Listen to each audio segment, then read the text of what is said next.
They call us the Unfortunates. The wolves the moon goddess forgot. No fated mate. Do I make you nervous, Cupcake? You're an alpha, Roman, not a god. Stay out of my territory. Run, Averey! Don't look back!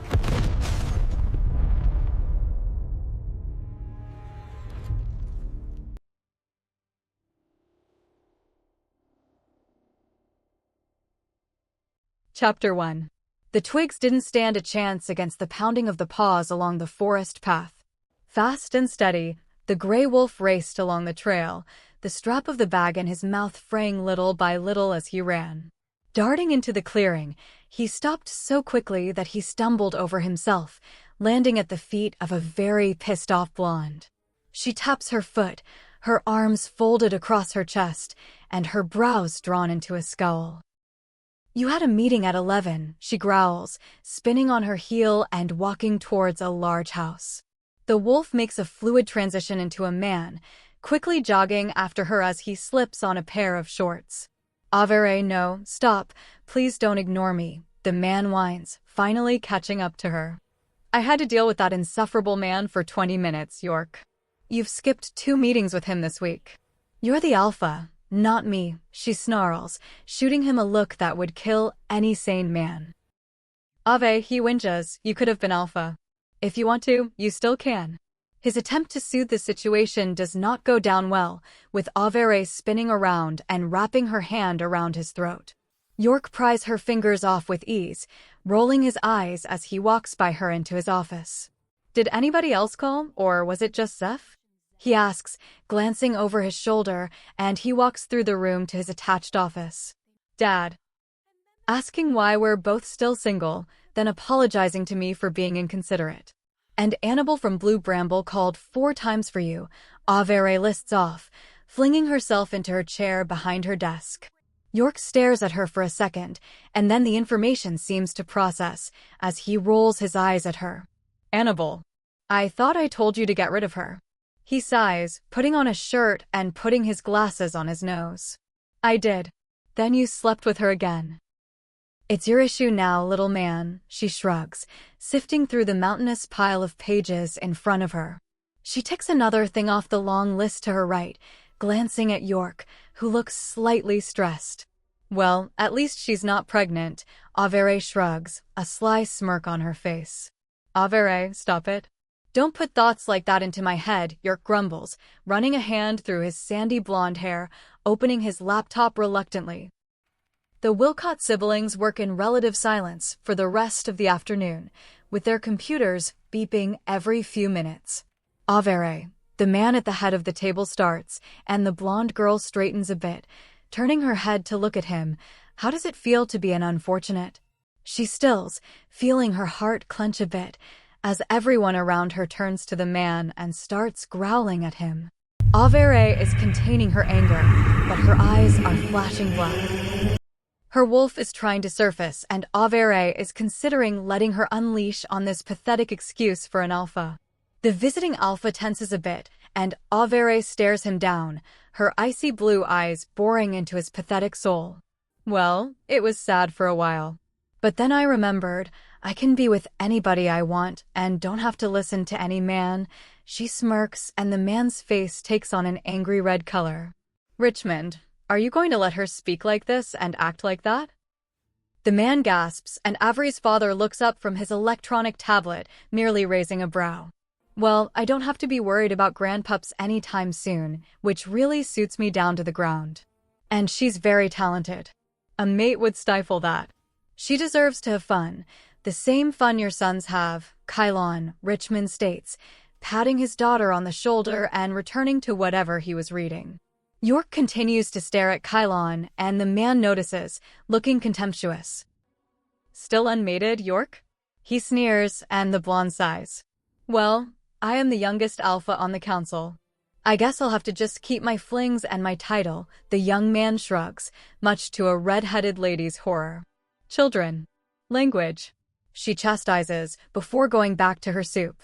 "Ruffians, all of them," Kylon mutters, to which all 4 present members of the alpha family of Rapid Rock say, Averey and York made the perfect team." The dumb blonde, Surfer good looks made other alphas doubt them, but always to their detriment.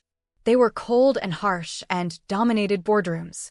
Their middle sister wasn't a team player, so she didn't count. After the disastrous dinner, the two retire to their office, both irritated. "Who are you seeing tonight, oh Demon Queen?" York teases, looking at his sister and practically being able to see steam coming off of her tense form. "Maybe you're Beta. Maybe you're Gamma." "I haven't decided yet," she grumbles, rolling her eyes at him as he scowls. "Would you leave the Gamma alone?" "He's so tired," he hisses, to which Averey raises a brow. "He's the Gamma for a reason. He plans and executes very well." She smirks, much to York's disgust. "Fine, if you leave him alone, I'll stop seeing Annabelle," he mutters, and Averey smirks with a shrug. "Suits me either way. Find out where your Beta is," she laughs, typing up some notes onto her laptop from her pages. "He's mated now, you know that," York grumbles with a deep scowl marring his smooth forehead. "I need his help with a file, idiot," Averey retorts irritably. York opens and closes his mouth in silence. They continue to work in silence for 10 minutes until Averey gets a mind link. "For goodness sake," she hisses, standing up so quickly that her chair falls over. "Boarders. Alpha Zeph is here," she growls, and York leaps up, looking extremely bothered. "I haven't seen him in 2 years, and I don't want to talk to him." "Anyone else would get the memo. I've skipped 12 meetings," York mutters, as the two siblings storm down the halls of the mansion to go to the border. Averey has a permanent scowl on her face at the prospect of dealing with the 22-year-old alpha, whose pack had the oddest rules she'd ever seen. Averey had refused to deal with him in person since he became alpha. She couldn't stand his father, and the son was even worse. Pious and religious, two things she couldn't stand. The two were almost at the border when they saw their father, holding his tablet and scowling. "York, you'd better take responsibility for this." "I'm not having the Death Mountain pack on my doorstep again," he mutters. Averey and her father shared similar views on why they didn't like the Death Mountain pack, mainly because of their policies. In fact, that pack was actually called Moonstone Mountain. But the father and daughter had nicknamed it Death Mountain, as the pack believed in human sacrifice to the goddess. Nobody was happy when dealing with them, but Averey was probably the unhappiest. Chapter 2. Alpha Zeph was a handsome man, it had to be said. He was strapping, standing a head above most of the pack warriors. He had dark skin, the color of chocolate, and the most mesmerizing eyes that Averey had ever seen. But, as always, he had his signature arrogant smirk on his face. He had annoyed her again, before even opening his mouth. His eyes landed on Averey, and a smile descended onto his lips as he walked closer to her with his arms open, going in for a hug. She punched him in the throat. "Goddess, and I thought you might be happy to see me." He beams, "The video cameras don't do you justice, Miss Wilcott. You're even more stunning in person." Averey continues to stare at him, quirking a brow slightly, while York glances at his sister nervously. He really didn't need her starting a pack war, but it wouldn't come to that. Moonstone was a generally calm, peaceful pack. Well, they were since Zeph had taken over from his father. "Hello, Alpha Zeph," York grits out, as Averey continues to stare at the man. "To what do we owe the pleasure of your visit?" Zeph smiles, he hasn't stopped, and tilts his head an inch to look at Averey. "Your sister said some harsh things on the phone." "They were very harsh, but they were true." "I'm here to discuss a truce," Zeph says, straightening his posture and dropping his smile. The Wilcotts try to hide their surprise and move to the mind link. "What is going on?" York says, schooling his face to a calm expression. Averey has a pinched face on and responds, "I told him to mind his own business, and he said he didn't like me speaking like that. I said I didn't want him to sacrifice his own pack members." York nearly chokes, being entirely unable to believe his sister said this to an alpha much more powerful than her. "Ah, right. I suppose we'd better invite you in then." York finally states after 2 tense minutes, offering his hand to Zeph, who's more interested in Averey. Zeph takes Averey's hand from her side and drops it after a few seconds, with a disappointed look on his face. "I didn't believe them, you know," the tall man says, as he and Averey bring up the back of the group moving towards the house. He can feel her confused gaze on the side of his face, so he continues quickly. I didn't believe them when they said you were an unfortunate. I see the brand now, and I'm sorry, he says softly, patting her shoulder. Averey remains quiet, surprised by this alpha's empathy. They're all usually quite judgmental of her status, so his sympathy, although annoying, was surprising. The pity gets old, really fast, she chuckles, but thank you. I presume you were coming here hoping I was your mate. He sighs and nods, shaking his head with regret afterwards. You would have been a great Luna, he compliments, and she flushes. If it isn't meant to be, it isn't meant to be, she shrugs, and leads him into the house, with a much better character profile on this man than she had 2 hours ago. Averey feels sadness and can feel the weight of her emotions sitting in her chest. After this meeting, she knows that she'll be going back to her room, alone, to cry or scream. It's been 6 years since she found out she didn't have a mate, but with everyone around her finding theirs, it's got harder every day. At least she had York, she thought, but she knew that he'd probably find his at the next Alpha conference they went to. At least she'd have a new sister then, she reasoned, trying to pep herself up. Nobody in her family knew her emotions about this, and everyone tried to act jovial. But they all knew she'd be alone for the rest of her life, and she'd die alone. The fate of an unfortunate was worse than that of a wolf who had been rejected. If you got rejected, you could move on once you accept it. There was no way to accept dying alone. Her Aunt Faye was an unfortunate too. It seemed to run in families, although the scientists and doctors said it wasn't genetic. Faye was as happy as she could be, though.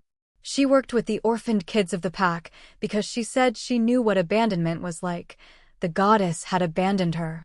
Averey wasn't the motherly type, so she couldn't exactly do that. She was coarse and aggressive, though sensitive and clumsy with her feelings.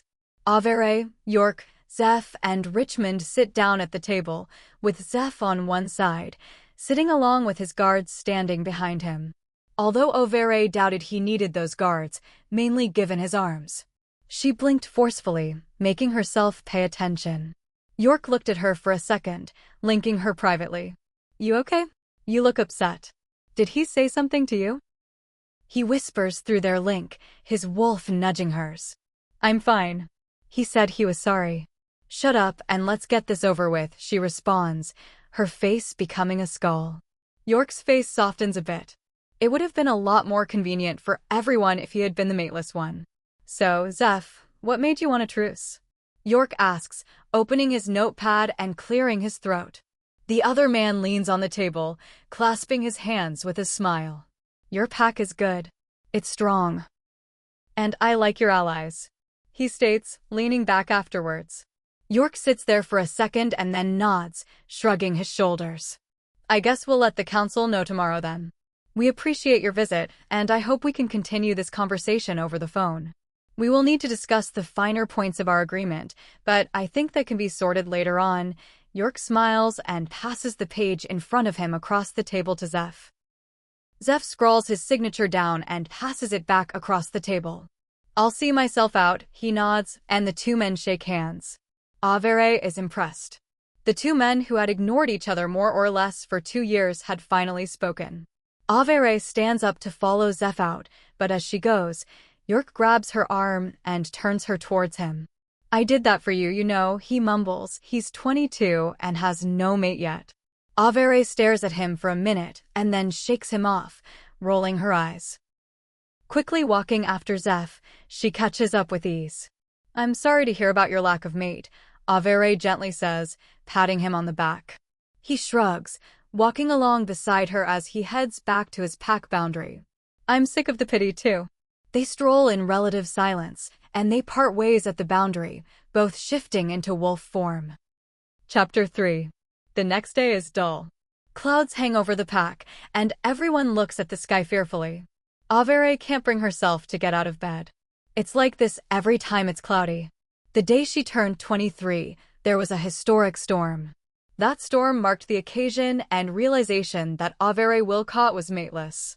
York and her parents checked in on her, but they all know it's best to leave her alone when she's like this. The sadness sat in her chest, and she felt defeated. This is what the problem was with being unfortunate. A mate bond helped to prevent negative, overwhelming emotions. Without one, you were entirely left to your own devices. She sat up, bored of staring at the ceiling, that emptiness still there. It was always there, she supposed, but being surrounded by people helped. She scrambled through her bedside table drawers, searching for the medicines she was given for these moods. She dry swallows 2 tablets, wincing as they slide down. The day passes exactly like that, with Averey sitting in silence and staring at the surrounding 4 walls. Eventually, a knock startles her out of her trance-like state. "Come in," she calls, her voice cracking from lack of use. A petite, purple-haired lady pops her head in, a pitying look on her face as she pops into the bed beside her niece. "Hello, Poppet," she beams, wrapping her arms around the girl and squeezing her. "I hear you're down in the dumps today." Averey nods, having little energy to argue. "We're going to go see the kids. They have so much energy that some of it has to rub off on you, dear," she whispers, gently easing her niece out of bed, just like she does every time. "Does it ever get better?" Averey asks faintly, staring at herself in the mirror. Faye avoids her eyes, pulling a sunflower print dress out of the wardrobe and throwing it at her niece. "No, but you learn to live with it," she says quietly, fishing out a pair of black boots from a drawer and putting them beside the bed. The walk to the Pack orphanage is quiet, with Faye leading Averey along. Averey stares vacantly ahead of her, entirely unaware that she is the subject of conversation for some of those watching. "This can't keep happening," York says grimly, looking at his father as they both watch from the windows of the mansion. "I know, but she's doomed to be like this." "She doesn't have a mate, and she won't ever have a mate," he sighs. "She told me last week that she's as useless as a human. All she can do is shift, and she's doing that less now." York rubs his attempt at a beard and shrugs. "We could always try to set her up with someone?" he suggests, and Richmond shakes his head, shooting his son an irritated look. "Everyone else has a mate, and if they don't want an unfortunate," he whispers, his chest tightening with pity for his eldest child. "Why don't you find an unfortunate for her then, instead of gossiping every day like little girls?" Maria snaps, appearing in the office with a mug of coffee. The 2 men jump at her sudden appearance, both so focused on the conversation that they didn't even hear her enter. They both stutter a bit, making excuses and gradually becoming redder in the face. They're all low rank. York finally manages to get out, still a little startled by his mother's appearance. Maria raises a brow, shaking her head. "I have it on good authority from Alpha Logan's mother that there is another Alpha who is an unfortunate," she shrugs, before walking back out of the room. "Who?" York shrieks, chasing after his mum, with Richmond close on his heels. "I don't know. You should do some of the work yourself." "I can't do it all," she retorts, slamming the kitchen door in the men's faces. The boys reel back, shocked by Maria's abrupt departure. As soon as Averey and Faye walk into the orphanage, they're surrounded by little children, the happiest of all. "Averey! Averey!" One particularly small child squeaks out, bouncing on her feet with a big smile on her face. "Hello, Martha." Averey smiles, leaning down and petting the child on her shoulder, before 2 others grab her hands and pull her into the dining area. "Averey, we did our exams, and we studied as you said. What's our prize?" One cheers, another echoing him with, "Yeah, you said we could have a prize if we did well." Averey grins, turning around to the boys and crouching down beside them. "The prize? It's your turn to be the chasers and catch," she whispers, before taking off in a sprint, the boys shrieking as they run after her. Faye hears the heavy footsteps of her niece and the kids and screams, "No running in the house." Everybody goes silent, and the guilty parties call back, "Sorry, Aunt Faye." There is a palpable sense of happiness and excitement in the air. The kids are absolutely delighted to have somebody else in the house. The longer she stays here, in this happy little bubble, the better Averey feels. The sadness is still there, but she has a distraction. As she gets tagged, she turns around and fast walks after the child who caught her. Little Mac giggles and tries to run, but tumbles. Halfway through his tumble, he shifts into his wolf pup, looking thoroughly baffled at what happened. Averey bursts out laughing, walking over to pick him up. She strolls down the stairs, cradling the little pup, and walking into the garden, past Faye. Faye catches her eye and glares at the two of them, shaking her head good-naturedly. No shifting in the house, she calls after them, throwing a pair of shorts out the door for Mac. Averey rests Mac on the ground, and he squeaks in distress. She puts her hand on his head, rubbing between his ears with a smile. "Just visualize yourself in your human form," she whispers, soothing him, and then taking a step back. A second later, she hears bones cracking and a rustling of clothes. "I hate when that happens," he mumbles, hiding his face, which is colored a brilliant red. Averey sighs, pulling him into a hug. He was an early shifter, a very early shifter. Normally, pups shift at around 12. He had shifted just before his 7th birthday, and since nobody knew who his parents were, he had been left at the border shortly after he was born. It couldn't be determined if it was genetic or a fluke. "You'll be able to control it soon. You're only 7. Averey cheers, rubbing his back as she leads him back inside, keeping an eye on the boy. He still looks a little upset, and that worries her. Shooing all the children into the play area, Faye walks to the stove, stirring something in a large pot. "What's going on in that big head of yours?" she asks with a smile, glancing at Averey. "Poor Mac. I've heard one or two of the others tease him about his random shifts, but he really can't control it. I was wondering if I could train him," she ponders hesitantly, running a hand through her hair. Faye stays silent for a minute, turning to face her niece with a slight frown. "That could be good for him, but you might have to take one or two of the others who have shifted too," she responds, looking at her niece out of the corner of her eye. "Why?" Averey asks, standing up from her seat curiously. Faye hesitates, biting her lips and turning back to the stove, feeling tears stinging her eyes. "Why?" Averey repeats, walking closer to her aunt. "Because people aren't sure you have complete control of your wolf, since she has no mate," Faye says quietly, avoiding eye contact with her niece, who immediately looks downcast. "Oh," Averey mumbles, walking back to her seat. "I'm gonna head home," she announces, clearing her throat, to which Faye whips around. "Will you not stay for dinner?" Faye asks, looking at her niece with concern in her eyes. "My wolf might attack people, you know, since she doesn't have a mate," Averey snaps, and then claps a hand over her mouth, furrowing her brows. "Sorry, I'm really sorry." She didn't like hearing that, Averey blurts out, walking quickly out the door and into the cool, dusky evening. Chapter 4. Anger, a familiar emotion, coursed through her veins. She was seething. She knew people didn't like what she was, but to worry for children around her? She wasn't a rogue, she was the deputy alpha. Running along the border, her gray wolf darted in and out of trees, its powerful paws pounding on the ground. Her wolf took over as soon as she left the orphanage, overpowering her human side. She was okay with it. Averey knew her wolf wasn't stupid, and she could fight better than most males. Nothing scared her, except maybe her mother, if she figured out Averey ripped another dress, shifting. Her wolf comes to a sudden halt, her nose pressed to the forest floor as she starts sniffing. "What are you doing?" Averey asks, and she gets growled at. Lovely. Even her wolf doesn't want to deal with her. "There's somebody else here," her wolf snarls, inching forward slowly. Following the scent eagerly, her wolf pads silently and slowly along, squinting her eyes at something in the distance, continuing her slow pace. Averey can't distinguish the scent from the forest, but she supposes that's what her wolf is helpful for. Something is moving in the distance. It is staying low, but she can see a tail or something. So that rules out a rabbit or a squirrel.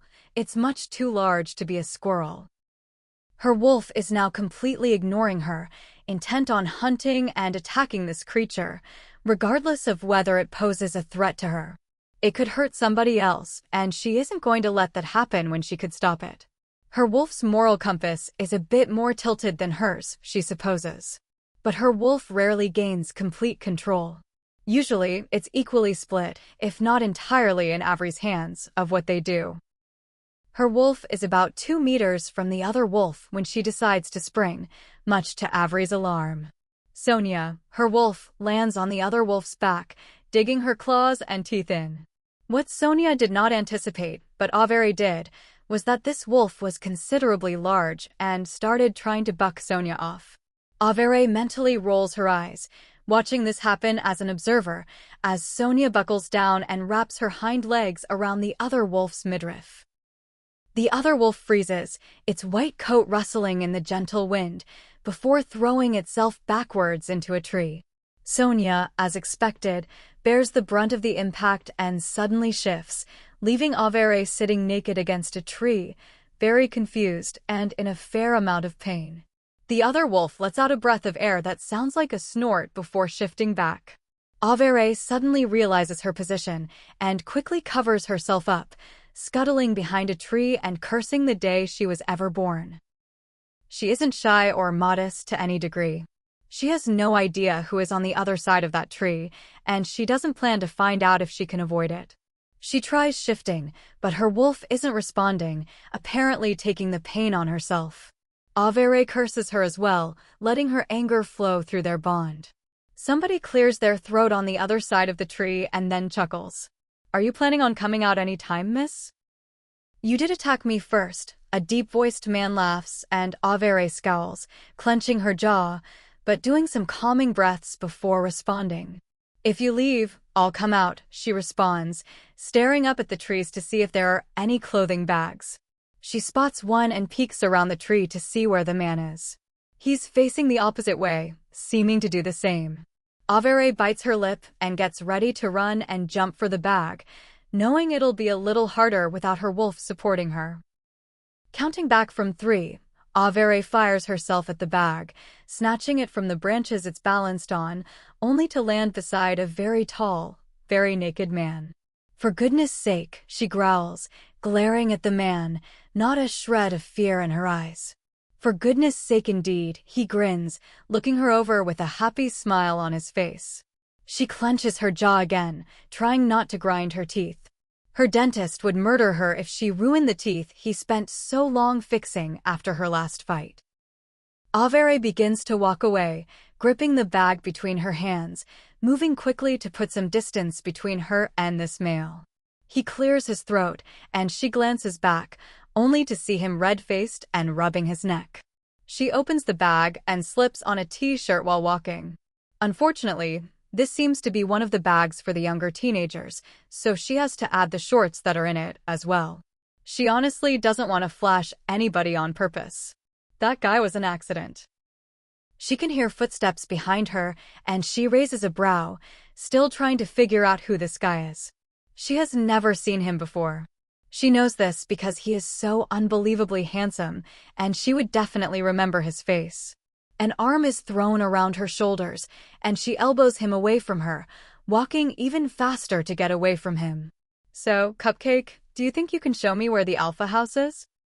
He asks with a grin, and she holds back from rolling her eyes, slipping her feet into the water shoes in the bag. She's asked the Border Patrol to pick up her boots from earlier on their rounds.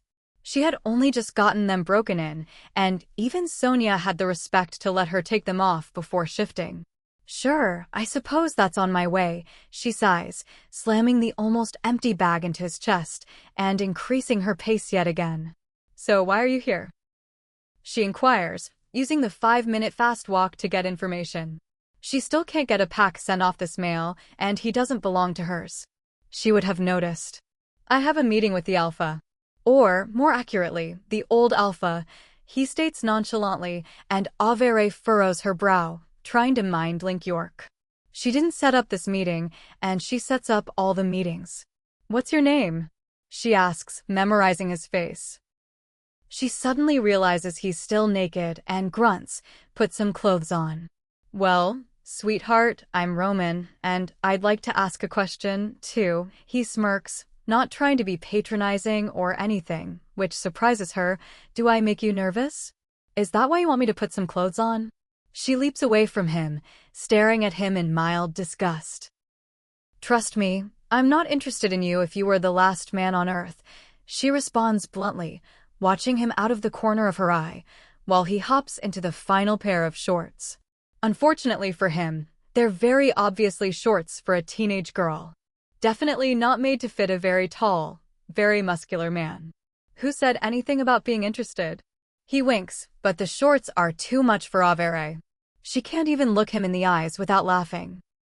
The remaining few minutes of the walk are done in silence, with Averey occasionally bursting into peals of laughter as he has to fix the shorts frequently. "You could switch shorts with me.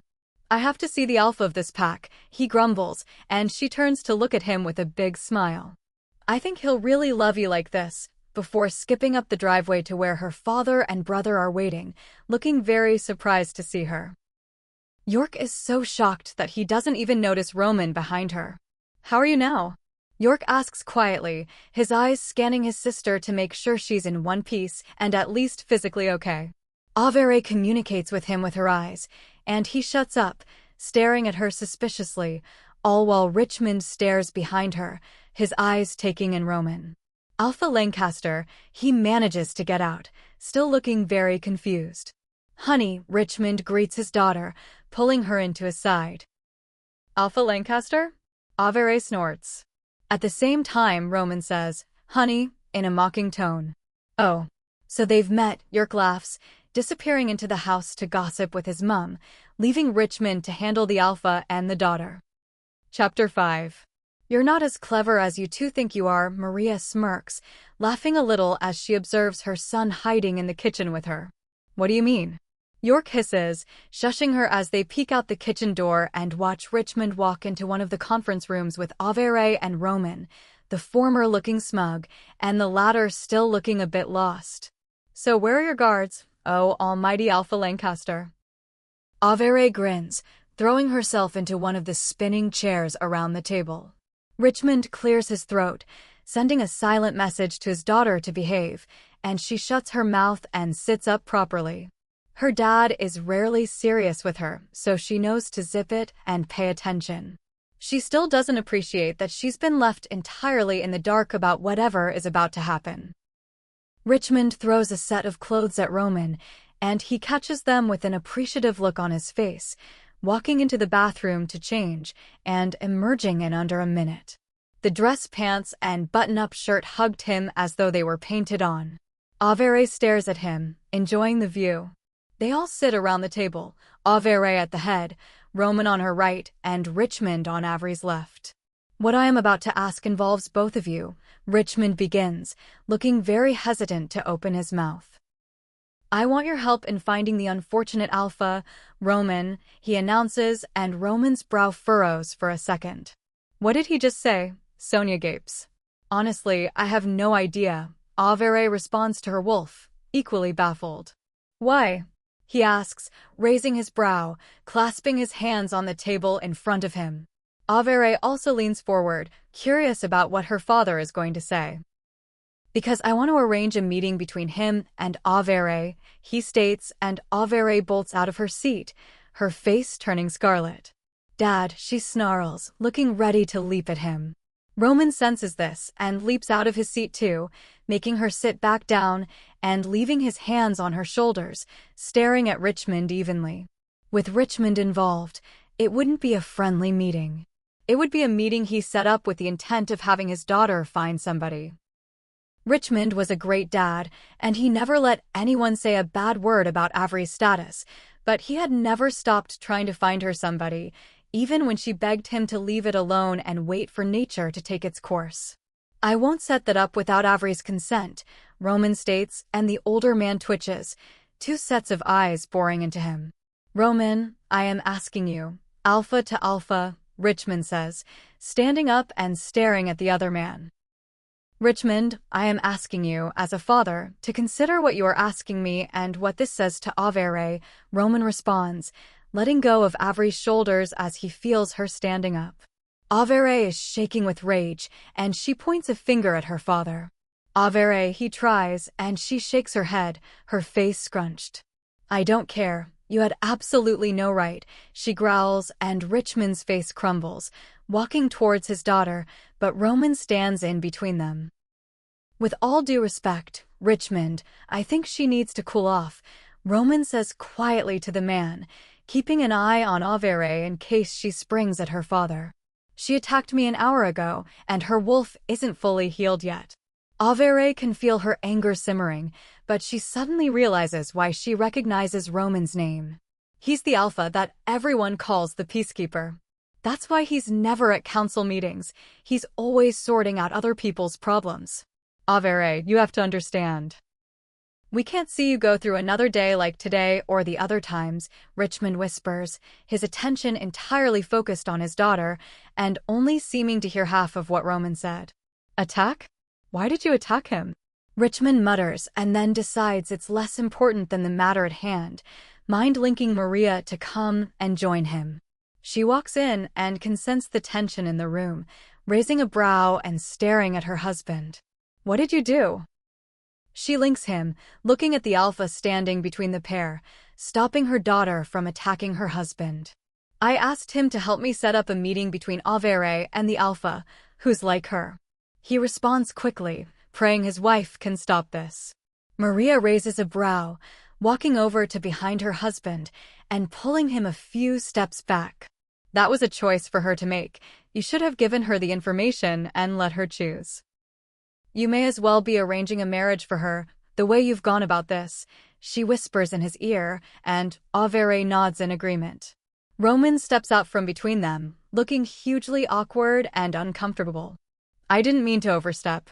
I'll be leaving now, but don't hesitate to get in contact with me if there are any more issues or questions, he says softly, turning around to walk out the door. Take her with you, Richmond says suddenly, to which all three of the others respond with, what? For training, he says hurriedly, wringing his hands out of stress and fear of his daughter taking it wrong. What do you mean?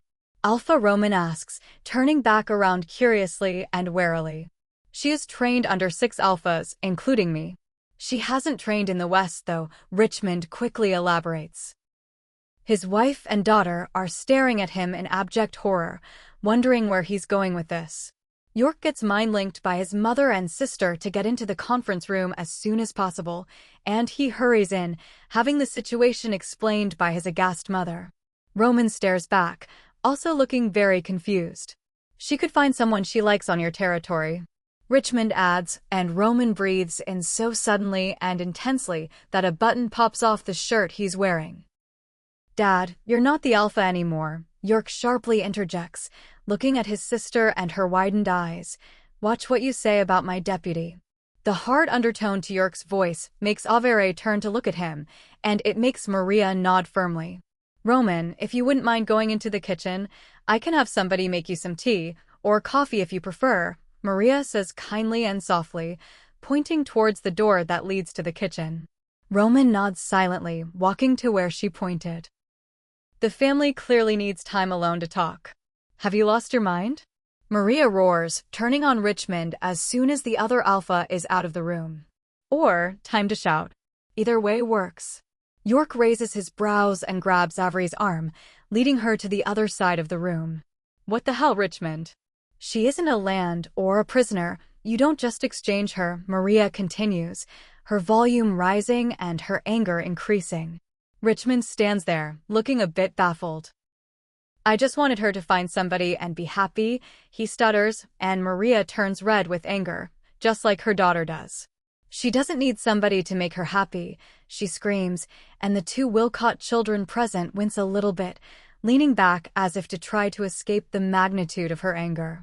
York pulls Averey towards the kitchen, glancing over his shoulder apprehensively at his angry mother and his clueless father. He sits Averey down at the kitchen table and slides a glass of water in front of her, observing her. Averey seems detached from everything happening, and he's scared. Whenever she gets quiet and cold, she lashes out. Roman is sitting on a high stool at the marble bar, watching how the silent siblings interact. You can come to my pack if you want, he states nonchalantly, shrugging his shoulders. York stares at him, furrowing his brows. I'd prefer my deputy stay here, where I need her to do her job, York shoots in his direction, wrapping his arm around Averey, who sips her water in absolute silence. She could do her work from there. She wouldn't even have to leave the pack house. If she wanted to get out of here for even a week, I would understand. Absolutely no offense to you. Your father said some things in there, and I don't think he worded them as he meant to, Romen says carefully, maintaining eye contact with York. It's up to her. She can make her own decisions, York states, squeezing his older sister gently. I want to go, Averey mumbles, looking remarkably sad. Chapter 6. The silence is deafening for a moment or two, and then Alpha Romen stands up, nodding his head.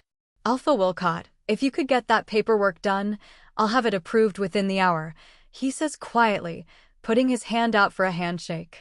York shakes it firmly, nodding also. I'll get it done and sent over, he responds in a similarly soft and gentle tone, standing up from where he was sitting.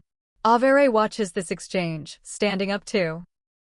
I can be on your territory tomorrow, she states stiffly, thank you. Romen lets out a laugh, shaking his head. Don't be silly, Wilcott. I'll wait for you. My guards are almost here. I would have been with them, but I got out to stretch my legs, and then got attacked by someone, he teases gently, trying to get a smile out of her. She gives him a small smile, drinking the rest of her water before putting the glass into the sink. I'll need an hour maybe to pack, if that's okay, she says, and then shakes her head like a dog with water in its ears does. She vanishes up the stairs, moving swiftly and silently. Is she okay? Romen asks quietly, because I can't take her if she'll lash out randomly and kill someone in my pack. York stares at him, slightly shocked. No, she wouldn't kill anyone. Hurt them a little, but not unprovoked, he tries to reassure him. She is okay though. She had a really bad day. It's always like that when it's cloudy. Romen emits a small laugh, shaking his head. It's never cloudy where my pack is, he finally gets out, after a minute or two of staring at York in disbelief. It's nice to meet you. I've only ever heard of you once or twice, which is good. It means you're a good alpha, Romen adds, nodding at York. Oh, well, I've heard plenty about you, mostly good. York smiles weakly, feeling extremely awkward now. Upstairs, Averey hurries around her room, scooping lots of clothing out of her chest of drawers. They've said it's only for a week, but you can never be too prepared, she supposes, as she packs plenty of underwear. Adding just as many socks, she nods in satisfaction, moving on to jeans. She's waiting for her wolf to pipe up and ask her what's going on, but it hasn't happened yet. She's full of her own questions. She knows that her dad was trying to be helpful, but she can't believe he didn't speak to her about this before he did it. He was normally on her side, totally, and he always said he understood that she didn't really want anyone, as it would just be a reminder of what she couldn't have properly. Apparently, it would seem he didn't understand. It was clear he was doing what he thought was best, but she wondered, when had his best worked for her?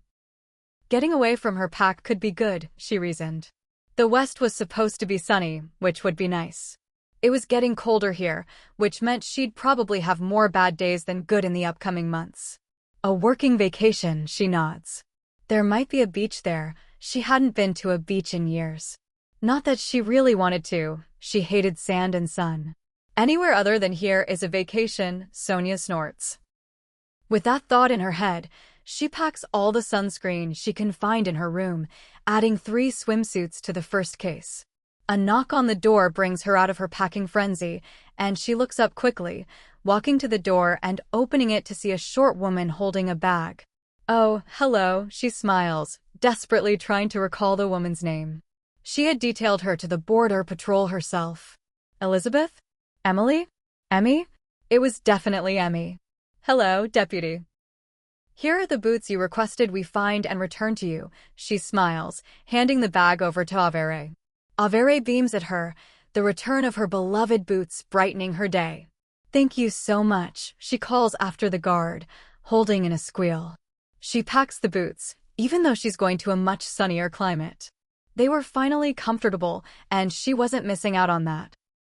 Throwing in as many dresses as she can find, she walks to the bathroom to collect her toiletries and her hair and skin products.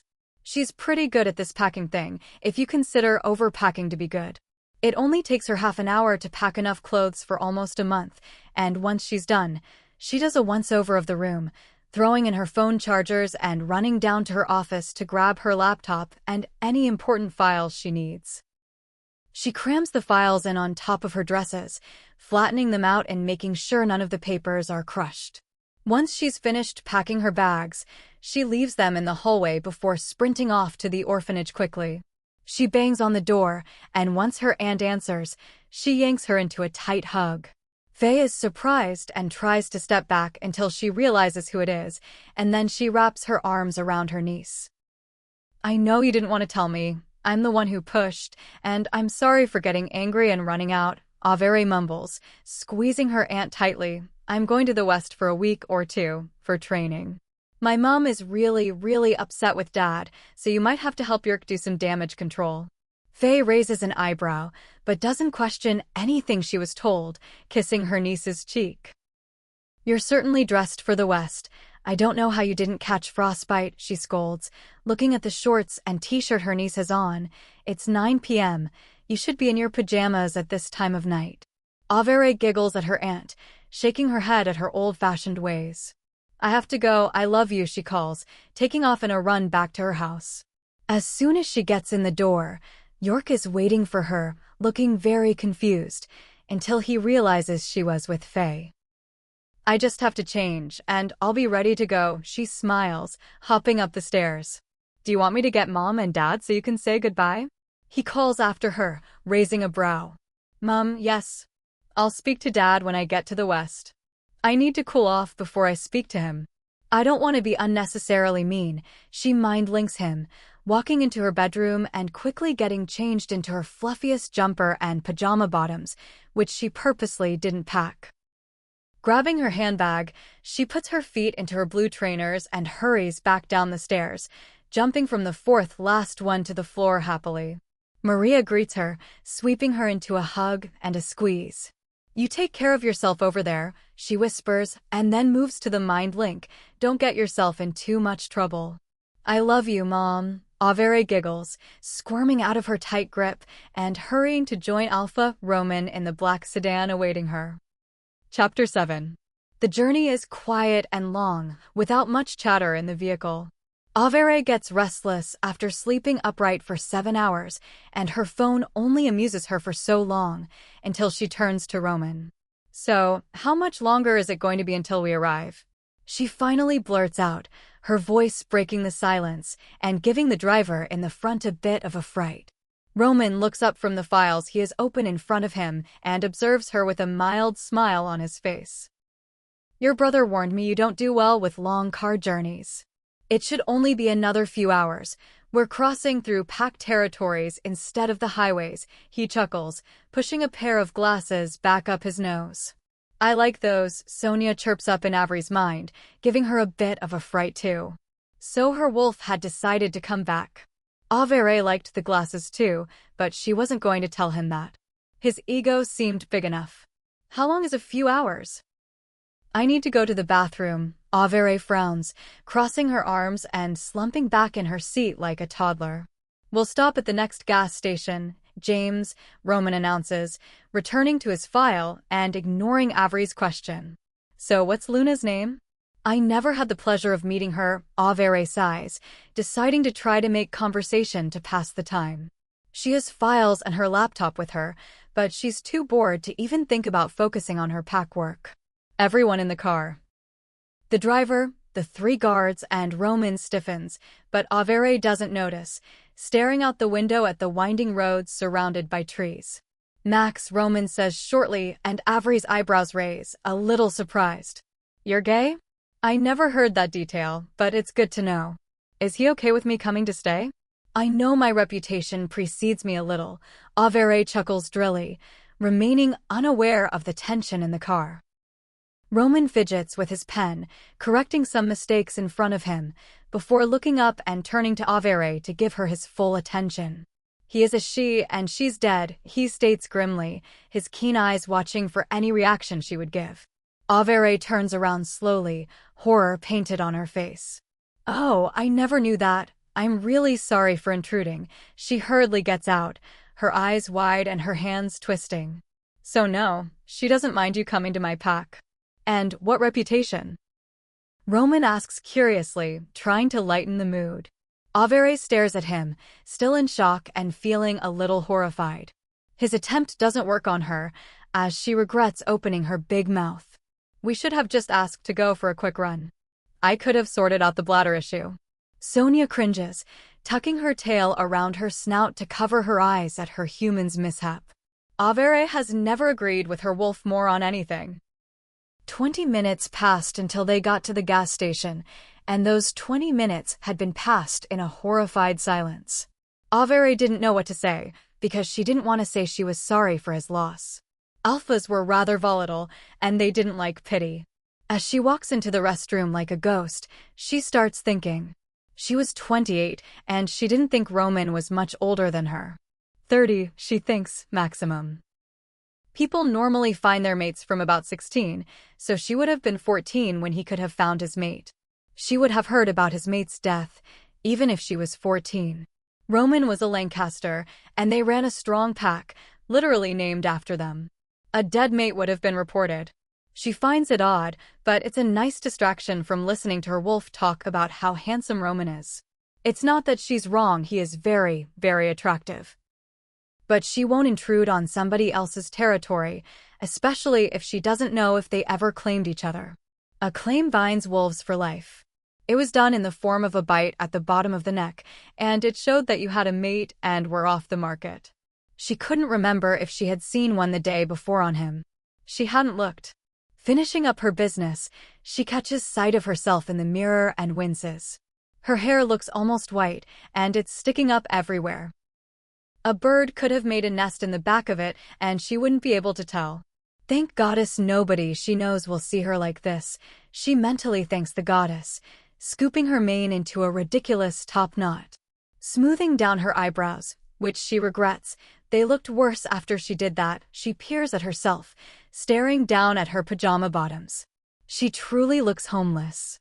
The fact that she looked like this in front of Alpha Roman doesn't faze her in the least. She doesn't care about his opinion of her.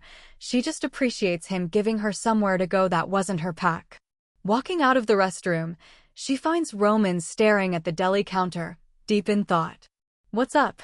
she asks, appearing beside him. He starts a little, then turns to her. "Do you think it would be safe for me to get a sandwich here?" He whispers in a hushed voice, and she bursts out laughing. "Since I have to be in the same car as you, I'm going to say no," she whispers back, muffling her giggles and walking over to the fridges to get some water and fruit.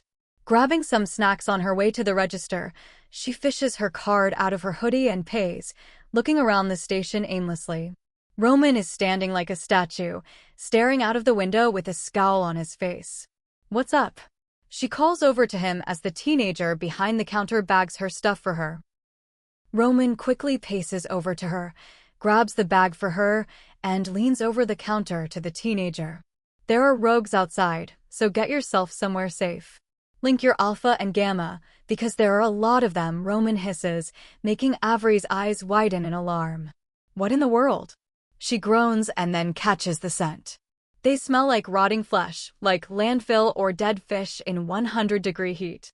She claps a hand over her nose and mouth, shuddering a little. Roman grabs her arm that isn't covering half of her face, pulling her out to the car. When they get there, the guards are looking uneasy, looking around the flat, open area. Roman puts the bag into the car and hands Averey a rifle, grabbing one himself. "I'm assuming you can use one. I've heard about your fighting," he says grimly, and even though she knows that it is absolutely the wrong time to feel flattered, she nearly blushes. "Of course I know how to use one," she grumbles instead, squinting at the trees. Most rogues have gone insane. They've lost mates or have been banished from packs, which is rare. Most have nothing to live for, and they start to rot from the inside out, their blood literally creating a poison for any wolf that bit into them. Hence, guns were the preferred method of disposal. Not going insane is a lot harder than letting go when you lose a mate, which raises even more questions about Roman for Averey. The rogues that haven't gone insane generally stick to themselves, often forming small pack-like structures. Something moves in a bush, and Averey aims and fires straight away, not giving anything a chance. A gray wolf slumps out from behind it, and Averey shoots again, for good measure. She gets a clap on the back from one of the guards, and they all quickly disperse from around their vehicle. The driver remains beside it, holding a rifle of his own and looking extremely angry. Averey wonders why. Maybe he's one of those people who really like sticking to a schedule. Suddenly, a howl is heard and a small swarm of wolves appears from the trees about 100 yards away from where Averey's group is standing. Immediately, bullets are fired and wolf after wolf falls.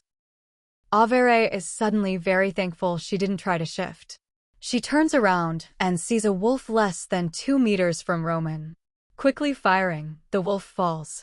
Romen turns around, startled, and chuckles.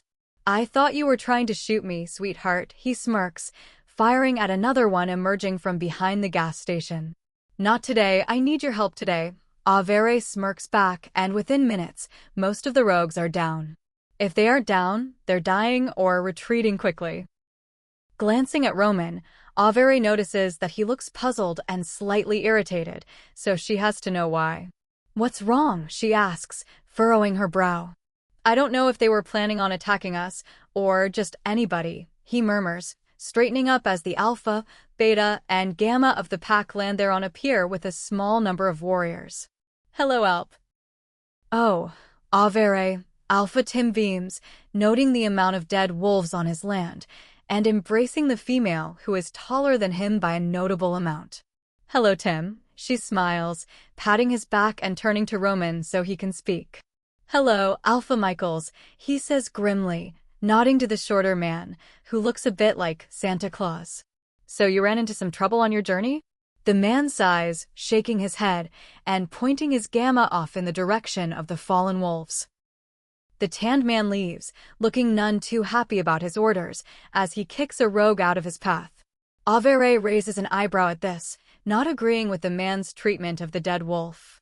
They weren't great alive, but that didn't give him any right to kick a dead body. In her mind, anyway. She sort of zones out whilst the alphas talk, looking around instead, buzzing off the adrenaline still running through her system. Chapter 8. "We're here," Romen grumbles, throwing the car door open and getting out with a scowl. He took a phone call in the last 15 minutes of the journey, and he was angry the entire time. Once he realized Averey was trying to listen in, he had barked at the man to switch to mind-linking. It was accidental eavesdropping. She was so bored she could have listened to anything. Averey was a little miffed, but also understood that it was probably pack business. So, she busied herself with her work. Finishing off reports of her pack's activity for the last 3 months, she forwards them to York and organizes his schedule for the next week. All calls to her desk had been rerouted to her cell phone until she could get a stable landline set up at the Lancaster pack. She had discovered that texting alphas was a lot easier to deal with. They couldn't argue as much, and she wondered if she could continue to deal with them this way. Once everyone else gets out, Averey exits the vehicle, looking around cautiously. The pack wouldn't, according to pack and regional law, attack her without knowing why she was there, so she didn't feel worried about that. She was more concerned about being seen with Romen, especially if his pack's Luna had died recently. She really didn't need that sort of rumor going around. She wasn't a badge bunny for alphas. The sun is beating down, and Averey can feel herself heating up quickly. She doesn't want to burn, so getting inside is probably her best choice, even if it is near an angry alpha. Carefully eyeing the people around her, Averey slowly moves towards the pack house that Romen and the others entered, leaving her luggage in the sedan. The interior of the house is rustic, and there's a lot of wood and glass. It's a lot darker inside, and it takes Averey a minute to adjust to the dim hallway. Following the voices, she hears shouting from an office. Standing outside, she straightens up, acutely aware she's still in her nightwear. Knocking twice, she steps inside when she hears a pause from whoever is shouting. She steps in, observing the scene in front of her. Romen is standing up, and a vein in his temple is pulsing, his arms clenched. Aside from the handsome man in front of her, there is an average-sized woman who looks to be about 50. Standing at the wall, looking mildly bothered, is who she assumes to be the Beta and Gamma of the Lancaster pack. After another second of staring, Averey recognizes the woman, and she snickers. It's Amelia Lancaster, Roman's mother. And what are you laughing at? The woman rounds on her, her fists at her sides, as she stares at the tall, pale statue of a girl. That Roman isn't the one shouting for once, after I saved his life and he didn't even thank me, Averey says innocently, widening her eyes and putting her hands behind her back. You let her call you Roman? Emits from Amelia, while at the same time Roman shouts, you tried to kill me first. Joining Roman's beta and gamma by the wall, she watches the scene. Troublemaker, the gamma mutters, giving her a look that reeks of behave yourself. Sonia ruffles within Averey, and she stares at the gamma, her alpha scent filling the room as she moves to assert dominance on this man. Deputy Alpha Wilcott, Roman barks, please leave my men alone and Ben, apologize. Averey shrugs and goes to stand beside the beta instead, folding her arms.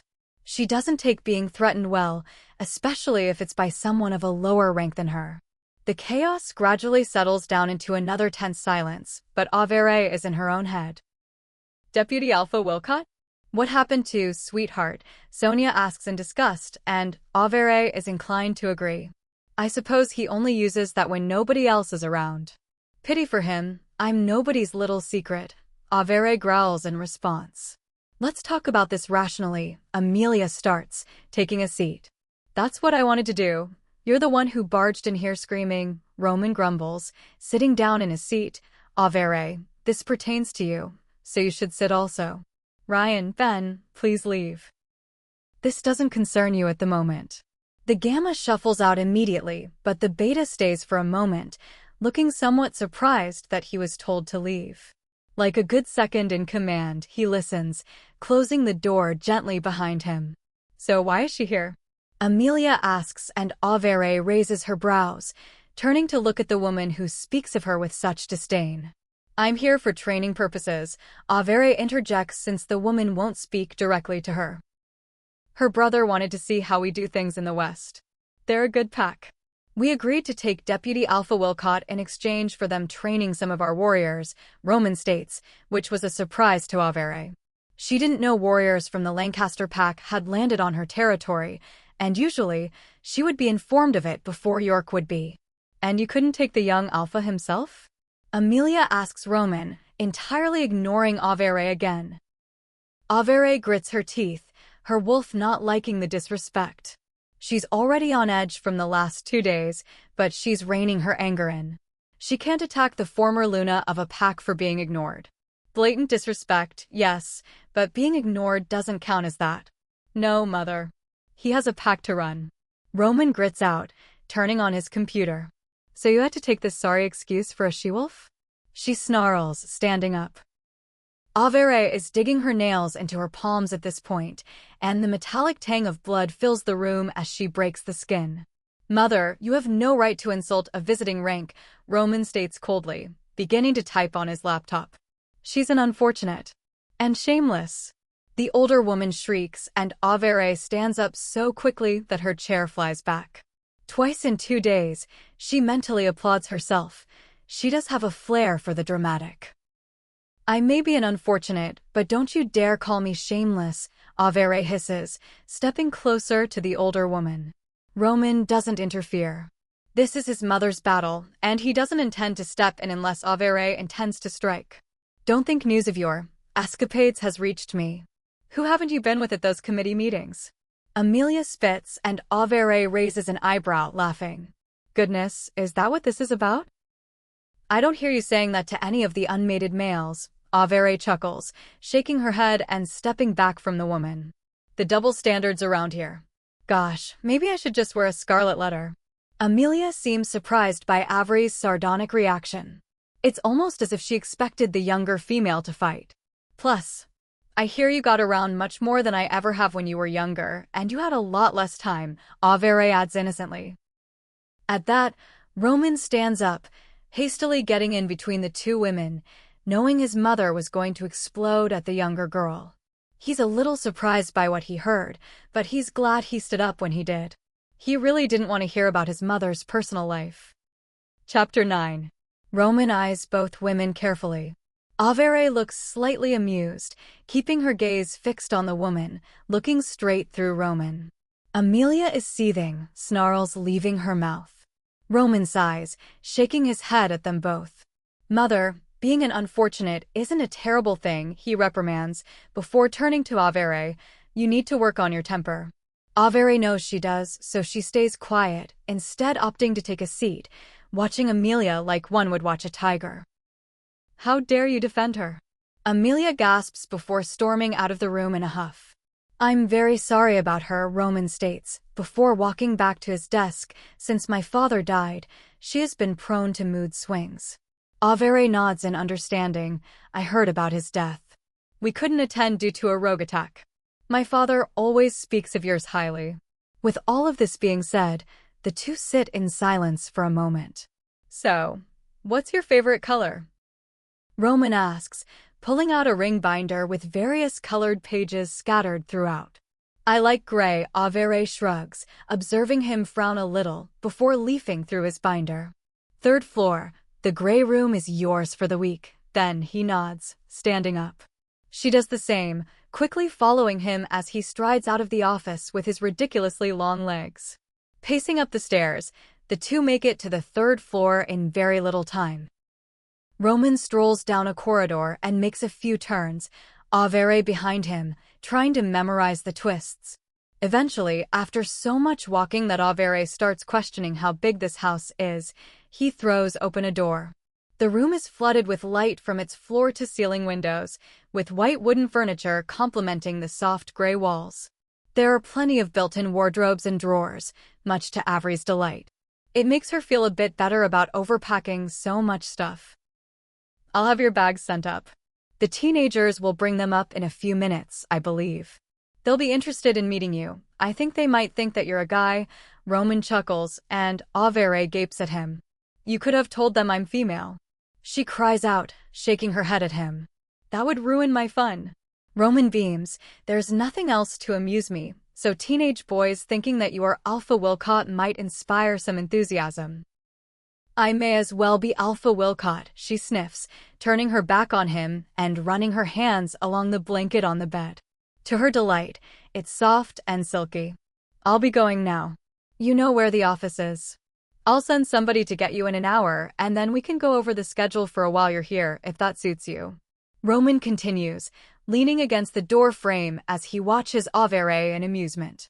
Yep, that suits me perfectly, she nods, eyeing the door attached to her room. Once Roman leaves, she flings open the door, finding a small bathroom. Oh, she says aloud, slightly disappointed. With the glamour of the room, she was expecting more. She's perfectly happy with her accommodation, but she thought maybe a clawfoot tub or a waterfall shower would greet her. Whatever, Sonia whines. Can we explore outside now? Averey rolls her eyes, ignoring her wolf. She begins exploring her room, finding a home for everything. The bathroom is fully stocked with anything anybody could ever need. Razors, a small sewing kit, painkillers, and an unusual amount of tampons. Eyeing the 5 boxes curiously, Averey decides she doesn't have the energy to get an answer about them. A knock on the door makes her sigh, shaking her head as she walks over to open it.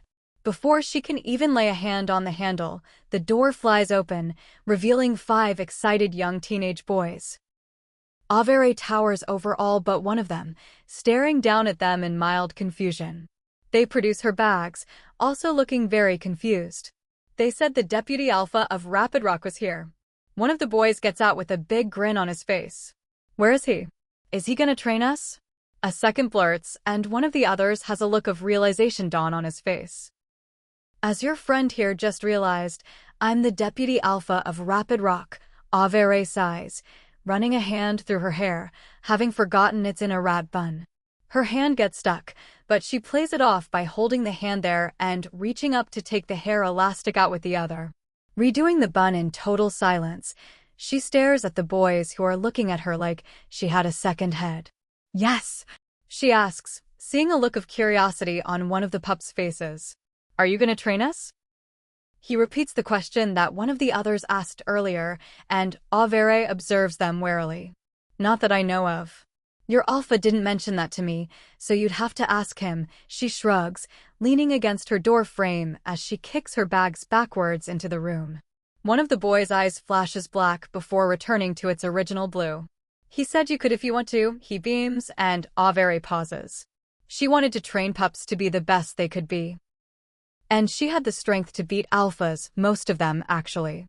Giving up a few hours of her week off to fight and practice wouldn't be a bad thing, she reasons. Show these babies what we're capable of, Sonia adds deviously, and then Averey knows. Okay. Tell him I'll do it, she decides, getting ready to walk back into her room, only to be stopped by the 5 boys quickly hurrying after her. When? One asks enthusiastically. She feels flattered. She isn't sure the boys know that she's an unfortunate, but nobody has been this enthusiastic about being trained by her in a while. I can start whenever? She says awkwardly, turning around to unpack the bag she knows she put training gear into. 10 minutes. One suggests, looking like he won the lottery. Sure. Tell your friends if they want to join, she mumbles and hears the scatter of feet run out of her room and close the door.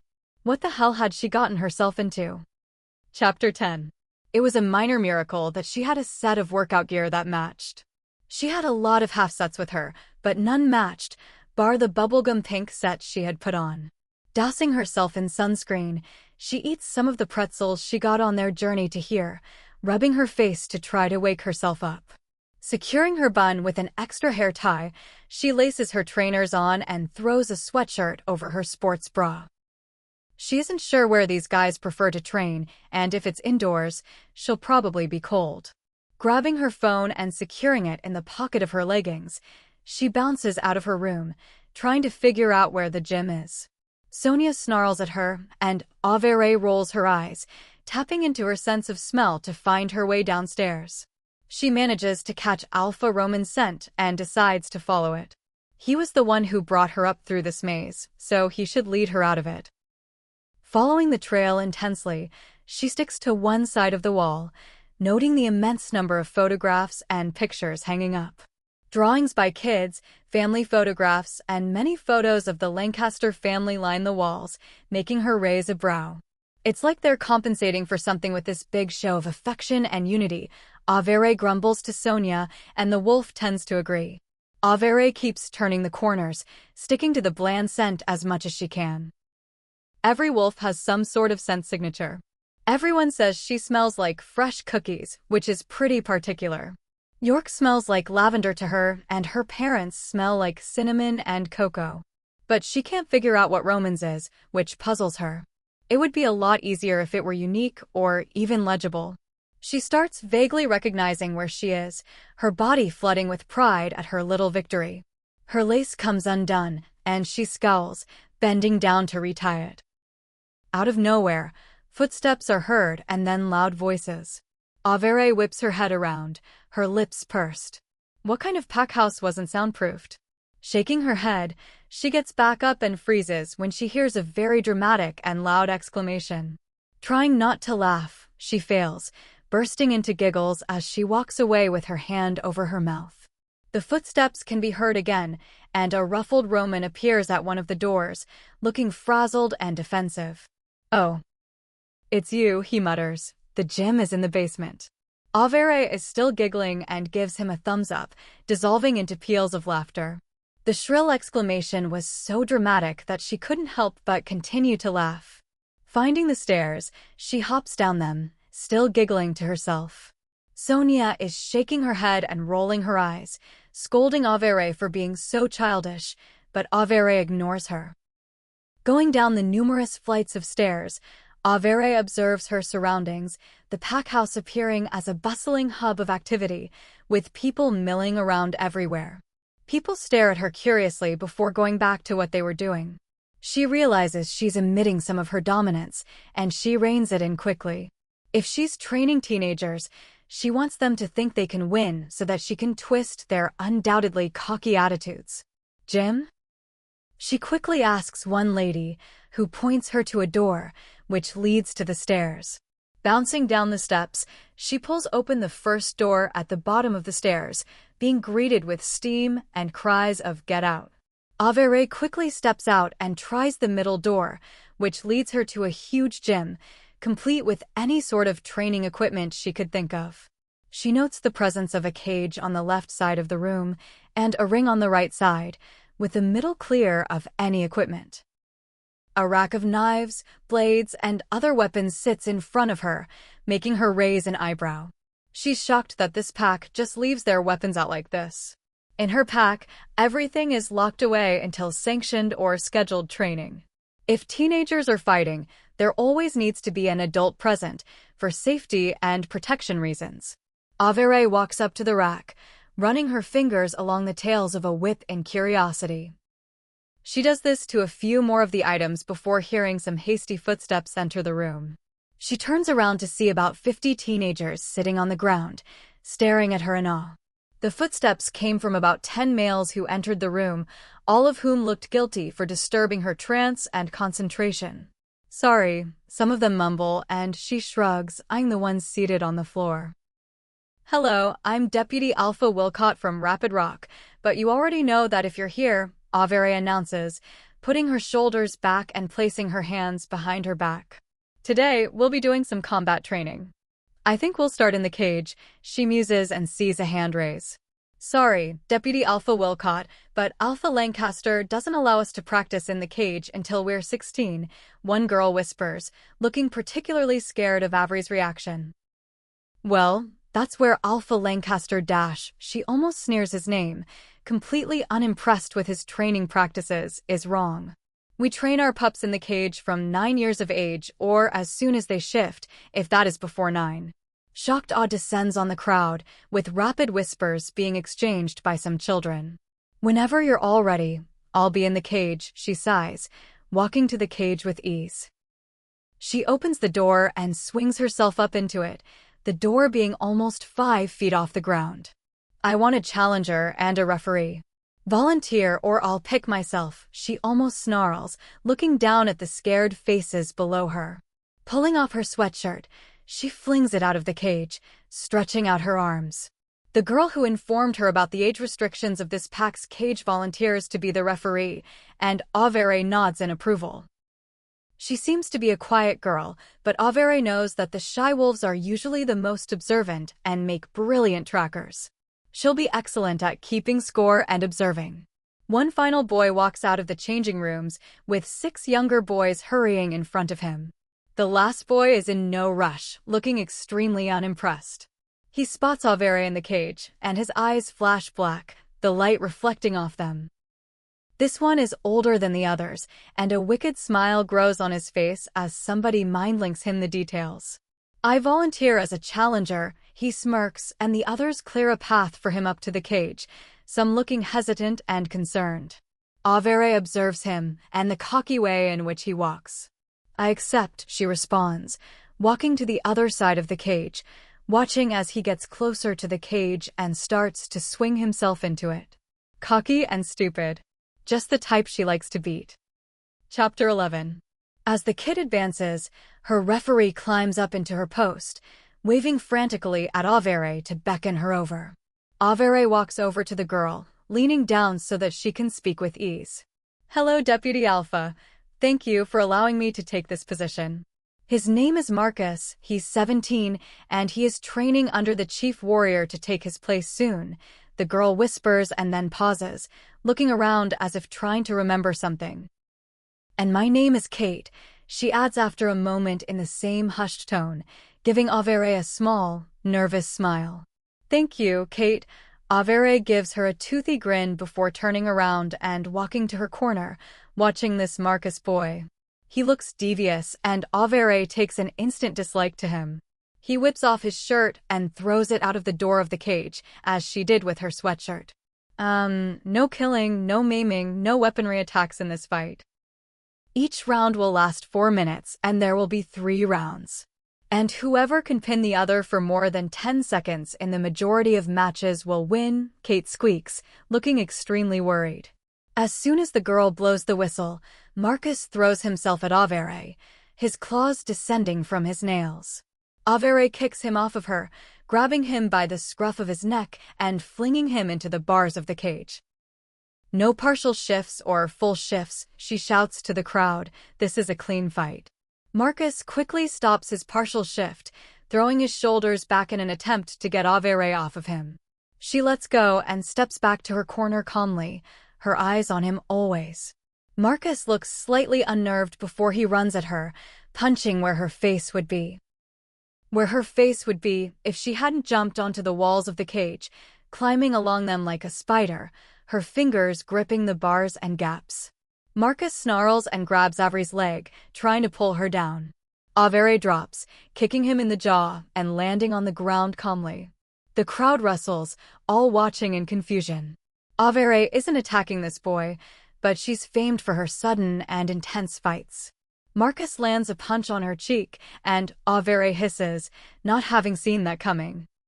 She was too focused on his footwork. Kicking his knee backwards, her uppercut hits his nose with a lot of force as he falls to the ground. He scrambles to get back up, tackling her backwards to the ground. "Hello, darling," she winks, flipping them with ease, pinning his arms to the ground with her hands, and kneeling on his hips. The boy tries to kick upwards with his legs, and he bucks, attempting to destabilize her. "I've dealt with more people like you than you've ever made friends with, you cocky kid," she snarls in a guttural tone, punching him in the nose. The whistle blows, and Averey gets off him, dusting herself off with a skull. 1 point to Deputy Alpha Wilcott, 0 to Marcus James, Kate announces over the microphone, looking shocked. "Never underestimate your opponent," Averey calls down to the crowd as the second whistle blows after a few seconds. Marcus waits this time, staying in his corner and watching Averey as she watches him. This time, Averey walks into the middle, before jumping up and grabbing onto the roof of the cage, looping her fingers onto some of the metal bars. She flips herself over, kicking Marcus in the neck as she goes. His face was taking a lot of hits, and she wasn't sure why she was targeting his face so much. Maybe because she knows his image is the most important thing to him. "Where are these fighting skills your pack brags about?" Averey baits, hearing a wave of uneasiness run through the crowd.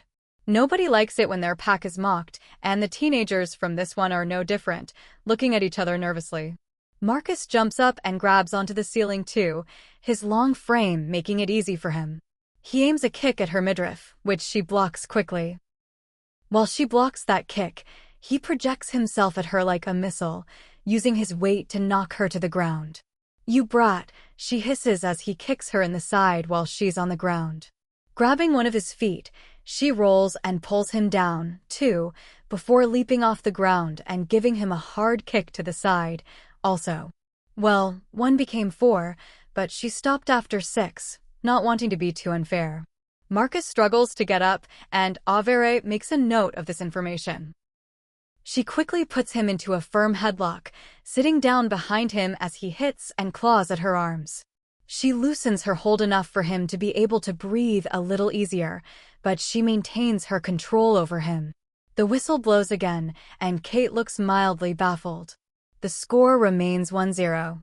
"There is no clear winner of this round," she declares, waiting for the pair to separate before blowing the whistle again. Averey achieved what she wanted to. Marcus is now furious. She doesn't know if it's because he's being beaten in general, or if it's because it's a female beating him. This time, he walks up to her slowly, glaring at her. "So you're an unfortunate?" He sneers, punching her in the jaw on the same side he got her cheek. Which she isn't happy about, by the way. Thank goddess she remembered her makeup. Yep, she responds with the same animosity, giving him a roundhouse kick, which he blocks. She kicks him square in the chest, making him stumble back a few feet before he regains his balance and throws a cross punch at her face. "How does it feel being unwanted?" He smirks, leering at her. She uppercuts him again, twice, and then hits him with an aggressive right hook. "Don't talk about things you don't understand, kid," she growls, harnessing her anger into another forceful hit. She grabs him by the back of his neck, pulling his head down and bringing her knee up hard. A loud impact can be heard in the silent room, and he stumbles back, holding his nose, which is bleeding. "You witch," he roars, running at her with his face bleeding. As he tackles her to the ground and starts raining down punches on her, a door slams open. What is going on in here? A voice booms and Averey turns her head to see Beta Ryan. Marcus also looks, allowing Averey to jump at him and pin him down, this time holding him firmly by the collar. "Give me a reason," she snarls, and the boy freezes under her grip, his eyes showing fear and terror. Training, Averey growls, knowing the Beta can hear her. The whistle blows and Kate shouts, 2-0 to Deputy Alpha Wilcott. "Marcus James, will you submit?" Marcus hears this, and his eyes widen, quickly turning his head to show his neck. As soon as he is released, he tries to tackle Averey, but she just flings him into the chain walls, spitting as she walks towards the door of the cage. The Beta is standing there in horror, waiting for her to get out. She jumps down, landing cleanly beside him. Giving him a bruised smile, she pops her jaw, forcing it back to where it should be. "Somebody mind-link your pack, Doctor." Marcus is not allowed back in my training sessions until he realizes what he has done. "You do not attack because you're angry you lost. If the fight is over, it is done," she snarls, walking back to the rack of weapons.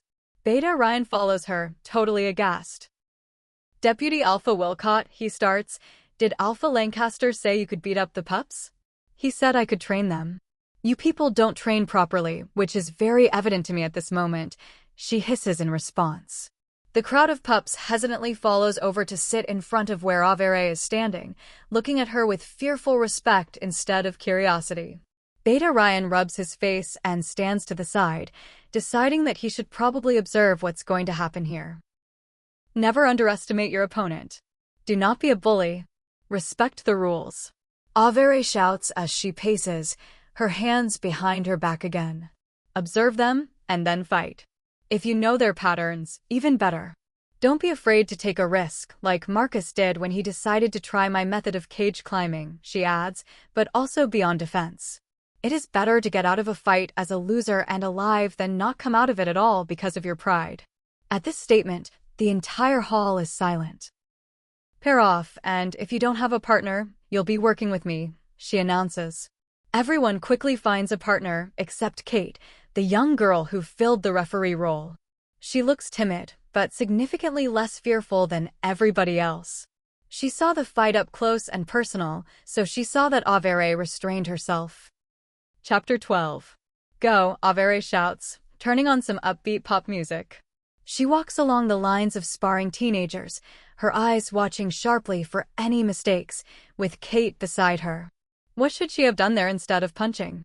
Averey murmurs to her, pointing at a pair of girls. Kick and then get out of the arm span area of the opponent? Kate suggests and Averey nods in approval. Once they get to the end, they stop and turn to overlook the hall. Get 2 knives, Averey orders, then pauses, actually, get 4. Kate doesn't question it, quickly hurrying off to collect the 4 knives from the rack. She gets 4 hunting knives, long and light to carry. Once Kate comes back, Averey takes 2 knives and stares at her. Try to attack me.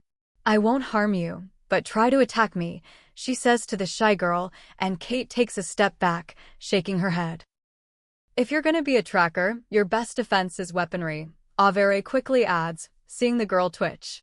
She knew that would be the teenager's goal. Kate hesitantly goes towards Averey with her knives and tries to stab at her, which Averey blocks with her own blade. Be confident in your movements, Averey announces across the hall. Kate tries again, this time getting closer to piercing Averey's skin. Good, keep going. If you can't hurt me, tire me out, Averey says softly, watching the girl observe her movements, before pivoting on her foot and slashing at her. She catches Averey on the arm, and much to her horror, blood appears from the wound. Oh my goodness, I'm so sorry, are you okay? Kate gasps, dropping her knives and throwing her hands up. Averey looks at her with a small smile, holding her arm. Well done. You observed me, and when you saw a chance, you attacked. That is what you'll have to do, she beams, before turning to the rest of the hall and clearing her throat. Even over the music, everyone hears her, turning to pay attention, all except one pair, who quickly stop fighting when everyone stares at them. With mumbled apologies, the two join everyone else watching Averey and Kate. Who here managed to injure their sparring partner?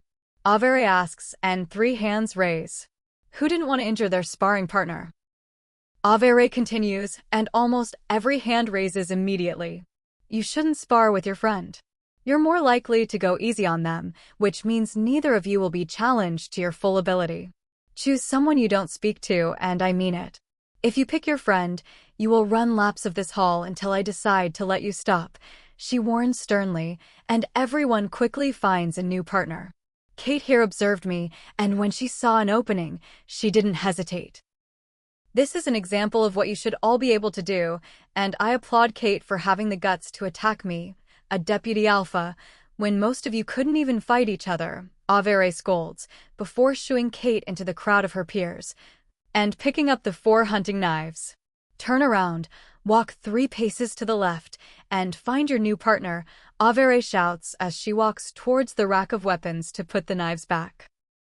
As the second round of sparring commences, Beta Ryan taps Averey on the shoulder gently, so as not to startle her and end up with a serious injury. You have excellent leadership skills, he compliments, and she nods. I know. I'm an alpha in all but title, she responds before she walks up and down the aisles of the fighting pairs. Ryan walks with her, his eyes roving over some of the fighters. We're supposed to be grooming some of these kids to be warriors, he sounds miserable, but very few are up to standard. Averey watches him out of the side of her eye before she fixes a teenager's posture and corrects a punch for another. They need to be let experience fighting. They should be shown examples. That boy fighting me in the cage was an example.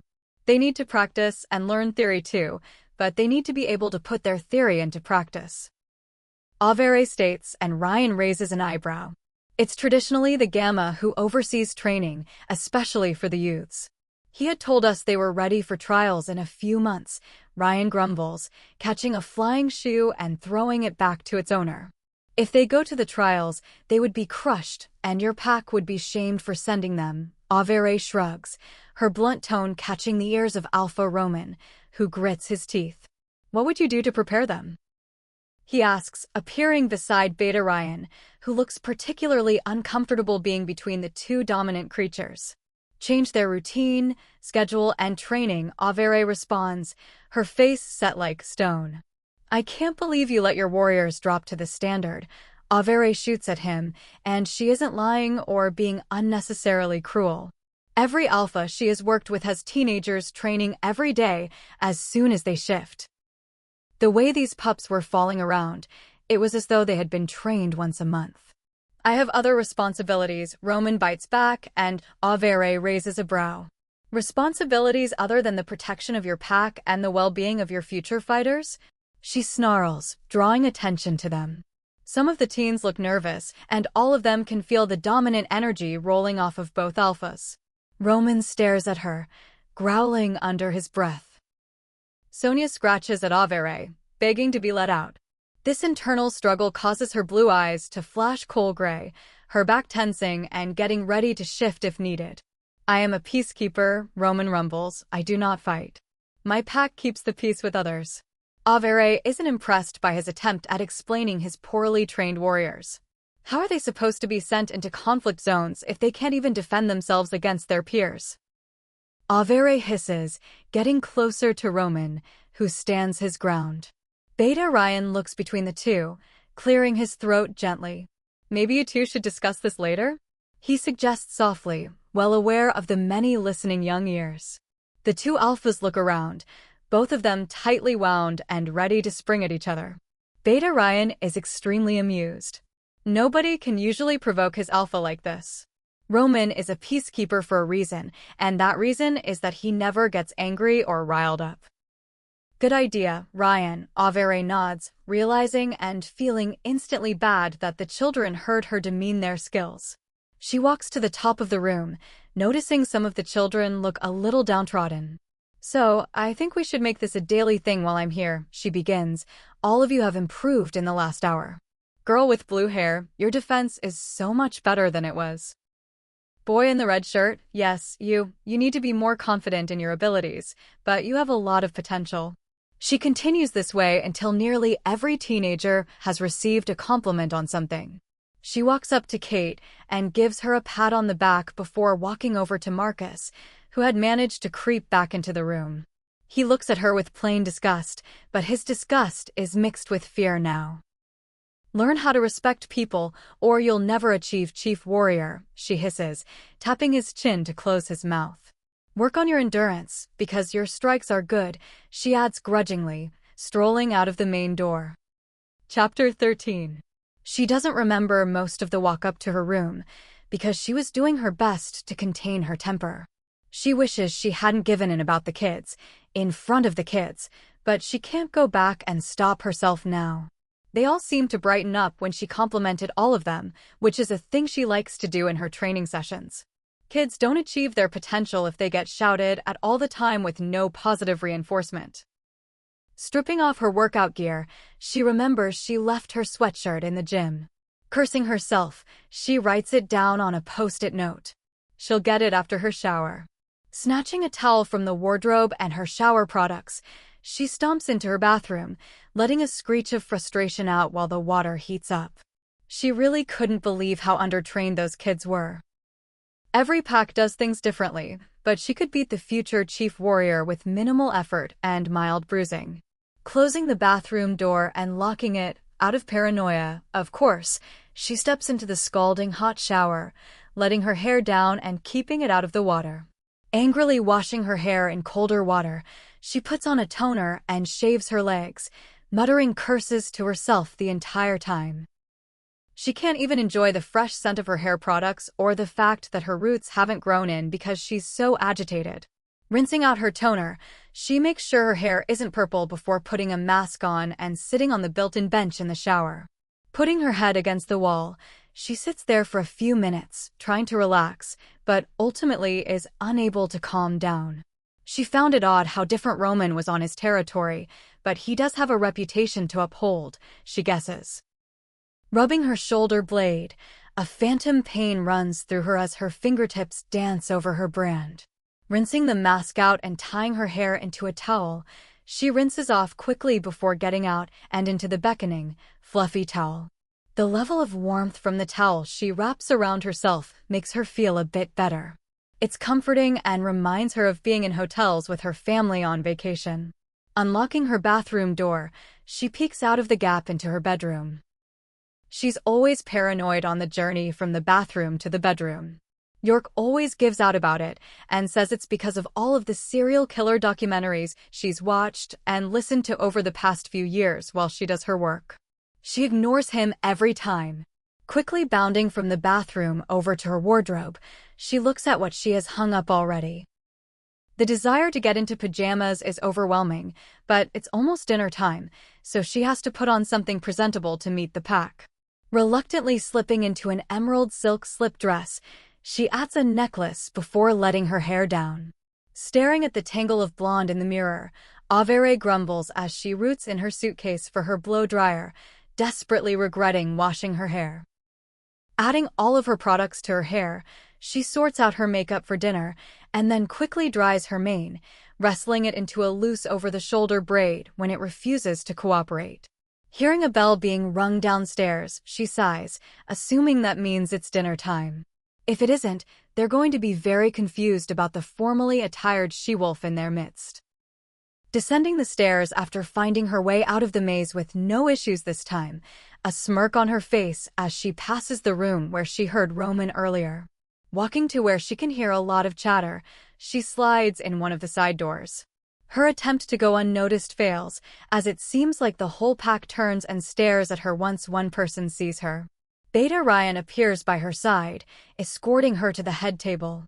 "Hello, Deputy Alpha Wilcott. Alpha Lancaster invited the whole pack to meet you, so this is the most full this hall will be," the man mutters to her, and she raises a brow, her lip curling up in irritation. "Averey, please. And all this because I called him out on something that should have been noticed months ago." She snorts quietly, shaking her head, and she's led by the elbow up the 3 steps that lead to the main table. Alpha Roman isn't present, but he seems to be the only person missing from the table, as Ryan pulls out a seat for her and she sits down. Averey, Ryan coughs. This is my mate Carolyn and our daughter Michelle. Little Michelle is adorable, and Averey instantly beams at her, pulling faces at her across the table and making the toddler giggle. Hello, Carolyn. It's lovely to meet you, Averey says after a minute or two of amusing the child. Carolyn looks at her curiously before giving her a small smile. Hello. You look stunning. I heard about your training session earlier from my younger brother. He said they all enjoyed being tested. Carolyn responds softly, her voice as gentle as her appearance. Oh, they didn't enjoy it when they were being tested. I can assure you of that. She laughs awkwardly, looking around desperately for a way out. Averey is much more comfortable talking to men, usually because they surround her in board meetings and conferences. She has female friends, but they're generally very girly and excitable. She's the godmother to 3 little girls whom her friends have had over the last 10 years. She's usually the quiet female in other females' company. It's very disconcerting to have to be the one to carry on a conversation. Her eyes land on Amelia, and she quickly turns her entire body to face Carolyn. So, how old is your brilliant little girl? She beams, deciding the possibility of being stuck in an awkward conversation is much safer than risking angering the former Luna of the pack she's staying in. She'll be 4 next month, Carolyn smiles, her eyes lighting up as she looks at her little girl. For a second, Averey's heart aches. The chances of her having children since she doesn't have a mate are negligible to none. She shakes it off, refusing to be a downer. She is absolutely gorgeous, Averey grins, and the little girl sticks her tongue out, her curls bouncing everywhere. Do you have children with your mate? Carolyn asks softly, her tone quiet and welcoming. Unfortunately, I don't have a mate, Averey responds, her tone conveying her sadness. Carolyn doesn't say anything, just grasps Averey's hand and gently squeezes it. Before anything else is said, the main doors swing open, revealing Alpha Roman. He is wearing a full suit and looking extremely bothered. Begin serving, he commands the pack members who stand around the outside of the hall, and they all vanish to what she assumes is the kitchen. He stomps his way up the stairs to his seat, where he sits down angrily. Beta Ryan and Gamma Ben stare at him in concern, and he suddenly stands back up again. While I remember, and so you all stop mind linking me about a trespasser, Deputy Alpha Wilcott will be staying with us for a week or 2. She may volunteer some of her time to train the teenagers, as she did today. If anybody has any complaints about her training, please take it up with her. Thank you, he announces, sitting back down as a wave of excitement passes through the crowd. Averey catches the eye of some of the teenagers, and they smile at her, which surprises her, but doesn't, at the same time. She smiles and nods back before her dinner is placed in front of her, and she digs in. Chapter 14. Once the main course is finished, there's a short break between dinner and dessert. Several mothers approach Averey, 1 or 2 concerned about her training tactics, and a few asking her to keep an eye on their children. One even tells her son's allergy, which confuses her. They're training, not eating nuts. Averey is polite throughout all of the encounters, even with the one where an entitled mother says her son should get extra training. Excuse me, miss, Averey begins calmly. Your son is clearly embarrassed by you showing him up like this. I am giving up my personal time to train all of these children, and I owe you none of it. The mother tries to find something to scream about, but Averey sits in silence, staring at her. After 2 minutes of the ladies staring at her, her mouth opening and closing like a fish, she walks back to her seat in silence. My chief warrior would like to book an hour of your time tomorrow to organize a schedule for the week you're here, if you wouldn't mind, Roman states stiffly, and Averey nods. Of course, I'd like to have your Gamma sit in on some of the meetings, since he is the organizer. I would also like to speak to you after dinner, if you wouldn't mind, Alpha Roman, Averey responds, forcing herself to keep her tone level and pleasant. The young girl serving Averey dessert twitches when she hears Roman's name, seeming shocked that Averey said it out loud. Averey watches the girl carefully, whispering a thank you to her before she scuttles away. She notices that only she, Ryan, Carolyn, and young Michelle thank the servers for their work, which disgusts her. Manners aren't hard, and if a 3-year-old has a good grasp on them, so should the adults surrounding her. Eating her apple crumble with some aggression, she awaits a response from Roman about their meeting. That works for me. I have to go to the gym, so we'll have to have the conversation there. He mutters back, and Averey shrugs. She isn't thrilled that she'll have to be in that room twice in one day, but at least she can collect her sweatshirt. I'll see you at around 8, then Roman grumbles, walking out of the hall a few minutes later. People gradually begin to leave, and Michelle clambers onto Averey's lap, taking an interest in this new stranger. Neither of her parents makes any move to take the child back, so Averey puts her hand behind the child's back to support her. Hello, Michelle beams, putting her face close to Averey's and squeezing the woman's cheeks. Hello, yourself, Averey chuckles, pulling a face at the child. You look like paper, the child announces, and Averey laughs, shaking her head. Excuse you, I have bronzer on, Averey responds in a teasing tone, and the child frowns at her, her eyebrows furrowed. What's bronzer? She questions, moving on to playing with the end of Averey's braid. It's makeup that makes your skin darker, Averey replies, scooping the last of her apple crumble into her mouth.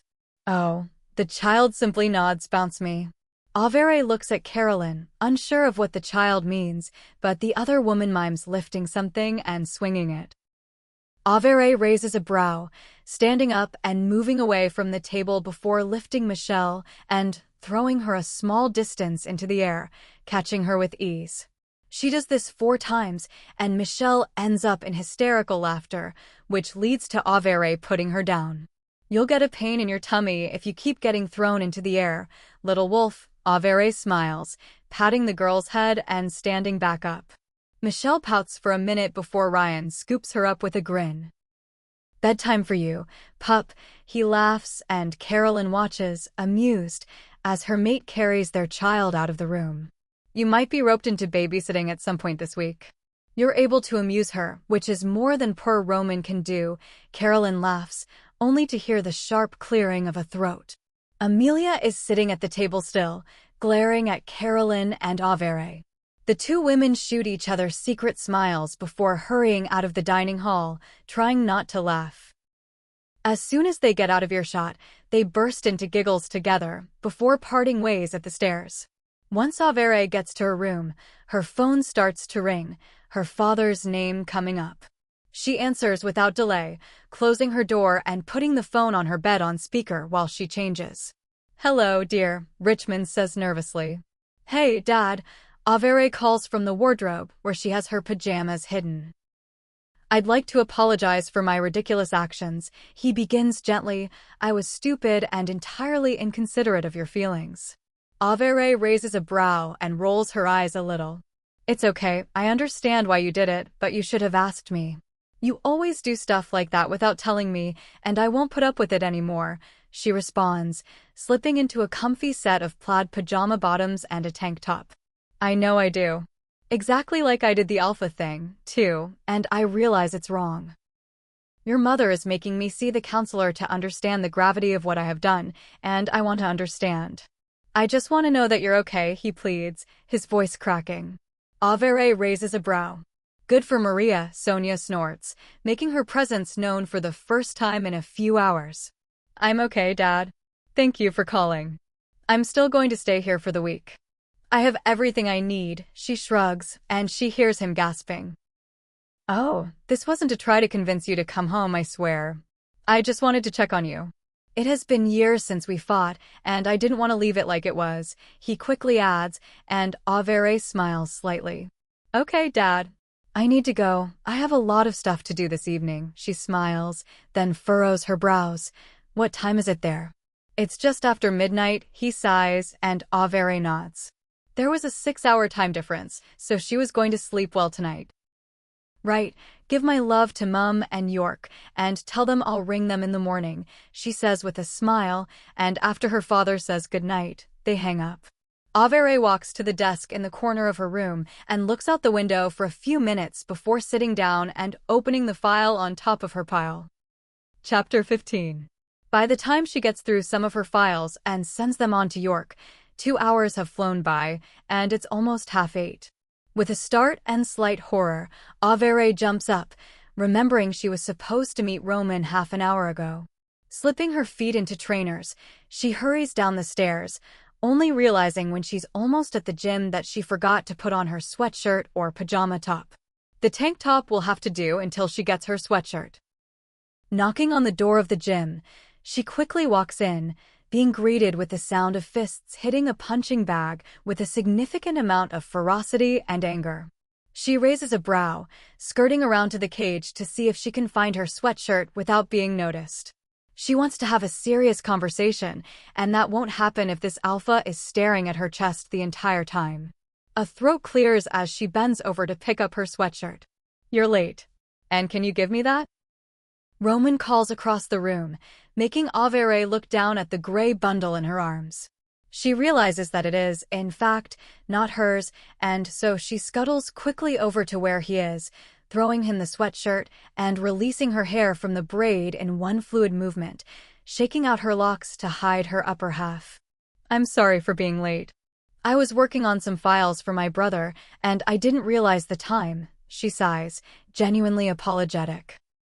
She hates being late to anything, and she's ordinarily early to everything. He simply nods, throwing his sweatshirt to where his water bottle is. "Are you up for some sparring?" he asks casually, and she stares at him like he has an extra head. "No, thanks. I worked out for 3 hours with the teenagers I need to speak to you about earlier," she responds quickly, not ready to admit her arms feel like lead. He makes a non-committal grunting noise, which annoys Averey a bit. "I would like to apologize for giving criticism in front of your pack. I should have waited until we were in private, or in your office, before I started being so rude," she starts, watching him like a hawk as he continues to punch the bag. She knows he can hear her clearly, so she rolls her eyes and continues. "Apology accepted," he mutters, delivering a right hook to the bag and making it shake.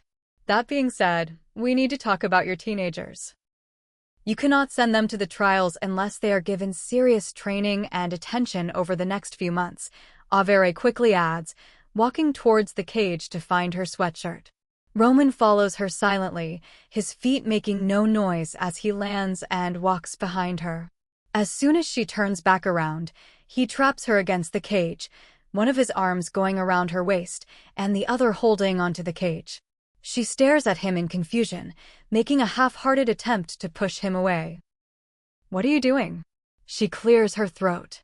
He's so close to her that she can feel his warm breath on her forehead. "I didn't think you were stupid, Wilcott," he breathily whispers, drawing her closer to his shirtless form and pressing his lips to hers. Her eyes widen, and she presses her hands onto his chest, pushing him off her. "You're so sweaty. And what in the world? Think about your mate," she snarls, shooting across the room to put distance between them. Romen watches her like a predator, watching as her cheeks turn red and her eyes flash black. "She's been dead for 9 years, he says in a low voice, which she can hear from across the room. "She's still your mate," she stutters out, completely confused. "You saw me earlier." "Clearly, I'm moving on," he smirks, and Averey stares at him, her eyes popping out of her head. "I am here to have a proper conversation about your teenagers, but now I have another thing to talk about." "Your terrible attitude," she gasps. She doesn't kiss men with mates.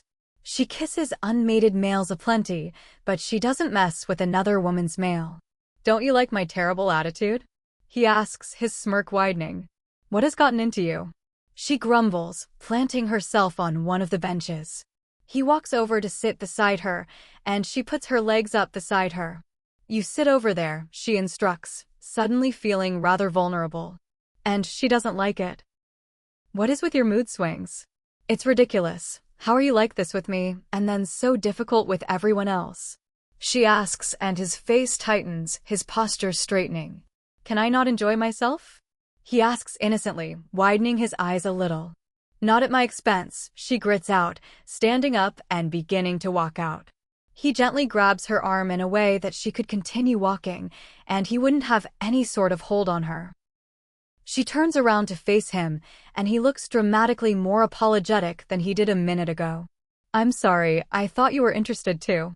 We can go to my office if you want a more formal setting, he sighs, running a hand through his short hair.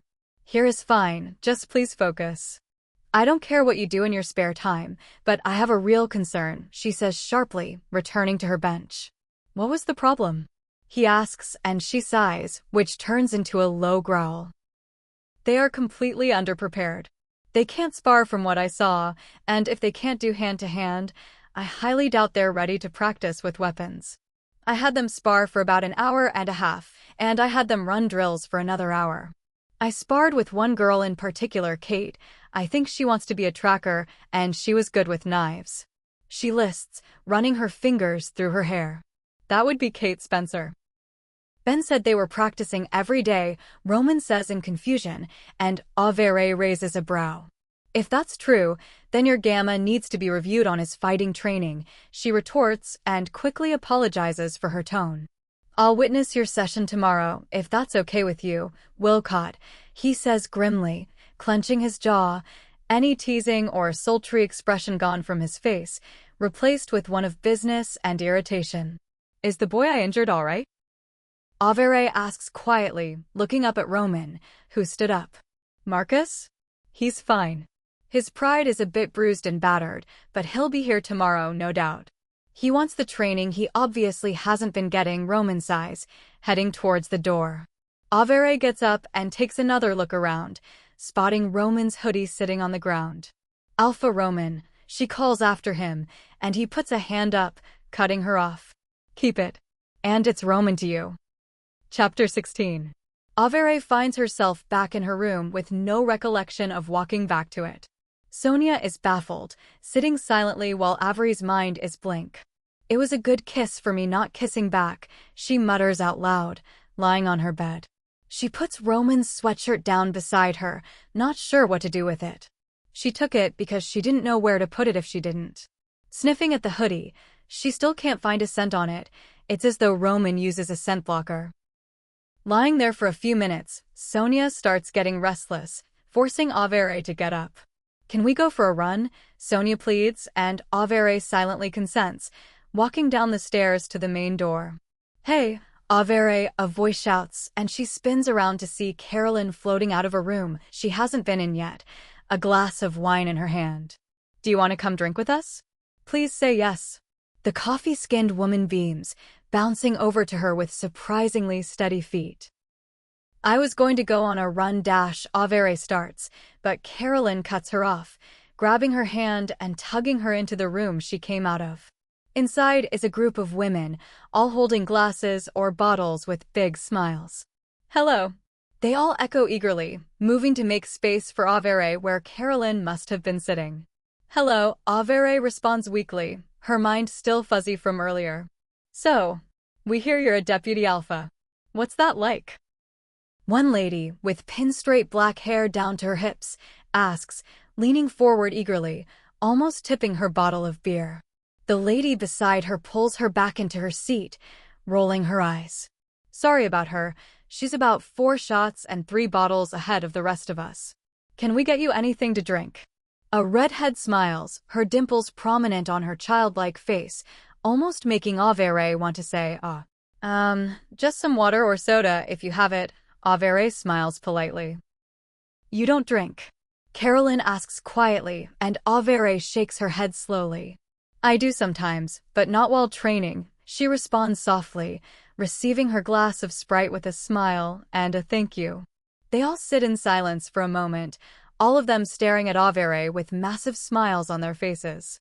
So, what happened with the alpha? Carolyn finally asks, with a mischievous smile on her face. Averey blinks, her mouth opening and closing with no words coming out. What do you know? She finally asks, deciding it's probably safer to figure out what Romen let slip, probably to his beta. Well, we know you two had a massive argument. One woman smirks. My son was there, he heard it. So did you two, make up afterwards. Averey stares at her in horror, her eyes bulging. We know you two talked in the gym, the slightly drunk lady with black hair beams, but I don't know after that, I wasn't there. One lady mutters, and Averey spins around to stare at her. What? She groans, and the lady freezes in alarm. The room is full of excitement, but also nervous tension. Carolyn quickly clears her throat, sitting up straight and raising her glass. To our weekly Lady Thursday and all of you lovely ladies. May we always welcome new members, and may we drink so much wine that our mates have to come to find us. She laughs, and everyone raises their glass, Averey weekly doing the same. So, Deputy, tell us about yourself. One lady starts curiously, her eyes wide and probing.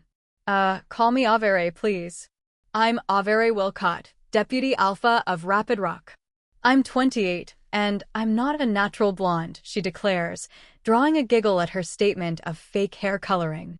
My husband is training in your pack. What's it like? One asks, looking at her inquiringly.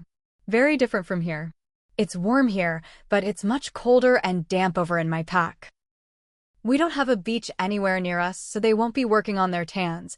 Averey responds ruefully, rubbing her own ghostly arms. So, did anything happen? The same woman from earlier blurts out, sitting on the edge of her chair.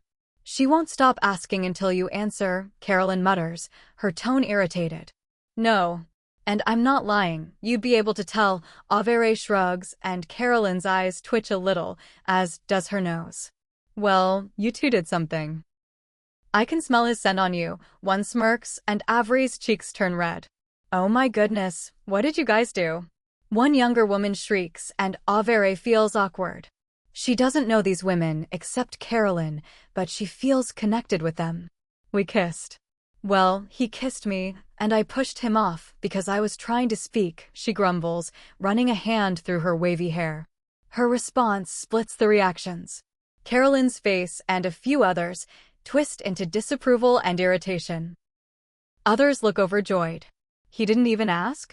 One woman asks with scorn, and Averey widens her eyes. She didn't want his pack to turn on him. It was only a kiss. He apologized. He had the wrong idea, she quickly explains, and Carolyn's face still isn't back to normal. Her eyes flash black, and it's obvious she is mind-linking her mate to fill him in. Bother, Sonia hisses, if Ryan knows, Roman will know you told someone. Averey suddenly feels slightly uncomfortable. She wasn't sure if this was supposed to be some secret, illicit affair. It probably was, because he wasn't very polite to her in front of his pack or his family. The women look remarkably irritated, and Averey notices this. We're not angry at you, dear, a white-haired, middle-aged woman quickly assures her, shaking her head. We just thought that sort of outdated stuff was gone from this pack. Most of the women nod along in agreement, rolling their eyes. Oh, well, he apologized, Averey repeats awkwardly, rubbing her neck. I'd kiss him back if I hadn't been talking. Her eyes widen as she admits that, and Sonia is howling with laughter in her head. She hadn't admitted it to herself yet, and she had managed to tell the members of the pack that would inform everybody else of her misdemeanor. The women are all aflutter, bouncing and beaming at each other, some rapidly mind-linking. Could we keep this a secret, though? I don't want him to think I broke his privacy, she cringes, and the white-haired lady walks over and puts an arm over her shoulder. He lost his right to privacy and secrecy the moment he kissed you, she smirks, patting the younger girl on the arm. Chapter 17. Breakfast is silent the next morning. The hall is emptier than the previous night, only residents or workers of the house are eating and chatting. All of the women are smiling and smirking, nudging each other and looking up at Averey, who sits at the front of the room with scarlet-colored cheeks. She looks around nervously, her eyes landing on Roman, before they quickly flit away, acting like she never looked in his direction. Carolyn nudges her with a smirk, winking at her in between shoveling oatmeal into Michelle's mouth. Averey scowls at her, feeling the nervous tension around her. She doesn't care who knows about their kiss. She isn't shy about stuff like that. She doesn't give a second glance to rumors and mutters in the corners of the halls. Her fear stems from his reaction.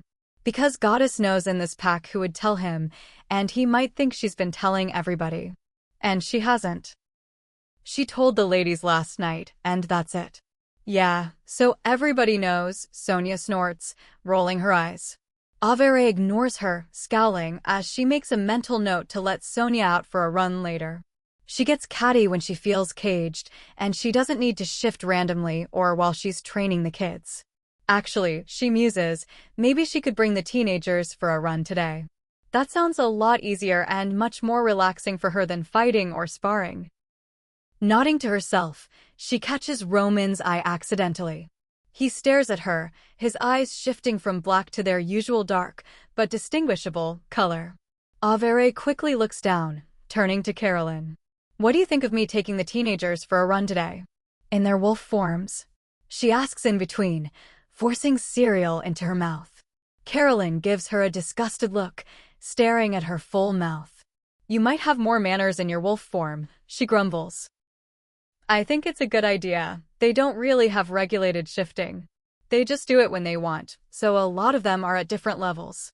Averey nods thoughtfully, making a mental note to ask Carolyn the important stuff instead of anyone else. She's technically the surrogate Luna, so any woman with issues about anything would go to her over anybody else. Yeah, I might do that then. Where's the worst place to work out in this territory? She questions, leaning forward to wipe a glob of oatmeal off Michelle's cheek absently. By the swamps, Carolyn nods, handing Averey the spoon for Michelle's breakfast with amusement, quickly eating her own. Averey makes aeroplane noises as she feeds the little girl, who looks delighted with the unexpected attention. Roman walks behind the two women, who don't seem to have noticed that most of the hall has cleared out, with people quickly hurrying off to their jobs or school. He coughs softly, and Carolyn glances up at him before doing a double-take and widening her eyes a little, nudging Averey, who still has her full attention focused on the young girl she is feeding. Good morning, Alpha, Averey nods, shifting her jaw from one side to the other as she makes faces at Michelle to get her to eat the last spoonful of oatmeal in the bowl. Roman's jaw twitches when she says Alpha, so he obviously hadn't forgotten about his instruction like she had tried to. I heard you want to train the pups over by the swamp. He starts hesitantly. If you want to do that, I'll be coming with you. They're a big group, and the area is vast. It's easy to lose someone in there. That works fine for me, she shrugs. When do they finish school? Roman looks surprised at first, but quickly lowers his brows and hardens his facial expression. Around 3, I believe. He nods, and Carolyn coughs too. Tell them I want them to meet at the swamp area for 3. Then, Averey sighs, letting Michelle climb onto her lap. You look good with children, Roman smirks, walking away. What in the world did he just say? Averey growls, and Michelle giggles. You look good with children, she parrots, lisping a little bit on the final word. Carol Cyn has to smother her laughter, lifting her daughter away from Averey and putting her onto her hip. What are your plans for the day? She asks the irritated blonde, who sighs. I suppose some pack work. I might go for a run myself now before I do the training. I don't really know yet, she shrugs. What time is lunch at? 1, and it's usually a pretty quiet affair. I'll be here, but we'll probably be the only 2 at this table. Most of the others take their lunch in their office, Carolyn nods, taking Michelle's fingers out of her mouth. That's perfect. I'll see you later. Averey smiles at the woman whom she's befriended, wandering off to her room. Once she gets there, she spends a little time on her phone, online shopping, until she realizes she doesn't know the address of this pack house. She sighs, giving up on that endeavor, deciding to go to her desk and get some work done. The paperwork is monotonous and repetitive, and she spends 10 minutes trying to decipher 3 lines of York's handwriting before she gives up and phones him. Hey sis, he laughs into the phone, typing away on his computer. What in the world did you waffle about in your notes about the rogues on the eastern border? She sighs, not in the humor for his eternal bubbliness. Send me a picture of it, I don't remember, he responds, sounding confused. How's Alpha Lancaster? York asks while he gazes at the picture Averey just sent over. He's surly and annoying, she responds, gritting her teeth a little. He kissed you. York smirks and Averey lets out an outraged gasp. How did you know? She groans, rubbing her face. I didn't. It was just a guess, but now I know, he chuckles, and he can hear her grumbling away to herself. Well, you keep it zipped. His mate is apparently dead, she begins, and York cuts her off. There's no way she's dead. We would have heard about it, he grumbles, and Averey nods enthusiastically, even though he can't see her. That's what I said, she exclaims, sitting up properly in her seat. So, I wonder what the otherworldly Alpha Lancaster is hiding.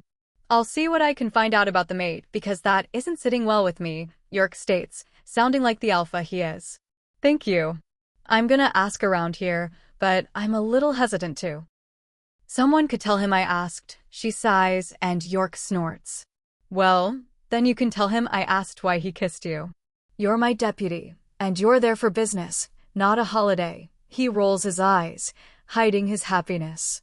Maria, who's sitting in the room with him, shares a look with her son, both of their faces lighting up with excitement for their daughter and sister. God, you're all so dramatic, Averey grumbles. I have to go. I have a lot to do before I go train the teenagers. Train the teenagers? York exclaims curiously, raising his eyebrows. Yeah, they trust me to do that here. The teenagers actually asked me to, Averey states smugly, and York looks worriedly at his mother. Chapter 18. Averey ends her phone call with her brother in a huff. He scolded her for training teenagers without his approval, to which she responded by questioning his authority over her. He told her to watch her temper, and it was safe to say she nearly lost it with him. It's almost time for lunch, so Averey slams her laptop closed, wincing with regret as soon as she does. Adjusting her bun as she walks down the stairs, she notes how quiet it is in the house. It's eerie compared to usual. She had been locked in her room with her music blaring before her call, so the silence is startling. Wandering to the dining hall, she finds it empty, so she walks towards the kitchen area, where she keeps seeing people vanish into. Hello, she nods to a lady who looks at her a little strangely. Strolling into the bustling kitchen, she sticks to the wall, out of the way of everyone. Are you here to work or to watch, dear? A man calls over to her, glancing over his shoulder while he shakes something into a pan. Watch, she calls back, furrowing her brows as she observes everyone. They all have a task, but none of them will look her in the eye. Her eyes widen as she realizes that they must be Omegas. She didn't expect the Alpha of Equality and Peace to have such an outdated tradition.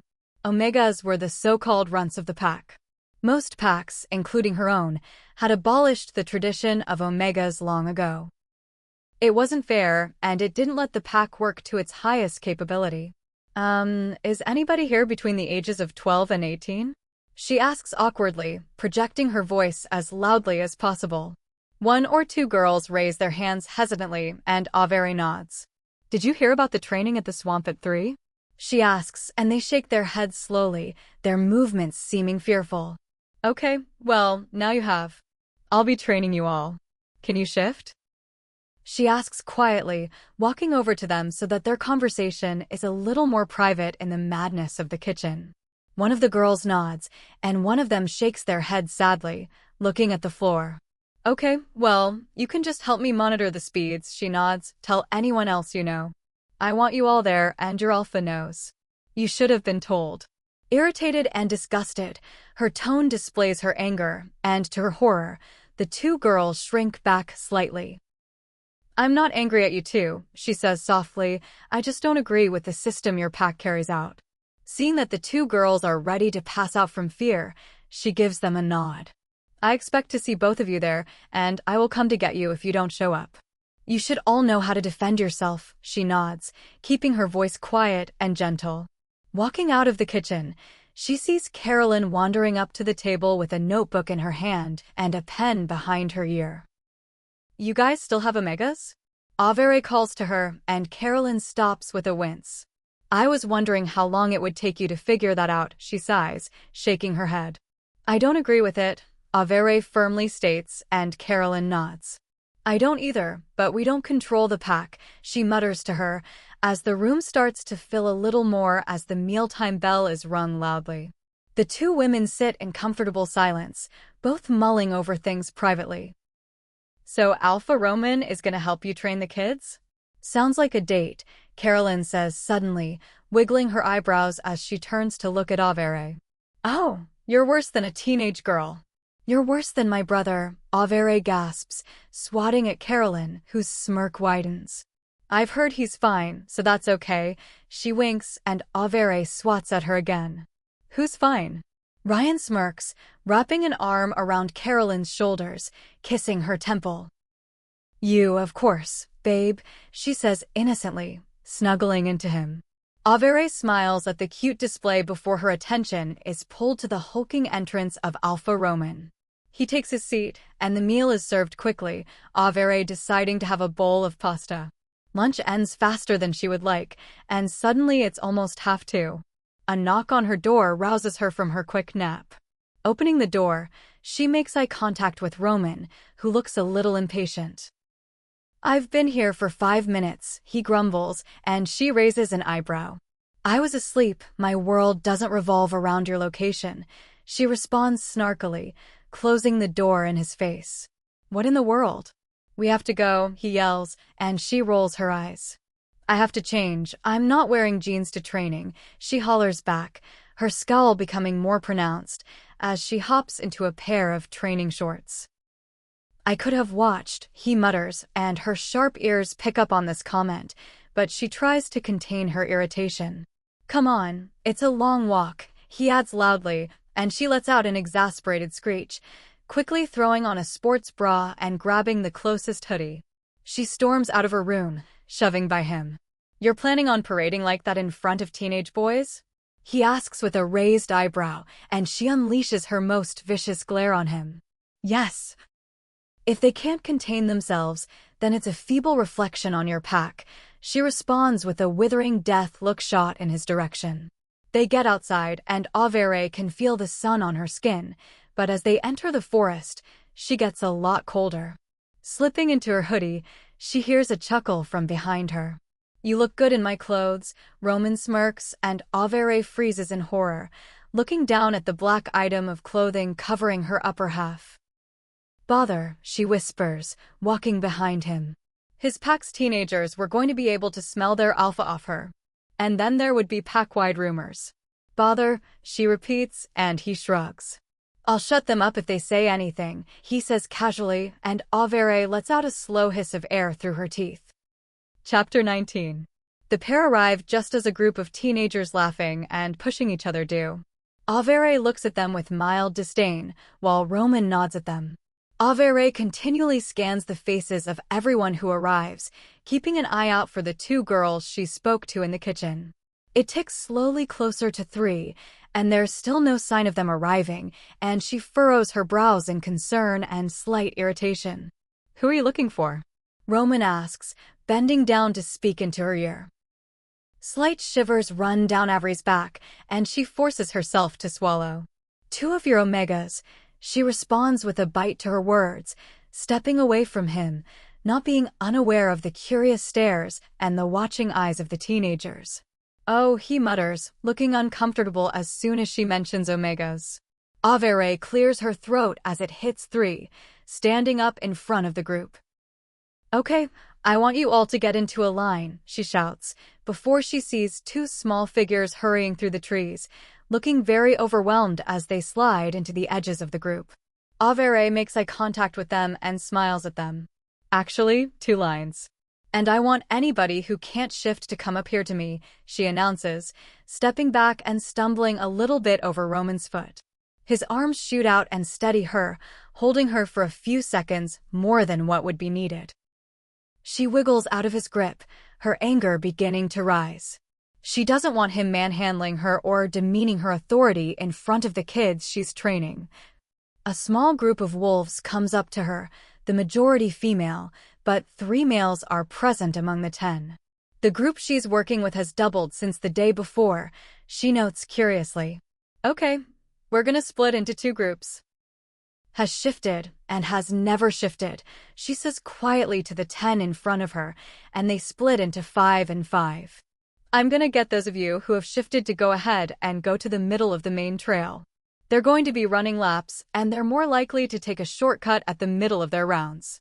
I need you guys to be there to stop people doing that, she instructs, and the 5 in that group quickly leave. She turns to the 5 remaining, who look terrified. Both of her Omegas stand in front of her, one shaking like a leaf. Okay, I'm going to keep you 2 with me, she indicates to the 2 girls, and then looks at the other 3. Go to the end. When your alpha links you that it's the last round, you write down or send us the names of the wolves through first, okay? She nods, and those 3 scamper off. Averey turns to face the enormous group of youths who are standing in 4 lines instead of 2. Not what she said, but whatever works, she supposes. Today, you're shifting and running laps of this area. The whole area. Your alpha will mind-link you the plan, Averey screams so that everyone can hear her.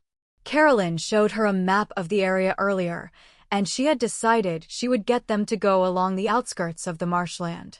That way, if they cheated by trying to take a shortcut, they'd know, because they'd have to go help and get them out. She can hear some gasps and groans, and some of the teenagers look remarkably white in the face.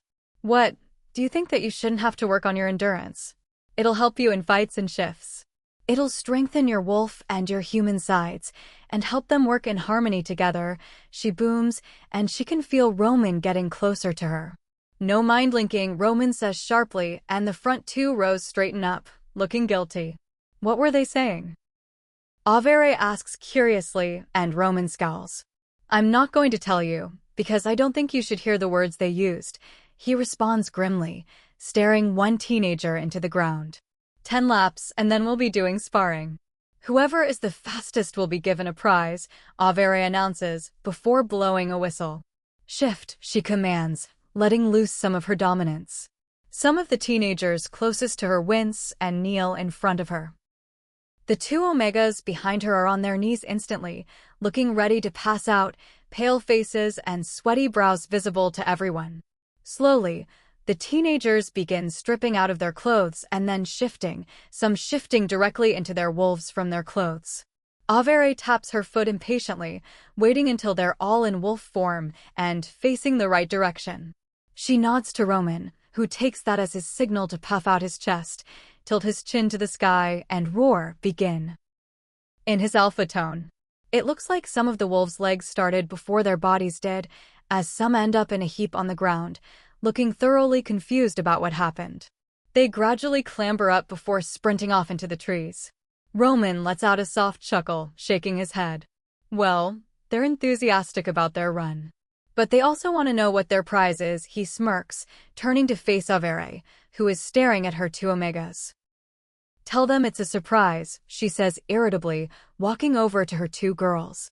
Come on, we can't get anything done sitting down, she whispers to them, and the 2 frightened girls slowly rise to their feet, looking as though they would rather be anywhere else than here at the moment.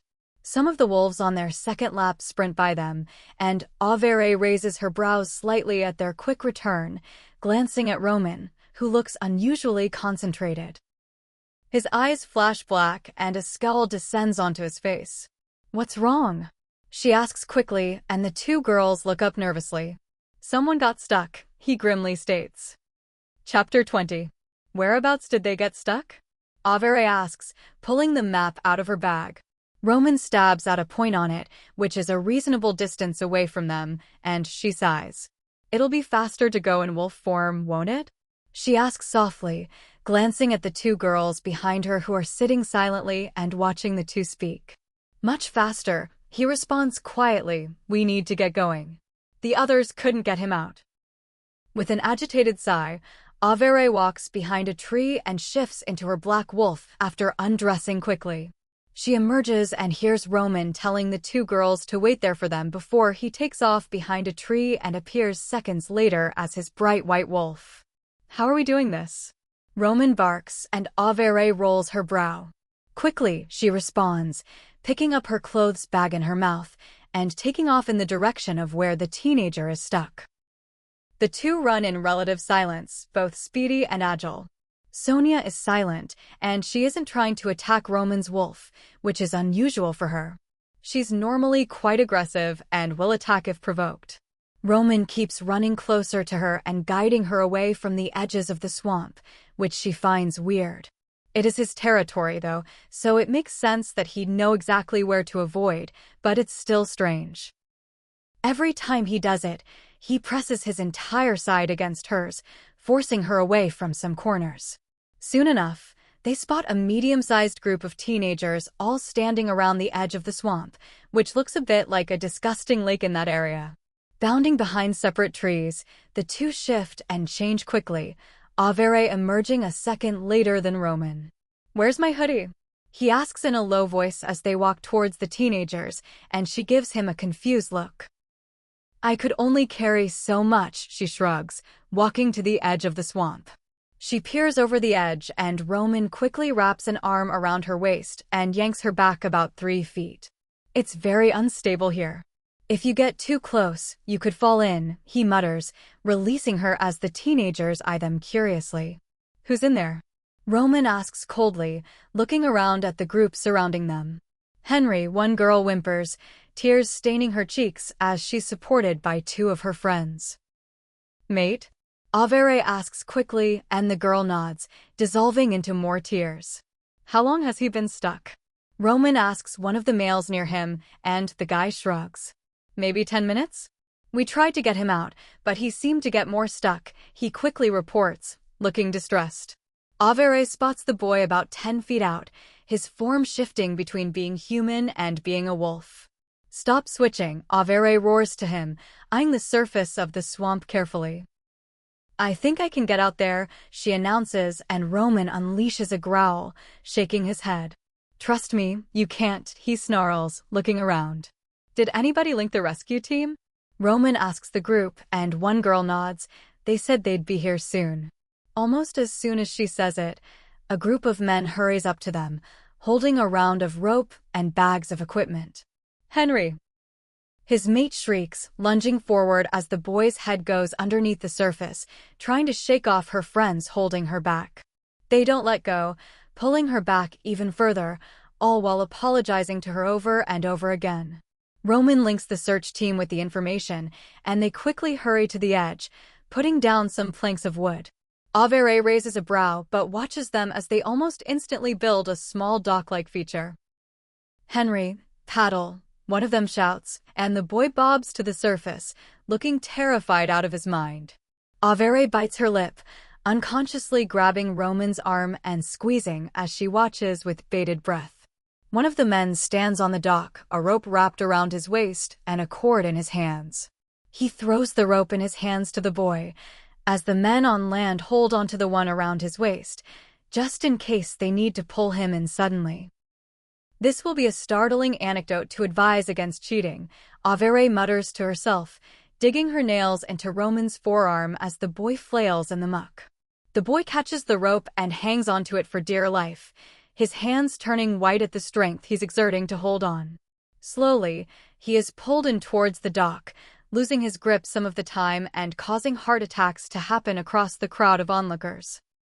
He is dragged up onto the makeshift dock, and he lies there for a minute, his mate still being held back from going near him.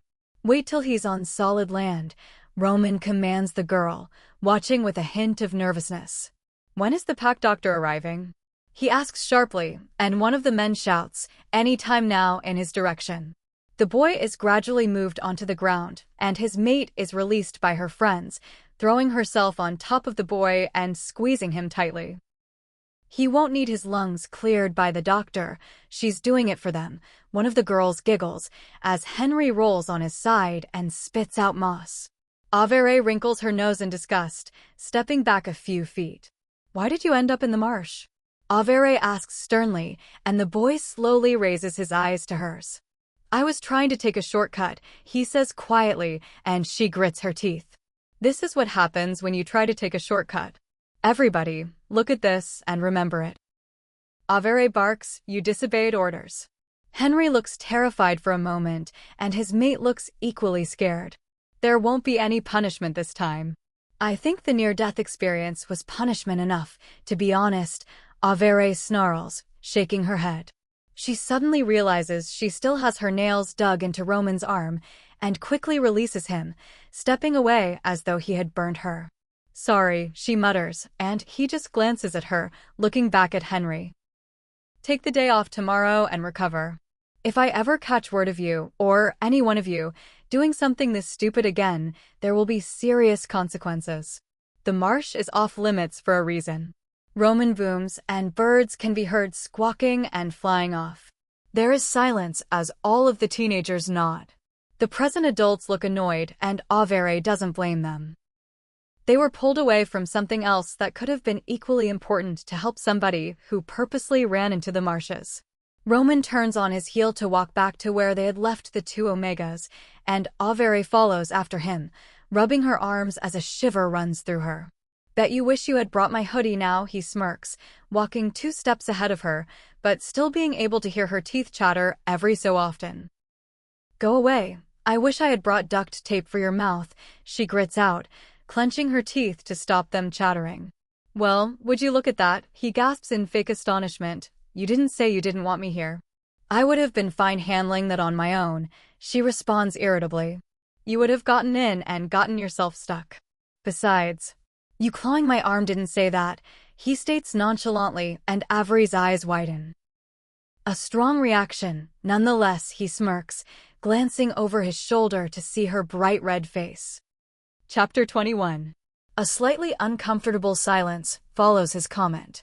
Our life has never been as uncomfortable as it has been since we came here, Sonia comments irritably, scowling. Shut up, drama queen, is Averey's response, as she skulls as well. Are you gonna have them train after that? Romen asks quietly, rubbing the back of his neck. The back of his neck and his cheeks are slightly red, which makes Averey smirk. Was he embarrassed, or did she make him nervous? I don't think so.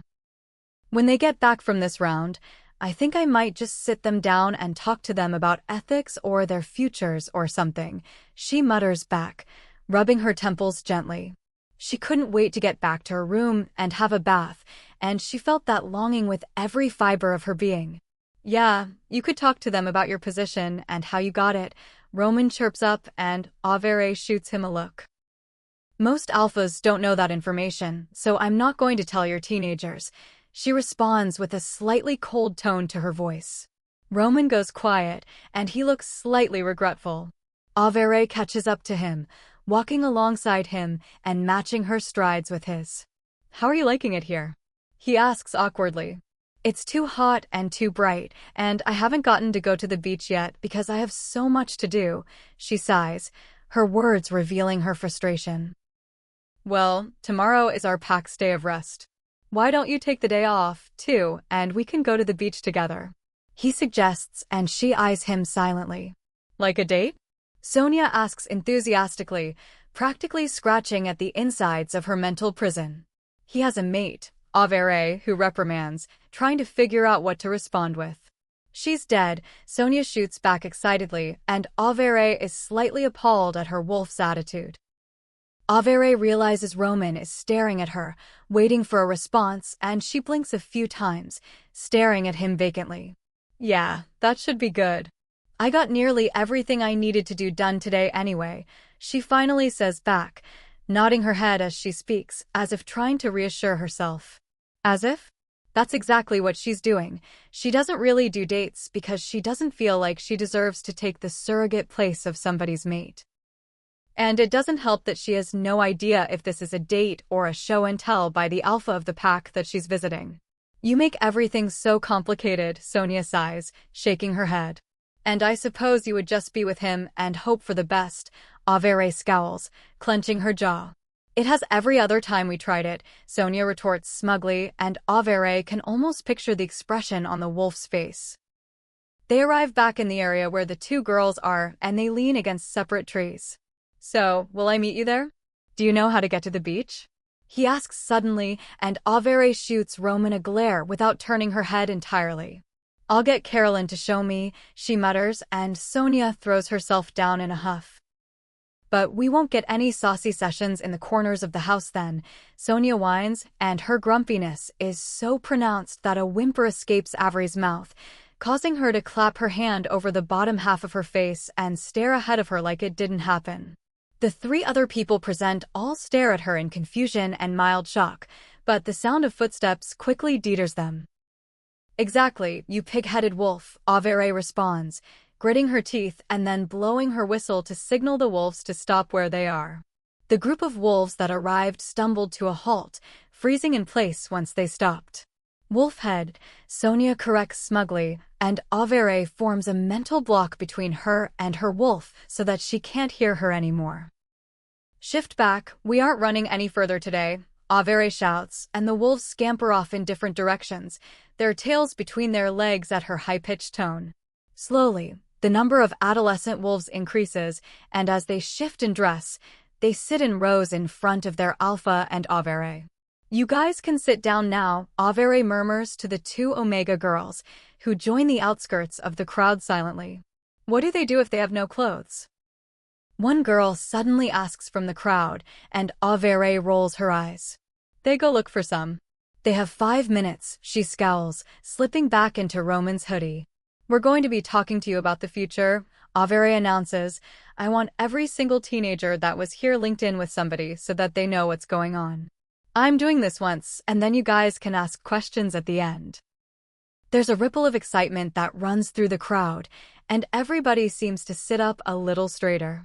First, I'd like for us to run through some ground rules for not only these sessions, but also for your future roles, whatever they may be, Averey begins, noting the arrival of a few more wolves, who quickly shift and join the group. I don't want anybody talking when I'm talking. If you aren't going to pay attention, don't come. It's as simple as that. These sessions are not mandatory, and I don't particularly care if you show up. I'm as happy to teach 5 of you as 50 of you. So show some respect, Averey snarls, seeing a boy pale. I wasn't targeting anyone with that little speech, but now I know who to target, she smirks, cracking her knuckles. As Deputy Alpha Wilcott said, these sessions are not mandatory. If you don't want to come, you don't have to, but you should. This is a rare chance to see how another pack train and Rapid Rock are particularly well-versed in fighting and tracking. If you don't show respect to Deputy Alpha Wilcott, however, you won't be allowed to attend, Roman announces, his face looking like it was carved out of stone. We don't believe in cheating. Today, one of your fellow teenagers, Henry, got stuck in the swamp and could have died because he tried to take a shortcut. This is not to be mocked. We are using him as an example. A lot of you would have done the same thing. I want this to be a lesson for all of you. He could have drowned before we got to him, and he would have lost his wolf, Averey states, and there's a ripple throughout the crowd. A lot of the crowd looks appalled at the revelation, and there's a low buzz of chatter, which Averey expected and allows for. It isn't every day that somebody nearly dies, and if it is, they aren't used as an example very much. It's usually considered rather rude, but Averey doesn't care. Chapter 22. The best trackers are people who can move quietly and use their senses for a long period of time without tiring. Endurance is key for this profession, as is patience. Averey nods, and Roman nods with her. Trackers are essential. They're often seen as softer than the warriors, and they are, but they have to be able to fight. They can fight for longer than most warriors can, which is a huge advantage to them when they're hunting someone, Roman continues, looking to Averey to continue. A rogue expects brute force and doesn't expect weapons from trackers. We equip ours with handguns, easy to use, and easy to hide. I don't know what you guys here do. Averey glances at Roman, and he holds eye contact with her for a moment. We usually carry knives, and a lot of them at that. Handguns are a good idea, but the noise can attract more unwanted attention, Roman shrugs. A bigger reach is a bigger advantage. Averey responds quickly, and there's a pregnant pause before anyone speaks. Warriors are the strongest. They don't have to be the biggest, but they have to be the sharpest in battle. It takes more than big muscles to win a fight. Roman moves on, and a girl giggles. Yeah, Marcus learned that yesterday. She grins, and the crowd snickers. Yes, he did. I hope you all learn to never underestimate the person across from you. You never know what tricks they have. Averey smiles, nodding to the girl in the crowd in appreciation. Any questions? Averey asks, her eyes roving over the crowd. How many years does it take to train as a warrior? One boy asks, and Averey looks to Roman for his answer. It varies from pack to pack. Here, generally 3 years. In those 3 years, You may take part in pack exchanges or diplomatic missions, he rumbles, and some people in the crowd perk up. How about trackers for your pack, Alpha Wilcott? One girl chirps up, leaning forward to hear the answer. Averey doesn't correct the girl for using the wrong title. Instead, she takes a minute to think. We say 4 to 5 years, which is almost double most of the pack's times. We believe it takes time to perfect your craft, and you can't rush perfection. She winks, and she gets some laughs from some of the teenage girls. What if you don't want to be a warrior or a tracker? One boy asks, looking a little disgruntled. There are administrative roles that need to be filled everywhere. We have a lot of jacks of all trades, masters of none, in a lot of commanding roles, so don't worry if you don't hear about anything that suits you perfectly, Romen nods. Exactly, as your alpha said, you don't have to fit one of the roles we spoke about today. You might decide to go to university in the human world, as I did, before pursuing any pack role, she declares, and that raises some eyebrows. What did you study? A girl asks eagerly, and all of the crowd is now intently listening. Economics, politics, and law. Averey shrugs, and Romen raises his eyebrows a little. Why are you not an alpha? One boy asks curiously, and Averey clenches her jaw. Because I'm not. Next question. Averey responds in a slightly snappy tone, and Romen leans his back against a tree near him. How did you become a deputy alpha? One girl asks, furrowing her brows. Training, Averey replies shortly, gazing around the clearing, red crawling up her neck slowly. Maybe it would be better just to tell them, so they stop asking questions and poking around? Sonia suggests quietly, and Averey realizes she dropped her mental block while she was answering questions. They'd put you down, so no, Averey responds, a scowl forming on her face. What's your favorite type of training? Someone fills the silence, and Averey shrugs, looking to Romen. I like running, I like building my endurance, he coughs. I like sparring, Averey sighs, leaning against a tree nearby Romen's. Are you and our alpha dating? A girl near the front smirks, and everyone else releases chuckles. No, both adults say in unison, and every teenager's eyes suddenly flash black for a moment, as do Alpha Romen's. Moments later, everyone is back to normal, but they all look more serious and somber. Sorry, Deputy Alpha Wilcott, they quickly say in unison, and Averey furrows her brows. The teenagers quickly get up, and they all gradually leave, much to Averey's surprise and extreme confusion. Okay, goodbye then? Averey mutters, giving a sarcastic wave to the turned backs of the children. They have to go do their homework, Romen shrugs casually, while Averey picks up her stuff with a bit of a slump to her shoulders. Cool, Averey sighs, walking after the teenagers with her bag slung over her shoulder. Good working with you today. We could go on a run. Romen calls after her, and Averey scrunches up her nose. Nah, I don't think so. I think I'm just gonna go back to the house, shower, and relax for a little bit before dinner. Thanks for offering, though. Maybe tomorrow? She suggests, making her strides longer and quicker. Romen catches up with her with relative ease, strolling beside her and looking down at her. Is there something wrong with me? He asks curiously, and she grits her teeth. Me not wanting to go on a run with you has nothing to do with you. I want to have a shower and a nap. She responds rather coldly, feeling rather taken aback by her own tone after she says the words. Well, why didn't you kiss me back last night then? He pouts, a grumpy expression taking over his face. Averey almost laughs until she realizes he's being serious, and he wants to know. God, I didn't know it was such a bruise to your ego, she snorts, switching the arm her bag is on. It is, so why won't you kiss me back? He pesters, and he continues asking this question for 5 minutes. Every passing minute brings Averey's temper up by a couple of points, and when they get near the edge of the forest, Averey loses it and pins him against a tree. You have a mate, she roars, her voice echoing throughout the empty forest. Romen lets her pin him, surprise crossing his face. She's dead. He responds, but it almost sounds like a question. No, she isn't, we would have heard. She spits in his direction, dropping him from her hold in disgust. Not if I didn't want you to, he whispers, and suddenly, she's being pinned against the nearest tree. A shriek of surprise escapes her lips, and she flounders in the air, trying to get down from where he has her elevated. "I have contacts," she snarls, and he smirks.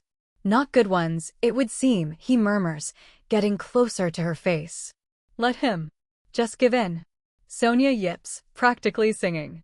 Averey gasps as Romen pulls her closer to him. Or, rather, he gets closer to the tree, effectively sandwiching her between the bark and his body. "Do it," Sonia hollers. "Let him do whatever he wants." Averey looks at Romen through half-closed eyes, looking up through her eyelashes. He unleashes a growl and presses his lips to hers. She doesn't move for a second, but she quickly returns the kiss this time, putting a hand on the back of his head and the other around his shoulders. Her legs automatically wrap around his waist to try to stop herself sliding down, and he relocates one of his hands to her hip, supporting her. She lets out a squeak of surprise, and he takes that opportunity to deepen the kiss. Sonia is cackling away in Averey's head, and she has to stop herself from gritting her teeth. It probably would have meant she bit him. She quickly zones back into the kiss, moving her lips with his. They kiss for a few minutes, and then he pulls his lips away from hers, beginning to kiss down her neck, a devilish expression on his face. "What in the world am I doing?" Averey panics, and Sonia perks up, paying attention as Romen slowly pulls off his hoodie from her body. "I've got this," Sonia replies confidently as Romen kisses her neck. Exactly 5 seconds later, Romen has his lips against something furry, causing him to open his eyes. He makes eye contact with a wolf, who smirks, before quickly jumping down and scampering off into the trees. Chapter 23. "What in the world?" Averey groans Sonia, taking full control and scampering through the trees. "Don't blame me. You didn't fight him off either," Sonia responds in a snooty tone, flicking her tail as she slows her run to a slow walk, sailing through the trees with ease. "I wouldn't have let it go much further," Averey cries out in indignation, and Sonia rolls her eyes. "Oh yes, you would have. You were just afraid of the consequences that you'd have to deal with after her wolf bites back, before the two simultaneously put up mental blocks and go about their own business." Averey makes sure that she knows where they are, while Sonia sniffs at everything, enjoying her time shifted. She doesn't like being cooped up, and Averey admittedly feels guilty for keeping her locked up for almost 2 days. Her run earlier helped a little to release some tension. Still, she decides it's probably best to allow Sonia to run free for an hour or two, just playing and wandering around her new surroundings, figuring out her new favorite spots and avoiding where to. "Well, don't go near the swamp," Averey mutters, and Sonia releases a harumph noise, ignoring her as she sprints around the circumference of the swampland. Going further into Lancaster territory, Averey finds a clear lake and glances around. Silently padding into the lake, she shifts back into her human form, gazing over the surroundings of the lake. Walking further into the lake, the water is now just below her shoulders, and she squints at the trees surrounding the water suspiciously, convinced that somebody is watching her. She's paranoid, but she'd like privacy, which is a bit of a weird ask when she's the one who is in a very, very public lake. Lying on her back, Averey releases her bun, letting her body sink a bit so that the water covers her entirely. Her hair soaks up some of the water, becoming remarkably more cumbersome as she begins to get herself upright, treading water the entire time. Another nervous look around, and something catches her eye this time. She can see something sparkly at the bottom of the lake, and Averey quickly weighs the pros and cons of the situation. Positives: she could get some new jewelry out of this, all while working out some of her nervous energy. Negatives: she could drown, but that could get her a day or 2 off from work, so she wasn't too fussed about it. With that thought, she took in a large breath before directing herself straight down to the object. Quickly and powerfully paddling to the bottom, she swipes the object up and misses. "Darn it," she shouts underwater, quickly resurfacing and getting another breath. Giving herself a minute to breathe, she then swims back down, this time successfully grabbing the object and holding onto it tightly as she hurries to the top of the water. She isn't a big fan of swimming, but she is a fan of free things, so she'll lose some to win some. Wiping the water out of her eyes and pushing her tangled mane behind her ears, she squints at the object, examining the metal and jewels closely. She realizes after a minute that it's a ring on a necklace, a thin golden chain, and a beautiful ring with emerald and amethyst-colored stones adorning a plain band. Staring at it curiously, she surveys the area around her, squinting for anything else in the water. Putting her head under the water, she opens her eyes and looks in every direction, but nothing catches her eye. With a slight frown, she resurfaces again, slowly wading towards the shallows. She cuts her foot on a rock as she steps up the natural steps of the lake, cursing quietly to herself so as not to attract any unwanted attention. She still isn't entirely sure that she's alone here, and so she shifts once her wolf will be able to paddle. Picking up the necklace from one of the steps she left it on, she holds it carefully in her mouth before taking off at running speed again, heading back to the pack house in the most direct route she can identify. Sonia is just as curious about the necklace, but she feels odd about having it, and so she hides it in her mouth, being careful not to bite down on it or swallow it. Averey appreciates the effort, and as she comes up to the pack house, the main door is open, so she runs right in, her paws pounding against the wooden flooring. Some ladies shriek as they see her bounding towards them, only for her to skid a little bit and veer up the stairs with a wolfish grin, the golden metal of the necklace gleaming between her teeth. "No wolves in the house," a lady shouts after her, her face a picture of outrage. Averey bounces up the stairs, her tail hitting everything around her, including a wolf cub who looks extremely startled until a wolf passes him by. Averey makes it to her room and forces the door open with her paws, discovering a pile of clothes outside it that she'll deal with later. Sniffing her room as she walks in, she can only identify her own scent, so she releases a sigh of relief, dropping the necklace on the side of her bed that's furthest from the door and shifting. Hurrying over to lock her bedroom door, she catches a glimpse of herself in the mirror and winces a little, dirt covering half of her body and her hair full of seaweed. She didn't even notice any in the water, but she was more focused on not being spotted. Swiping the necklace off the ground, she brings it into the bathroom with her towel and comb, staring at it curiously as the stones catch the light. The lake water has washed away any trace of scent or evidence of its owner, probably long ago. It doesn't seem to be in any way rusted or tarnished, so Averey rinses it with some shampoo before putting it beside her jewelry box for inspection later. Letting the water run for a moment, she gets in and starts scrubbing her hair, thoroughly disgusted by the color of the water that comes out of it. Sonia chooses now to come to life, practically smirking. "So, you need to figure out what you're gonna do about Alpha Romen," her wolf cackles, and Averey winces a little, having momentarily forgotten about that predicament while she was finding the necklace. "I'm gonna do nothing," Averey responds adamantly, rinsing her shampoo out of her hair and deciding it's probably best to do a second shampoo. "But you have a date with him tomorrow," Sonia smirks, and Averey rolls her eyes. "Friendly outing, not a date." "Besides, I doubt he'll want to see us after that trick you pulled today," Averey scolds, cringing at the memory as she moves on to conditioner. "Oh, after what you did, he'll definitely want to see us," Sonia cackles, projecting the memory of the two kissing against a tree into Averey's mind. "Goodness," Averey mutters out loud, shaving her legs while her conditioner stays in. The biggest downside of being a werewolf had to be how fast body hair grew. She'd end up looking like Sonia if she left it too long. Chapter 24. The night passes quickly, and Averey is awoken by a knock on her door, rudely ripping her out of her vivid dream about a not-so-anonymous alpha.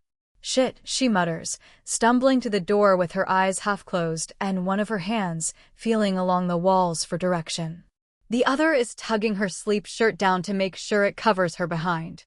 Unlocking the door, she pulls it open, yawning widely as she does. She is greeted by the sight of what could basically be described as a god, who has a wide smirk on his face. "Morning, Wilcott. You can close your mouth, I wouldn't want you to catch any flies," Romen teases, and Averey shoots him a half-hearted glare. "Why are you here so early?" She mumbles, rubbing her hand down her face in an attempt to wake herself up a little more. To make sure you're ready for our day out, he smiles, and because the beach cookout starts in 40 minutes, and I thought you might like some warning. Averey stares at him in surprise, nodding after a moment of silence. Yes, thank you. I'll probably be ready in half an hour. How far away is the beach? She asks, her brain not working. It's on the other side of the house. I'll meet you back here in 35 minutes, he laughs. Maybe sleep for those extra 5 minutes. Haha, great idea, see you then. She fake laughs, closing the door when she's done. The joke is on him. She can get ready in 10 minutes. She's going to sleep for 20. She sets her phone alarm and then dives back into bed, shoving her head under her duvet, too. Her alarm goes off in what feels like seconds, and Averey drags herself out of bed, staring at her desk. She laid out exactly what she had to put on before she went to sleep, which was a great idea in hindsight. Quickly hopping into her bikini, she puts on a sundress over it after her sunscreen dries. While the sunscreen on her face dries, she fills in her brows and adds some lip gloss. Before taking her hair out of the French braid she stuffed it into the night before. Examining herself in the mirror while she brushes her teeth, she deems herself acceptable, using the bathroom quickly before she hears the knocks on her door. She washes her hands vigorously before swinging open the door and grabbing her beach bag and phone. Let's go, she announces, walking out of her room with her sunglasses on. Roman stares at her in amusement, noticing her mostly exposed legs. Averey can feel his eyes on her and merely smirks at the attention, continuing on her trek down the stairs with her phone in her hand as she scrolls through her messages from her friends. One makes her momentarily stop in her tracks and turn to Roman with a raised brow. The Radcliffe pack was attacked last night? She asks curiously, looking back at her phone to read the rest of the text sent to her. Yes, by rogues and maybe by hunters. 6 deaths and 70 casualties. They were lucky they got wind of it early enough to hide the children and non-fighters, he grimly responds, opening the main door for her. She walks out of it with a quiet thanks, her mood changed from flirty to nervous. That's beside where we were ambushed. She furrows her brows and Roman nods. I think there must be a rogue pack there, because it's around where the Coven of Vampires was before they were banished. It would have been set up for living in, he sighs, and Averey nibbles her lip in thought. I'll see if I can get my brother to send some of our trackers to investigate, she murmurs, texting York as she says that out loud. He said he already had. Roman quickly interjects and leads her around the side of the house. No mention of pack business from here for today. We don't talk about it on Thursdays, he warns, and she feels the sun hit her skin as they emerge from the shaded side of the house. The sight stuns her. At least half of the pack has to be here, even at the early time of 7 a.m. The children and teenagers come for breakfast before school and come back after school, Roman explains, seeing her shock at the bustling beach. A lot of the pack elders, including my mother, refuse to partake in these activities, as my father didn't set them up in his time. I let them do what they want because change can unsettle a lot of them, he states, shrugging. Averey nods silently, letting herself be led along the beach to a space where Roman lays down a large beach towel. Sit down, he indicates, staring at her in confusion when she just looks around. She plunks herself down, getting settled in her spot and placing her beach towel over her legs. It's a little chilly because the sun isn't fully up yet, but she's hoping it'll get a little warmer and brighter so that she can work on her non-existent tan. Breakfast, somebody calls, and everyone gets up excitedly, walking in a pretty orderly procession towards where the men operating the fire are standing. Everybody gets a plate of food, with meat, beans, and eggs in different styles, decorating the plates. Averey picks one up that has scrambled eggs, not much caring about the rest of the plate, before wandering over to where the drinks are and collecting a glass of orange juice, waiting for Roman before they walk back to their towel. You don't have to wait on me to come back to the towel, Roman laughs as they stroll and Averey raises a brow. I couldn't remember where we were sitting, so don't flatter yourself too much, she snorts, shaking her head as they reach their towel. They eat in comfortable silence, occasionally chatting as they watch the pack walk by. The kids go to school soon after breakfast, and it starts to get hot.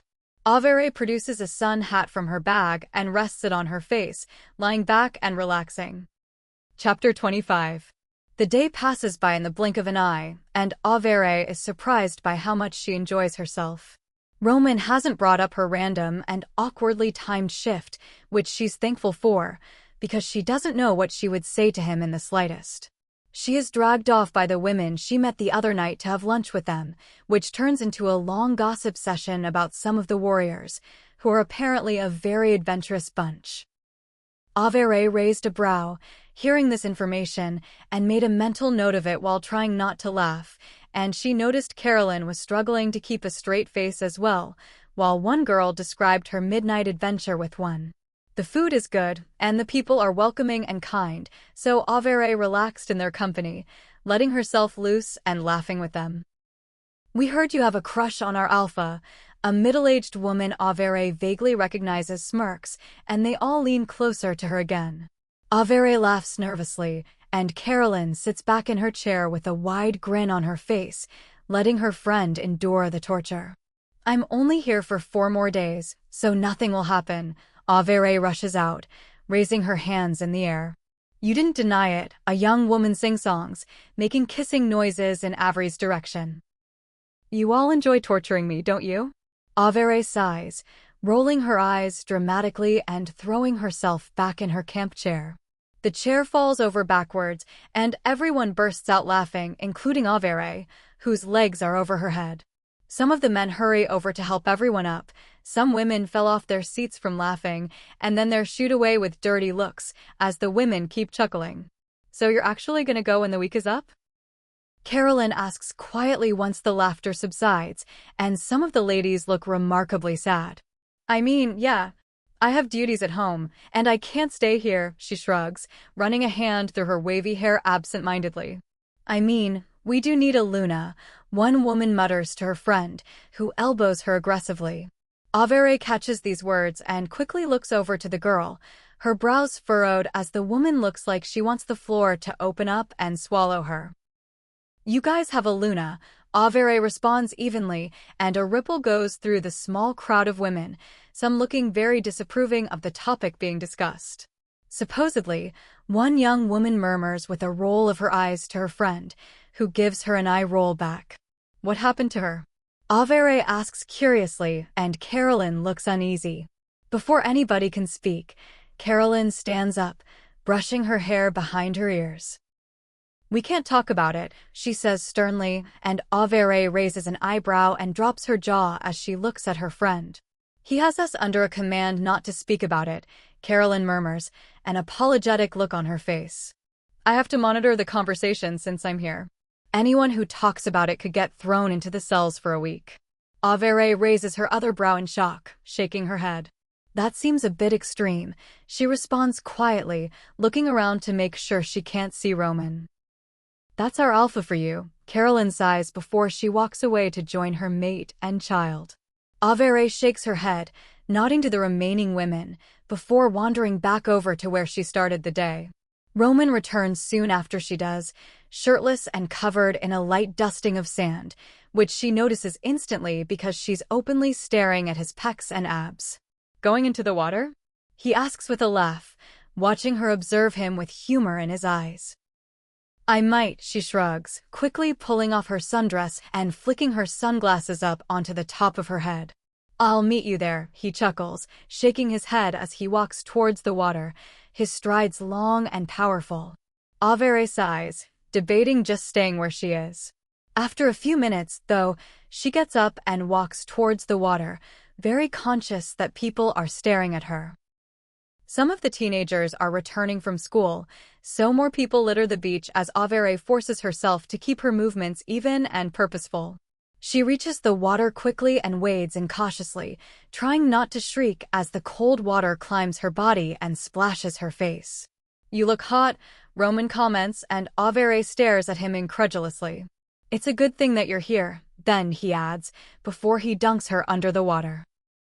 She pops back up like a child on a trampoline, and she tackles him backwards into the water, her hands on his chest as he slowly rises back up. Well, now it's a competition. He smirks devilishly, and she squeals, before taking off in a paddle away from him, kicking as hard as she can. He grabs her leg and pulls her towards him, her shrieks echoing around the area. She can hear people laughing, no doubt at them, because they're acting like children. Averey tries to shake his hand off but fails, and she ends up less than a foot away from him. He wraps his hands around her waist, and she stares at him cautiously, her eyes wide and her well aware that his pack is littered across the beach, and many eyes are probably on them. It seems he thinks the same thing, as he indicates for her to hold her breath. She does, and as soon as she inhales deeply, he dives under the water and brings her with him. Averey is startled by the cold water hitting her face again, and she opens her eyes after a moment to find him right in front of her. He winks at her before pressing a kiss to her lips and swimming away. "Swim after him, you fool," Sonia screams, her encouragement convincing Averey to hurry after him, her legs tired of kicking, but her arms suddenly feeling re-energized. She catches up with him and wraps her arms around his shoulders from behind, her hands pressing against his chest as she wraps her legs around his waist as well as she can underwater. She kisses along his neck for a moment before she has to go up for air, gasping when she reaches the surface. Once she catches her breath and takes a deep gulp of air, she goes back under, where Romen has beaten her to. He pulls her by her legs closer to him, and she automatically wraps her legs around his waist again, indulging in a long kiss. He runs his hands along her waist, or tries to. The water makes it a bit harder, and gently nips her lip, kissing along her neck. Averey suddenly remembers the Mac he left yesterday and slaps at his chest to get off, shaking her head in a scolding manner. What was he, a 14-year-old boy? He smirks against her neck and kisses her jaw, her forehead, and then her lips again before swimming towards the surface gracefully. Why did he stop? Averey asks Sonia, a little bothered and pretty annoyed, as she herself rises towards the surface, a scowl on her face. Where did Miss Innocence go from yesterday? Sonia cackles. If I were you, I'd be more worried about the 2 marks on your neck. You barely hid the one from yesterday, and now you have a second one to manage. Averey winces as she realizes her wolf is right, and once she gets to the beach, she snatches up her towel and wraps it around her body, from the neck down like a cape. Carolyn takes one look at her and laughs, to which Averey responds with a cheerful, "Oh, shut up." "It's not me you want to be kissing," Carolyn shouts after her, and Averey shoots her a look that could kill as she walks away. Chapter 26. 3 weeks pass, and Averey is still in the Lancaster pack. She extended her stay, much to York's surprise and secret delight. Averey likes this pack, and she hasn't felt as terrible as usual since she arrived. She hasn't had any bad days, and she's actually busy here. It isn't just paperwork and phone calls here, she actually has a purpose. She trains the teenagers every day, except Thursdays, when she goes to the beach, and all of them have improved, much to her shock and delight. She has something to do, and she isn't prepared to go back to sitting in an office all day. This weekend, she's supposed to go home. There's a conference for some of the alphas, and York is supposed to be there, as well as Romen. Averey hasn't said anything yet, but her brother is operating under the assumption she'll be going home with him on Sunday evening. Tying up her hair for her training session, she bites her lip, putting on a little tinted lip balm and filling in her brows. Alpha Romen was supposed to be overseeing her session today. The last 3 weeks have been full of stolen, secret kisses in the water, or the hallways, or the gym at night. She is perfectly fine with the system they have going, because, as her friend Kathleen from her pack said, if anybody knew, there would have to be an announcement made, and regulations followed. While here, she's been doing some digging into this mysterious maid of Romen's, with the help of her brother and best friend. She told Carolyn she was going to do it, but she didn't ask the woman to get involved, as she knew it wasn't fair for her to be in between her alpha and her friend. With a sigh, Averey bounces out of her room with her phone, wandering down to the gym where most of her students are waiting. The ones not there appear quickly, most looking excited to start their training. Averey walks to the front of the room, a smile on her face. She notices Roman slip into the room, and Averey straightens up a little. 2 months until trials, she announces, her smile widening, and you are all on track to complete them. At this statement, some of the teenagers gasp excitedly, grabbing onto their friends in delight. That doesn't mean we can slack. I'm going to be gone from tomorrow night, and you all need to keep up your practice. I've left instructions and individual plans with the Gamma, and he said he'd make sure you all stick to them. Averey continues, if you don't, I'll know because he's promised to send me videos every day of the sparring practice. If any of you fall behind, I'll be able to see it. Some of the students sag a little, and then all of their eyes quickly flash black, before they straighten a little from where they're sitting slumped. Deputy Alpha Wilcott, we all chipped in on a little something to say thank you. A girl who she can now name as Esme begins quietly, walking up with 3 others, 2 boys and 1 girl, all holding bags behind their backs and smiles on their faces. You didn't have to train us, but you did, and now we won't look ridiculous at trials, Michael, one of the boys, nods. Thank you for giving us your time, Henry, the almost drowning victim adds. And thank you for believing in us, the final voice adds, one of the shy girls smiles. Averey clenches her jaw to try to stop herself from crying, her eyes tearing up as the 4 get closer to her. She gives them a weak smile, shaking her head at them. You really shouldn't have, she chuckles shakily, surprising the 4 by pulling them into a hug. She puts the bags into the corner of the room to look through later, as she continues trying not to cry. She didn't expect anything from these kids, and she was blown away by their thanks. Averey notices Roman, who is still in the corner, looking shocked by the display of generosity by his pack's teenagers. Get into pairs with somebody you haven't fought with yet, Roman announces, taking the attention from an emotional Averey, who is blinking fiercely. The kids shuffle into place, making 2s and facing off, beginning to spar once Averey blows the whistle. Thank you, she whispers as Roman joins her on the sidelines as they watch the kids fighting. No problem, you can't show them weakness. They're like hyenas, they'll attack and kill you, he responds with a wink and a joking tone, shaking his head at her. You didn't put them up to it, did you?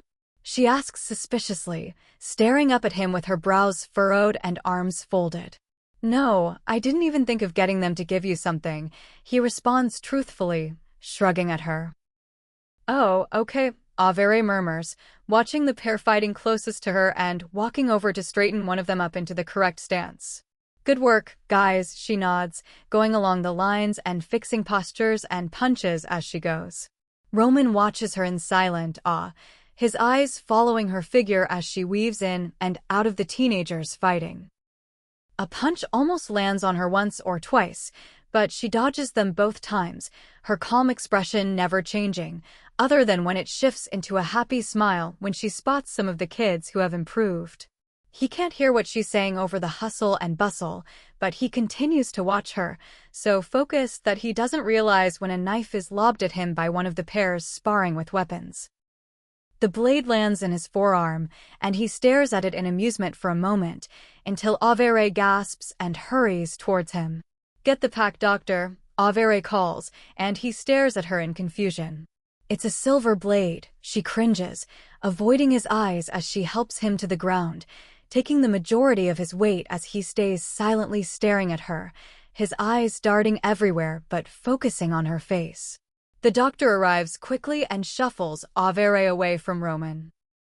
She swallows down her upset at wanting to stay by his side, clenching her jaw. You let them practice with silver? The doctor shouts over to her, and she nods at him. Yes. They'd be doing it in battle, and they need to learn a tolerance for scratches. Nobody has ever been injured. Averey responds sharply, not liking his angry tone. This isn't a battle, the doctor retorts, quickly pulling the knife out of Roman's arm and pouring a purple liquid over the wound. Goodness, Roman gasps, the liquid covering the wound and his body tensing in pain.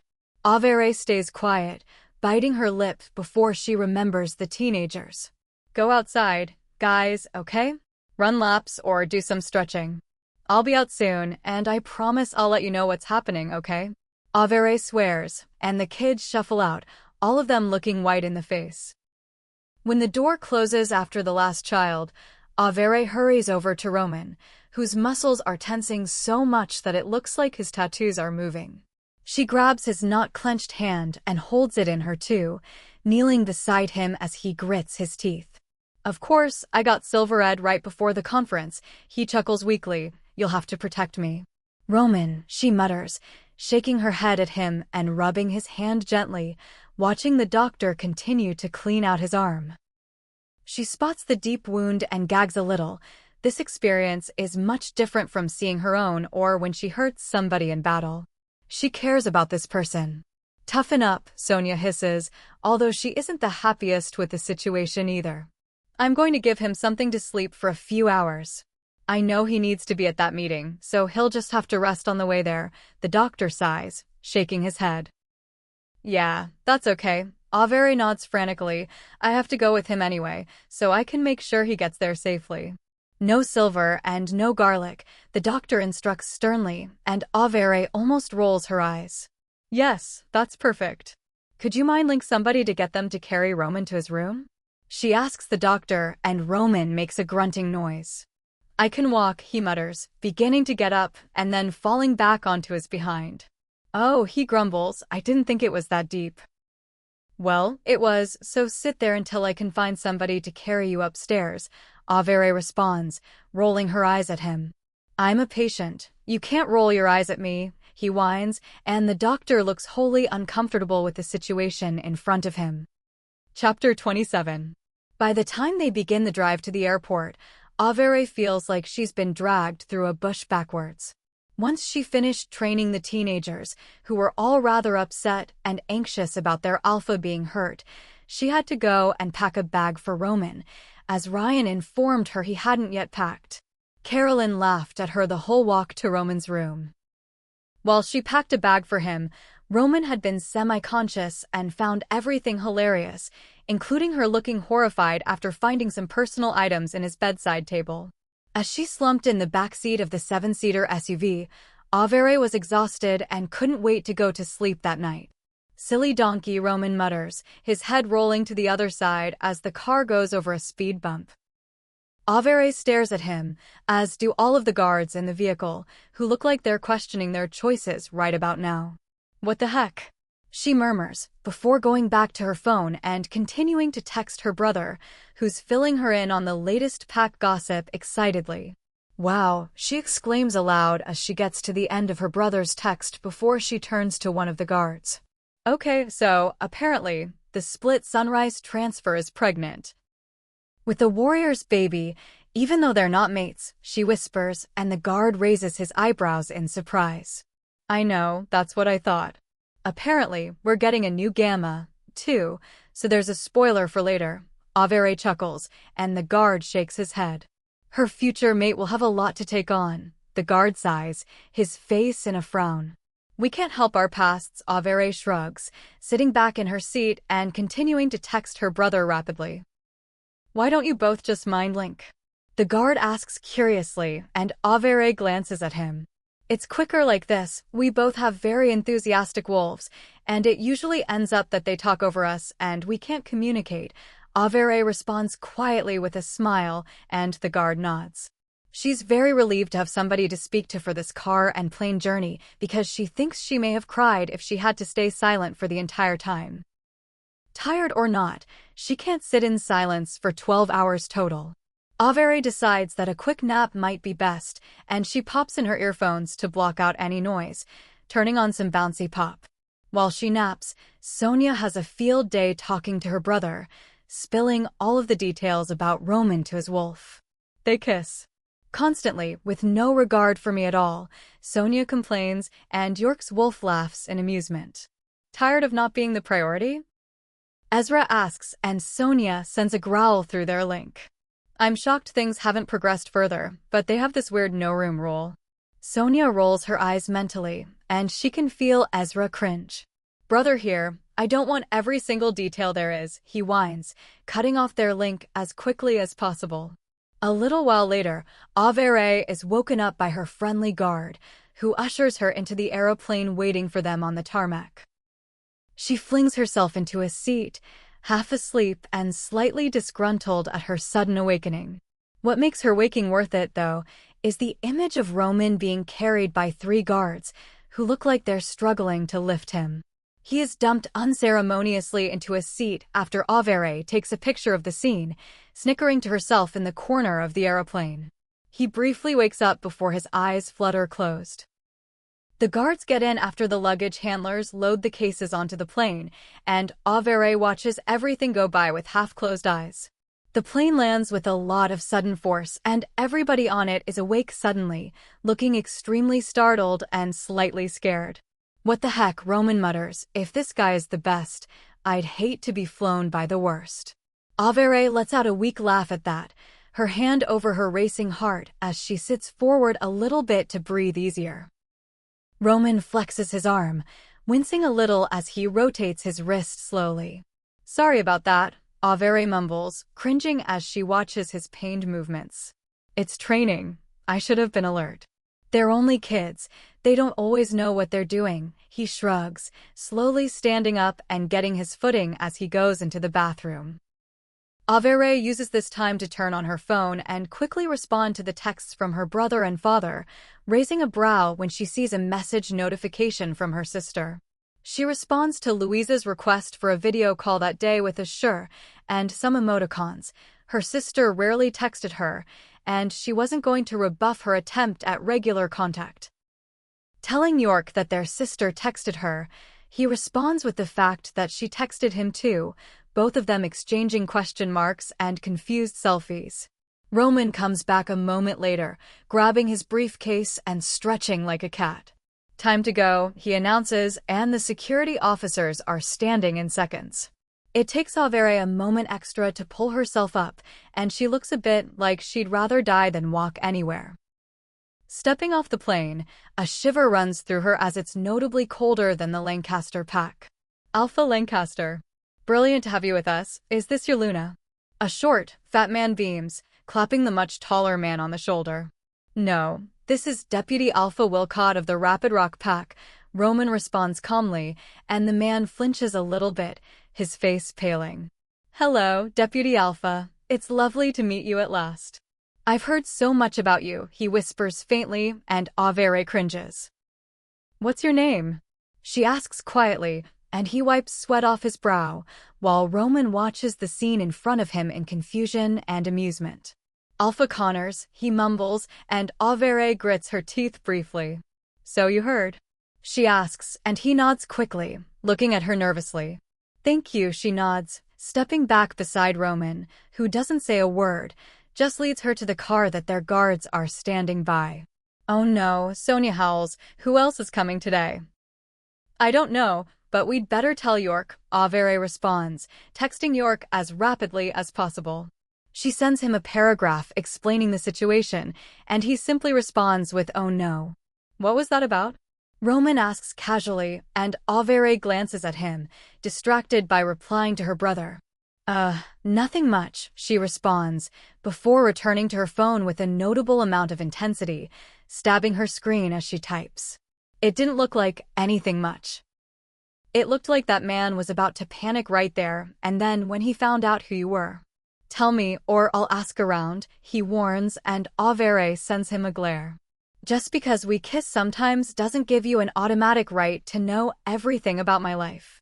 You can ask anybody you want, but nobody is going to tell you," she responds through gritted teeth, keeping a hold of her temper as her eyes flash. Roman goes silent after that, and Averey almost regrets snapping at him, as the half-hour drive is undertaken in total silence. Chapter 28. The Connors pack is a very traditional one. Few, if any, women hold important roles in this area, and that enrages Averey. She has refused to speak with Alpha Connors, the new or old one, in the past based on her values, and nobody argued with her over it. She never had a face to put to the former alpha of this pack before, so at least something came out of that awkward encounter. They arrive at the pack house, where rooms have been prepared for them to stay in. As soon as the door swings open, they are shown a woman who has her head down, staring at the ground as she greets them. Even Roman looks horrified as he stares at the former Alpha Connors. The same woman, in a long, conservative black dress, leads them up the stairs in utter silence, not even checking their names. Unfortunately, due to rumors that the Alpha Lancaster was coming with his mate, a single room was arranged for the two of you to share. The woman murmurs, "It will take us a while to organize a separate one, so we would appreciate your patience." Averey raises a brow and shakes her head, laying her hand gently on the woman's shoulder. "Take your time, it's okay," she whispers to the lady, squeezing her shoulder gently as she breezes into the room with two of her bags. Roman follows her in and closes the door behind him with a smirk as he approaches her. He gets within 3 feet of her before she hears him, and she swings around and hits him in the throat. He coughs and rubs his neck with an anguished look on his face, his eyes wide and watery. "What is your interest in hurting me?" he gasps, shaking his head at her. "I didn't know it was you." "Besides, you have a conference to prepare for," she shrugs, digging through her bag to retrieve a long white dress and a sun hat with a wide brim. She walks over to the adjoining bathroom after secretly pulling out some underwear, catching a glimpse of Roman when he pulls off his shirt, his back to her. She looks at his tattoos for a minute, fascinated by the major one on his back that looks a bit like angel wings. Averey quickly closes the door when she realizes she's gawking, and then stares at herself in the mirror, letting out a growl of frustration before she gets out of her comfy clothes and quickly jumps into her dress.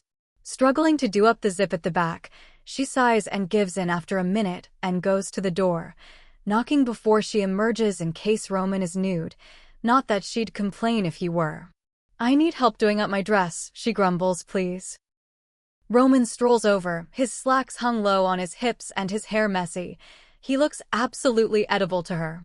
He silently glides the zipper up her back, running his fingers along her spine as he does.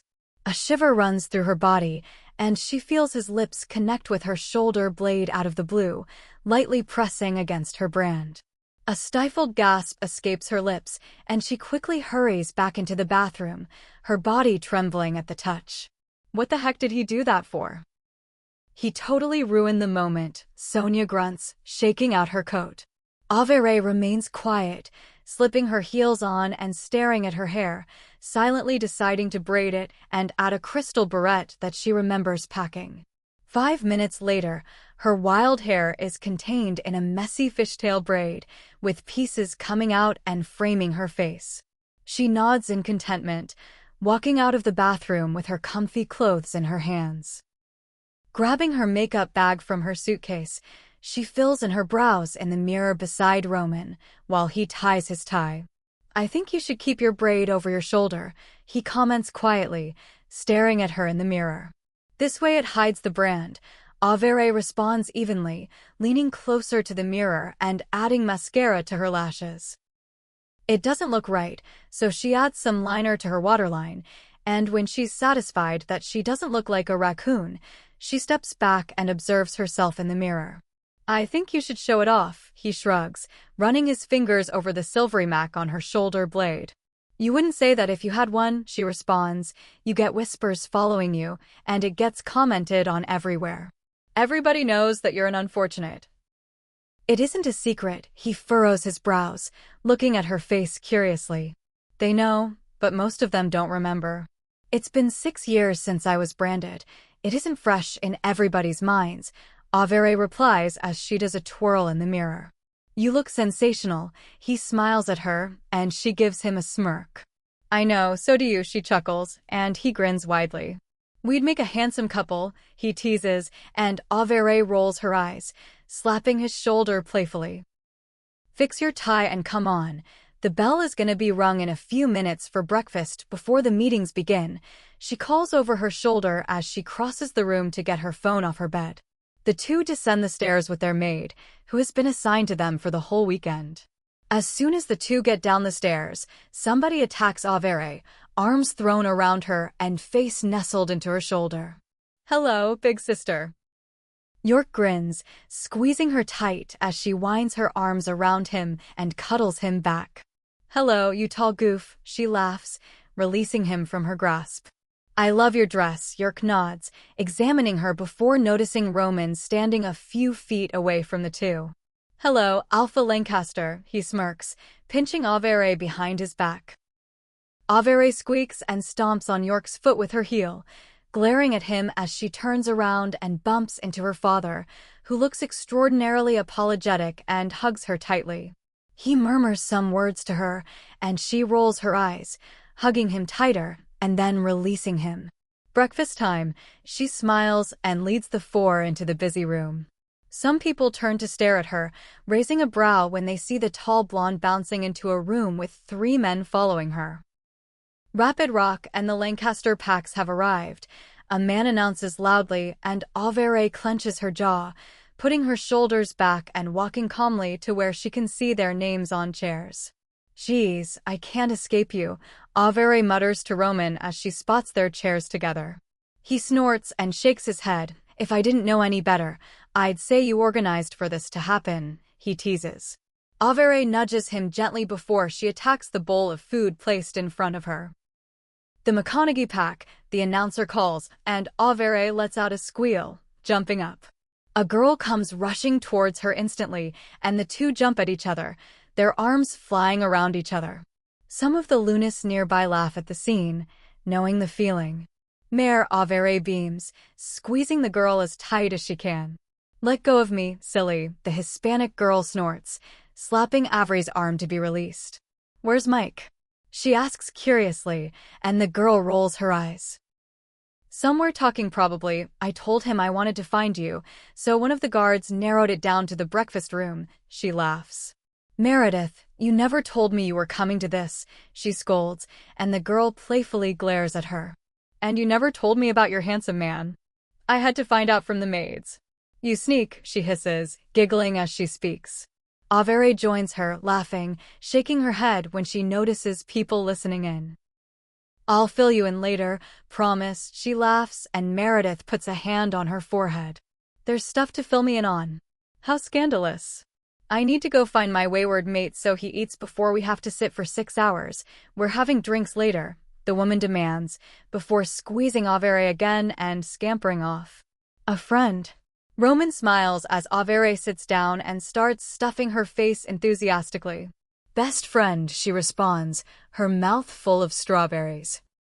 Geez, Ave, remember your manners, York says in disgust, scrunching his nose up at her. Averey stares at him, a deadpan expression on her face, before she drops her jaw open and lets him see the mushed-up fruit in her mouth. Oh, shut up, Yorkie, at least I'm not named after a dog, she snorts once she swallows, and her brother rolls his eyes. Thank goddess, your mother isn't here, their father sighs, looking somewhat horrified. Chapter 29. The conference is boring, like they all are.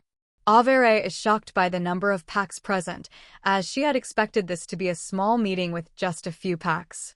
The majority of the packs in the country are there, which makes for some mildly awkward conversations when Averey has to greet some of the men she's been involved with.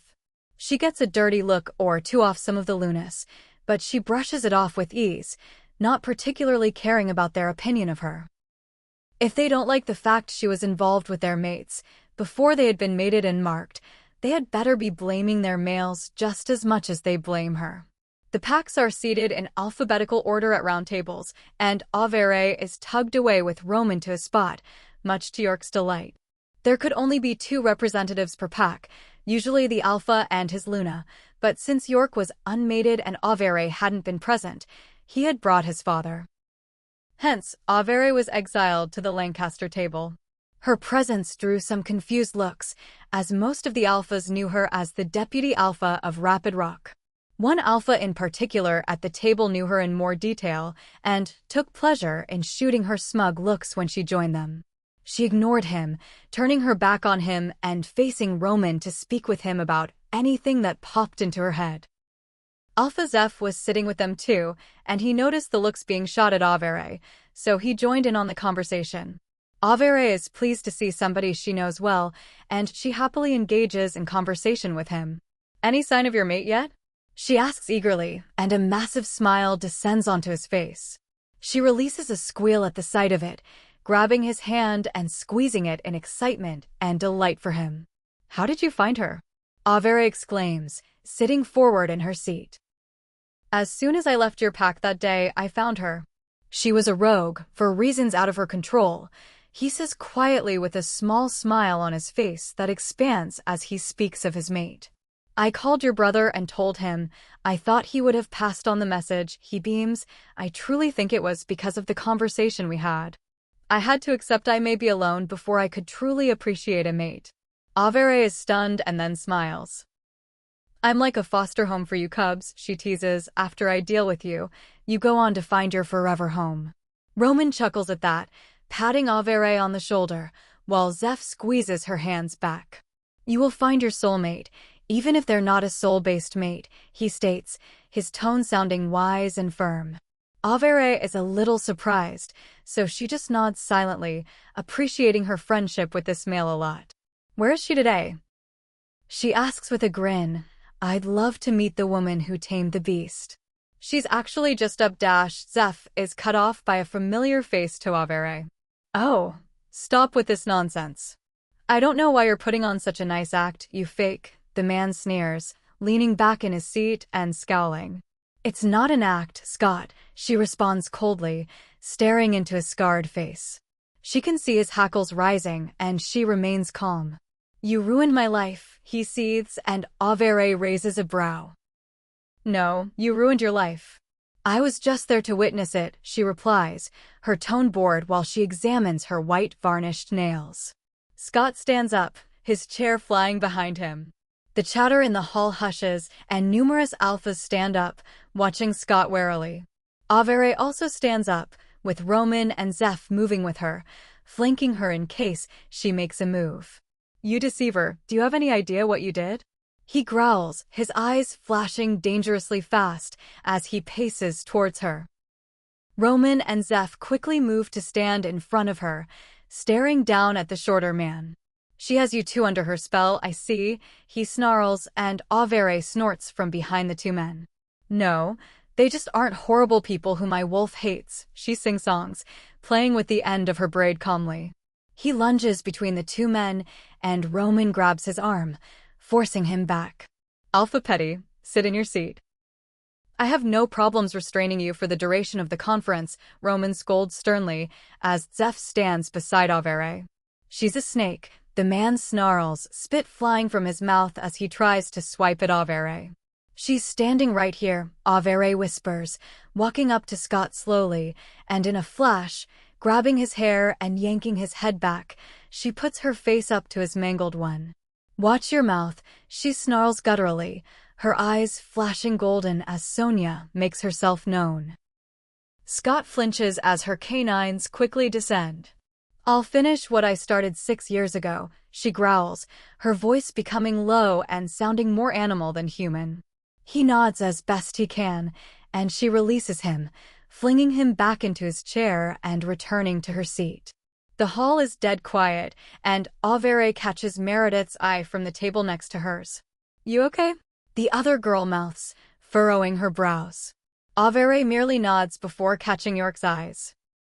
"You need to stay away from him at all costs," he links her, and father and son both look incredibly distressed and concerned. "It wasn't my idea to send me with Romen." Knowing he might be here, Averey shoots back before shutting off the link. The hall gradually begins filling up with chatter, the dark-haired girl beside Scott looking terrified out of her mind. Averey feels pity for the girl but doesn't say anything out loud, deciding she'd pull her to the side later and explain. "What was that about?" Zeph mutters to Averey, looking concerned. "That was about an alpha who can't let the past lie. We had some issues a few years ago, and I'm the one who did that to his face," she says grimly, clenching her jaw. She hears Zeph exhale heavily before she spots him rubbing his chin. "Good on you, he's a fool," he mumbles back, nodding to her. "Thank you for standing for me, I really do appreciate it," she adds quietly, and he gives her a weak smile. "No problem, little bear," he chuckles, rubbing her shoulder comfortingly. Romen clears his throat softly. "Are you okay?" he asks quietly, looking closely at Averey. "Yes, goodness, I'm fine," she sighs, rolling her eyes. He said some mean things, Roman says hesitantly, and Averey stares at him. Mean things? Goodness, do you know many girls, or have any female friends? That was nothing, she smirks, shaking her head. It was like being insulted by a 12-year-old. The man can clearly hear her, and he tenses up before the girl beside him puts her hand on his arm, whispering rapidly and looking terrified of what could happen. Averey watches the scene in amusement, surprised by the type of mate the man ended up with. He always went for the loud, mouthy females when they were younger, so to see him with a practical mouse is odd for her. Roman rubs his neck awkwardly before sighing. Ave, if he presses charges, I'll have to write you up, Roman mumbles, not looking at her. Averey exhales slowly through her nose before putting her attention back onto her hair. It'll just join my file, I understand. I shouldn't have gone near him, but he was provoking me, and I'll be making that clear if he tries to say anything else, she responds evenly. Chapter 30. After the incident, as everybody called it for the rest of the day, the conference went relatively well. The council drafted a plan, and rogue attacks were discussed in detail. And Deputy Alpha Wilcott of Rapid Rock was traveling to my pack a month ago and was ambushed by rogues in Alpha Michael's pack lands. We still are unsure if it was a planned attack or if it was one of convenience, but we believe they may have set up camp where the Coven previously roosted, Roman announces when it's his go, and Averey nods grimly. Thank you, Alpha Lancaster. Alpha Michaels, have you found any evidence of this? One of the older council members asks, looking at the fat man at the table next to them. Yes, we found humans. Well, we found their bodies. They were used as blood banks, it seems like, rather than used with the intention of being turned. So we believe there may be vampires involved too, the man nods, and a groan goes around the room, everybody slumping backwards into their chairs in annoyance. Do we call in the witches again? One man asks exasperatedly, running his hands through his hair. We don't need to rush to judgment. We need to investigate each pack first, because the vampires that were in that coven could have been part of the peace treaties. We can't kill them, York sharply responds, his brows furrowed in annoyance. Exactly what Wilcott said. We need to check each pack and then report back. If everyone could link their betas and tell them to start this as soon as possible, it would be appreciated, the original council member sighs. Around 6, the bell rings. Everybody stares at the council and waits for dismissal. Okay, we're done for the day. Tomorrow, we will discuss peace treaties and alliances, as well as any issues the packs are having with each other. Please bring an itemized list of what you want to discuss, as we don't have time for forgetfulness, the elder booms, and with that, everybody begins leaving the room. Meredith grabs Averey's hand when she gets close enough and gapes at her. Sorry, you were attacked by rogues?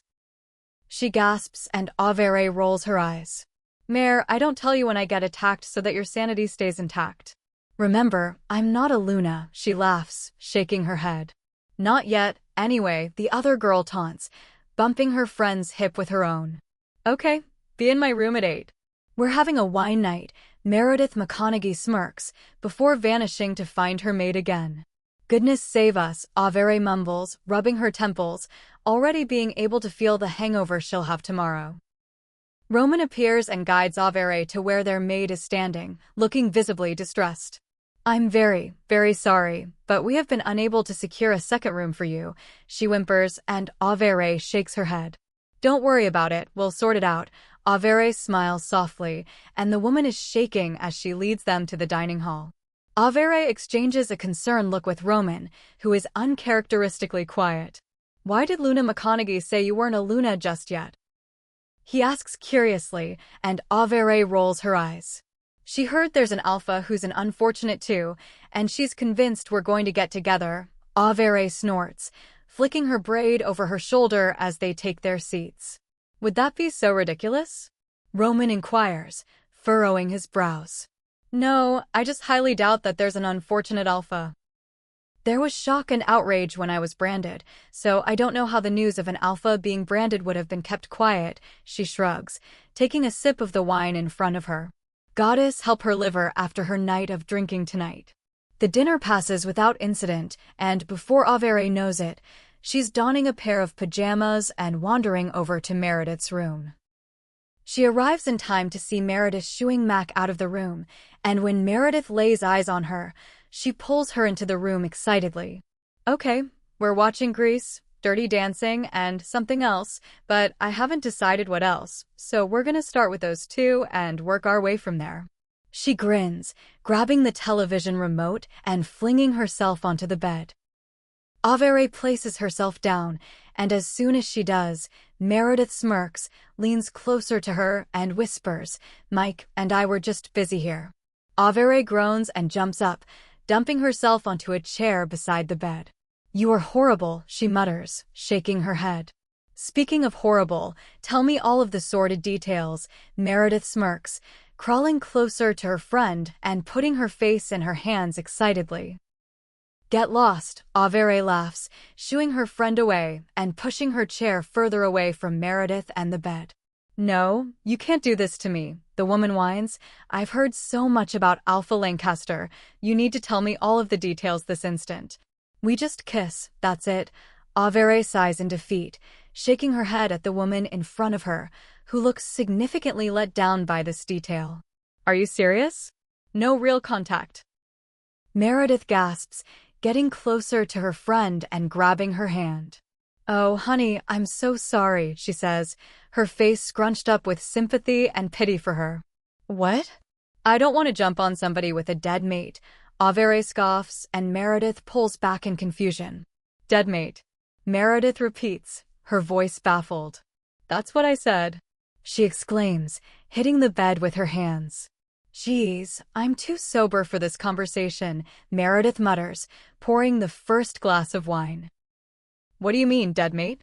Meredith sighs, knocking back half a glass and then staring at Averey intently.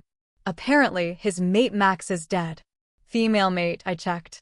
But I can't find any reports about it, and we definitely would have heard," Averey complains, throwing herself onto the bed beside Meredith with her own glass of wine, sipping it elegantly as she goes. "I've never actually heard about him having a mate, come to think of it," Meredith mutters, scrunching her brows and sipping her wine in deep thought.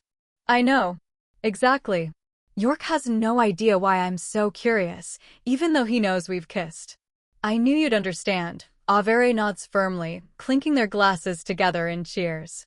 "Yeah, I don't know why you're so hung up on the dead mate thing, though," she shrugs, clicking on the television remote as she says it. "I feel like I'm intruding on somebody else's property," Averey confesses, looking nervous as she sits up to face her friend. "Why? If she's dead, she's dead. You deserve happiness, and what if he's your happiness? You'd be letting it go before you had a chance to have it," Meredith exclaims, leaning closer to her friend and drawing her into a half-hug.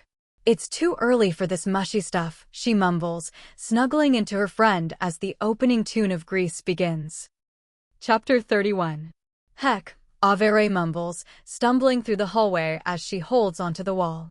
"Bye," Meredith calls, before she falls back into her room, eyes half closed and looking thoroughly out of it. Averey closes her eyes for a minute and leans against the wall, blinking hard when she starts walking again. "Almost there."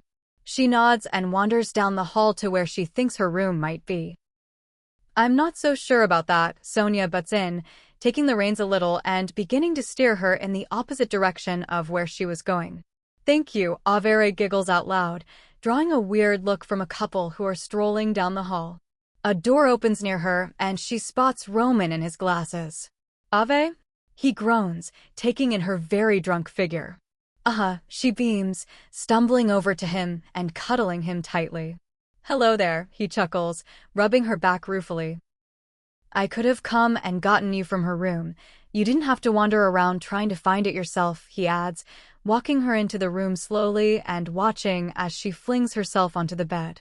"He's really nice sometimes," Sonia says dreamily, the alcohol also affecting her slightly.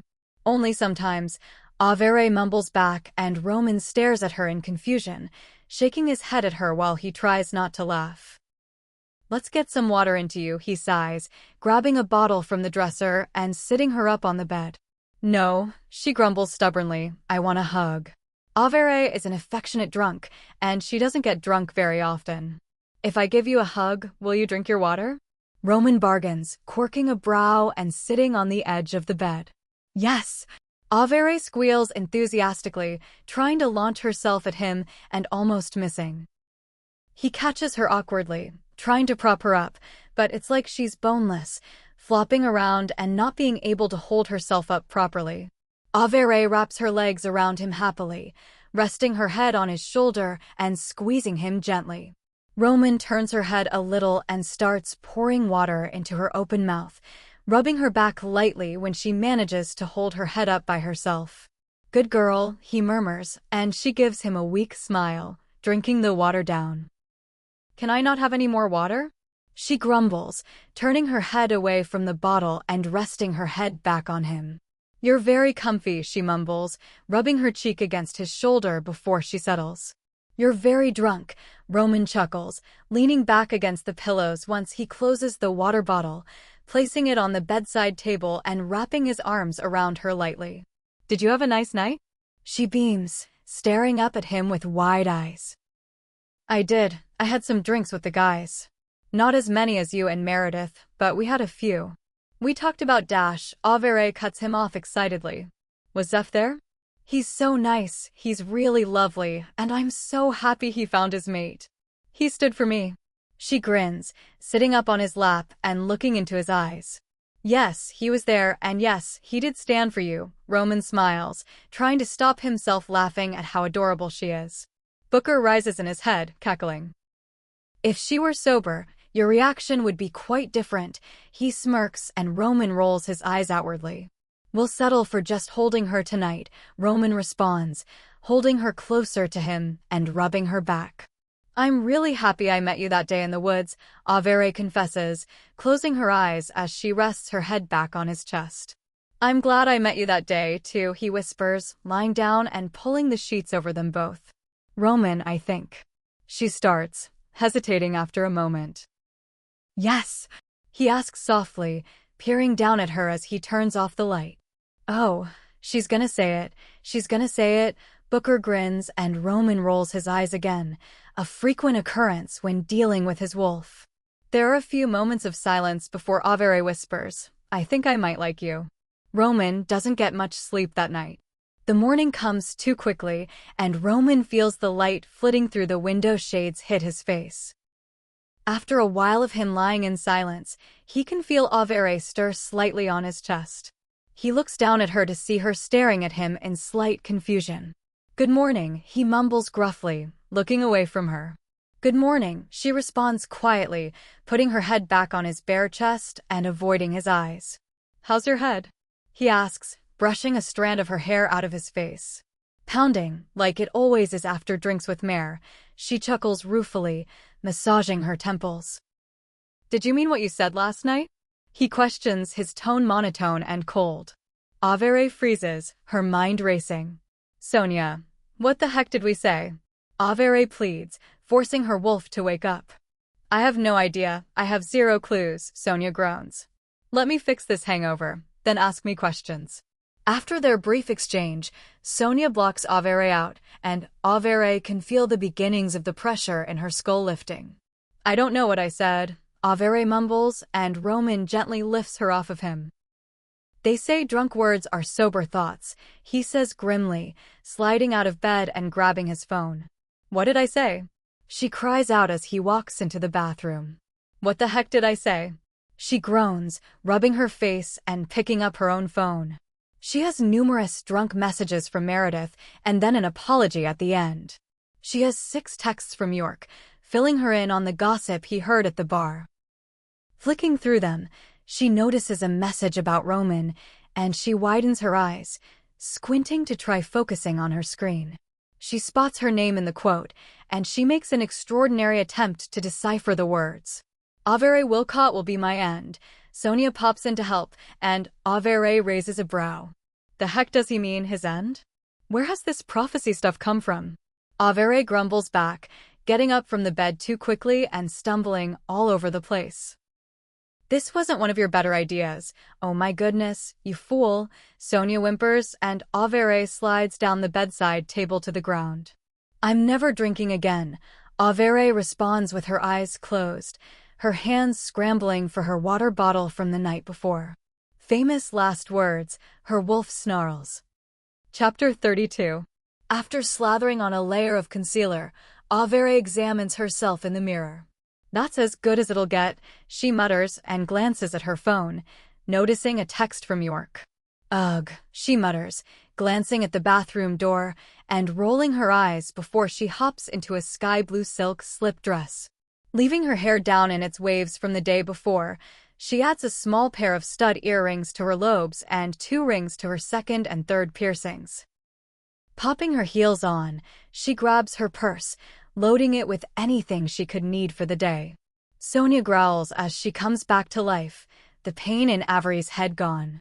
Thank you, Averey chirps, grabbing a dark gray blazer to throw over her dress if she gets chilly. I hope you fall down a flight of stairs. Actually, I hope you don't, because I'll have to fix that too, Sonia grumbles, going back to ignoring Averey.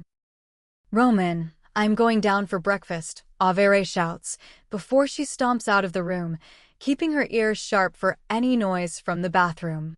There's no response, and Averey slams the door irritably. The maid is standing outside waiting, and when she sees only Averey emerge, her eyes widen. Where's the alpha? The woman asks frantically, and Averey raises a brow. He's taking a shower. You can wait for him. She smiles, nodding to her. I know my way down, and I have plans to meet people. The maid looks torn and bites down on her lips roughly. I can't leave either of you unattended, she cries out, and Averey furrows her brows. No, it's okay. Don't worry, I'll absolutely take any blame at all. I'm really hungry, and he isn't yet, Averey firmly states, squeezing the lady's hands before walking down the stairs. She feels terrible that the maid can't follow the instructions she was given, but she doesn't want to wait for Romen. Something she said obviously bothered him, so she wants to give him time to figure out what he wants to say. Averey carefully descends the last few stairs, her heels making it a little hard with her lack of balance. Releasing a sigh when she reaches the ground, she clip-clops into the dining area, her eyes roving around the room, before landing on her brother. She strolls over to him, wrapping her arms around his shoulders and squeezing tightly. Hey, Ave, York grins, patting her hands. Did you get my text? I did, and I don't understand it, so I would appreciate some context, Averey grumbles, and a throat clears. Zeph, Averey exclaims, quickly embracing him before her eyes land on the girl standing beside him. She's average height, with tan skin and electric blue hair. Is this her? Averey grins, and Zeph nods with a wide smile. Before Zeph can say anything, the girl pushes in front of him. Lilith, she smirks, putting her hand out. Averey yanks her into a hug immediately, a beaming smile on her face. It's so good to meet you. Averey gushes, and the woman is as still as a rock, not making any effort to reciprocate the hug until the last moment when she lightly and awkwardly pats Averey on the back. Yeah, you too, Lilith mumbles, looking surprised.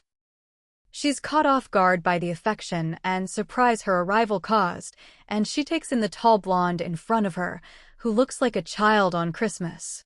Your name is so cool, I love it, she grins, sitting down in the chair beside her brother and father.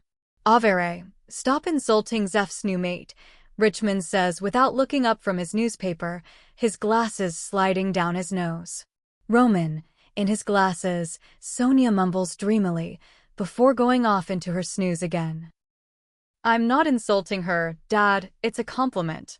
Averey groans before turning back to Zeph and Lilith. Zeepith, she announces out of the blue, and they all stare at her, before she giggles. Your couple name, she elaborates, and Lilith rolls her eyes, while Zeph smiles slightly. What's yours and Romen's then? York smirks, and Averey glares at him. What about her and Alpha Lancaster? Richmond asks, and Averey kicks York aggressively under the table. You absolute fool, she mind-links to him, sending a barrage of curses and insults his way. Nothing, Dad. Don't worry about it, Averey hurriedly gets out, before she hears an exclamation of realization. You're the one the tall guy was talking about. Lilith beams, clapping her hands. Zeph snorts, shaking his head. The tall one is Romen Lancaster, Zeph whispers, and Lilith flushes a little bit, rubbing her neck where her mac is. Averey's eyes zone in on the area, and she can't stop a smile from crawling onto her face. The fact they've marked each other, she notices a matching one on Zeph's neck, means they've fully accepted each other, and that makes Averey feel overwhelming happiness for her friend. Sorry, I'm not familiar with a lot of the alphas from the other coasts yet. I only really interacted with the ones around your pack, Lilith mumbles, looking a little embarrassed. Don't worry about it, he's easily forgettable, Averey shrugs breezily, and York raises a brow. Where is Mr. Forgettable this morning? He asks, sipping his tea and looking around. He isn't happy with me, so I left him sulking in the bathroom, she sighs, leaning back so that one of the servers can place her breakfast in front of her. What did you do this time? York cackles, giving her his full attention. I had drinks with Mare, and I have no idea after that, she grumbles and then turns to Lilith excitedly. You have to meet Meredith later. She's the Luna of the McConaughey pack, and anything your pack goes to, she'll usually be there. It'll be good for you to know some other Lunas, and it would make me really happy to know you have some good people there for you in case you need something, and Zeph isn't around.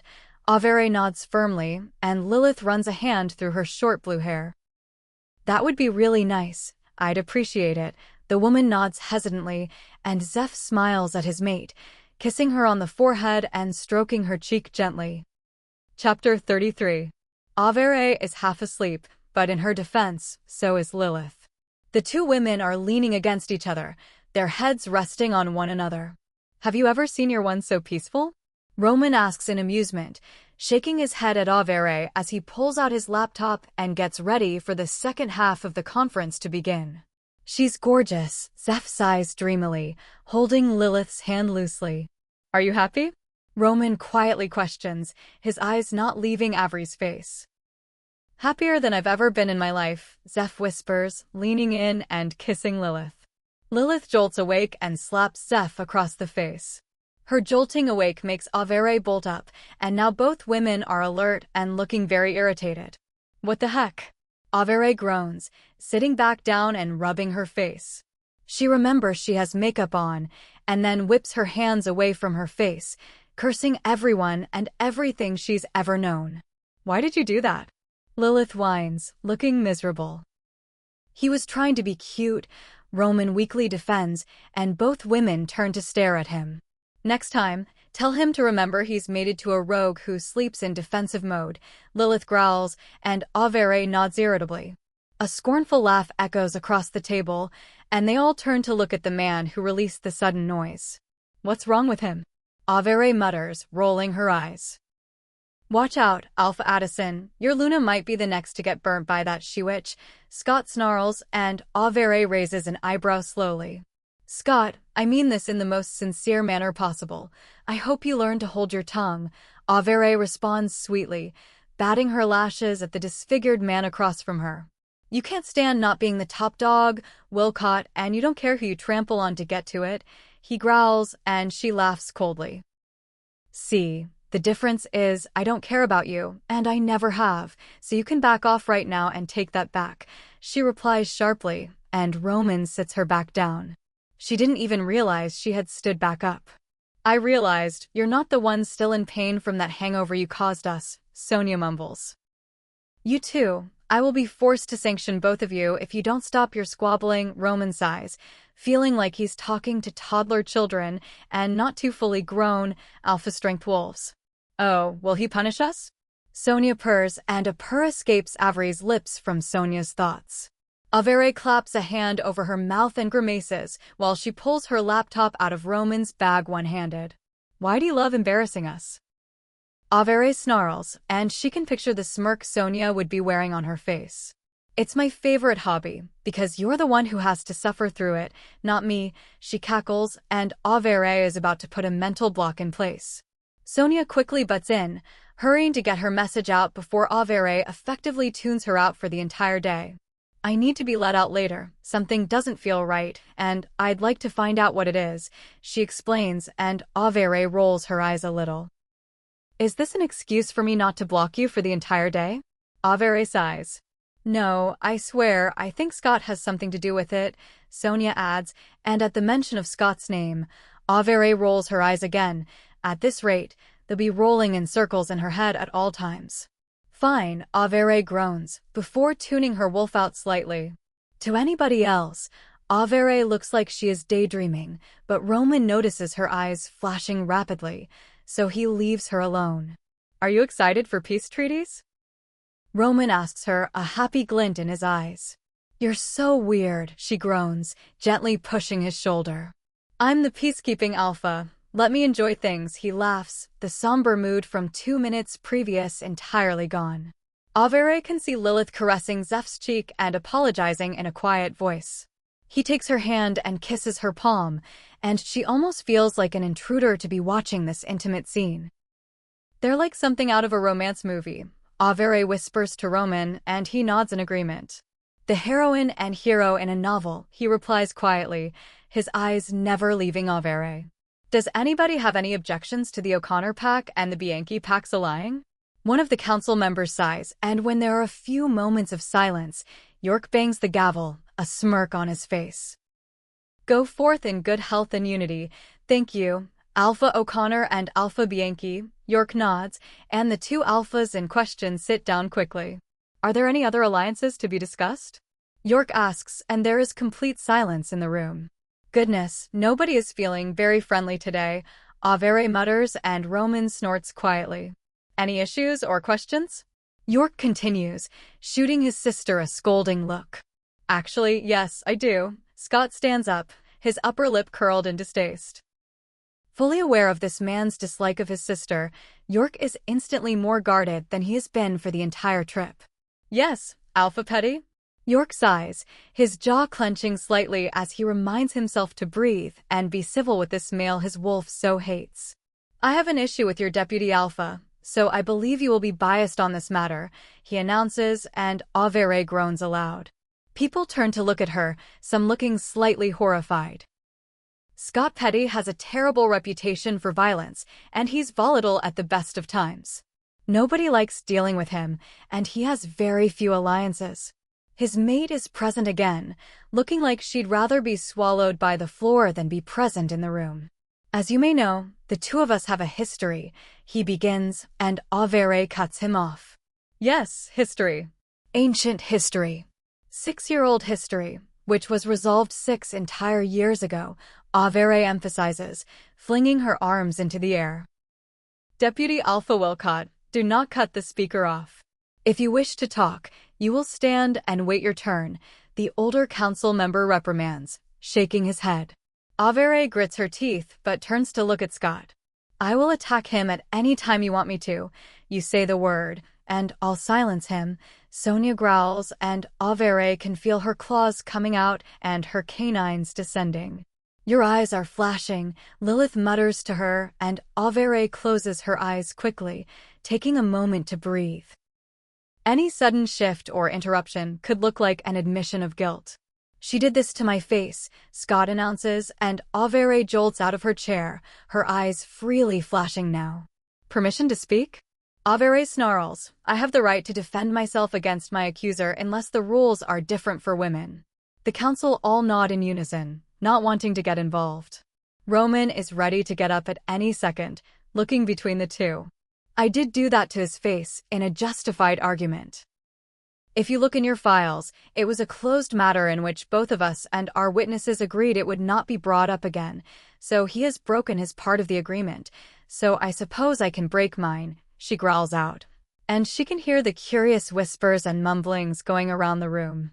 Deputy Wilcott, this will be moved into chambers after this meeting ends.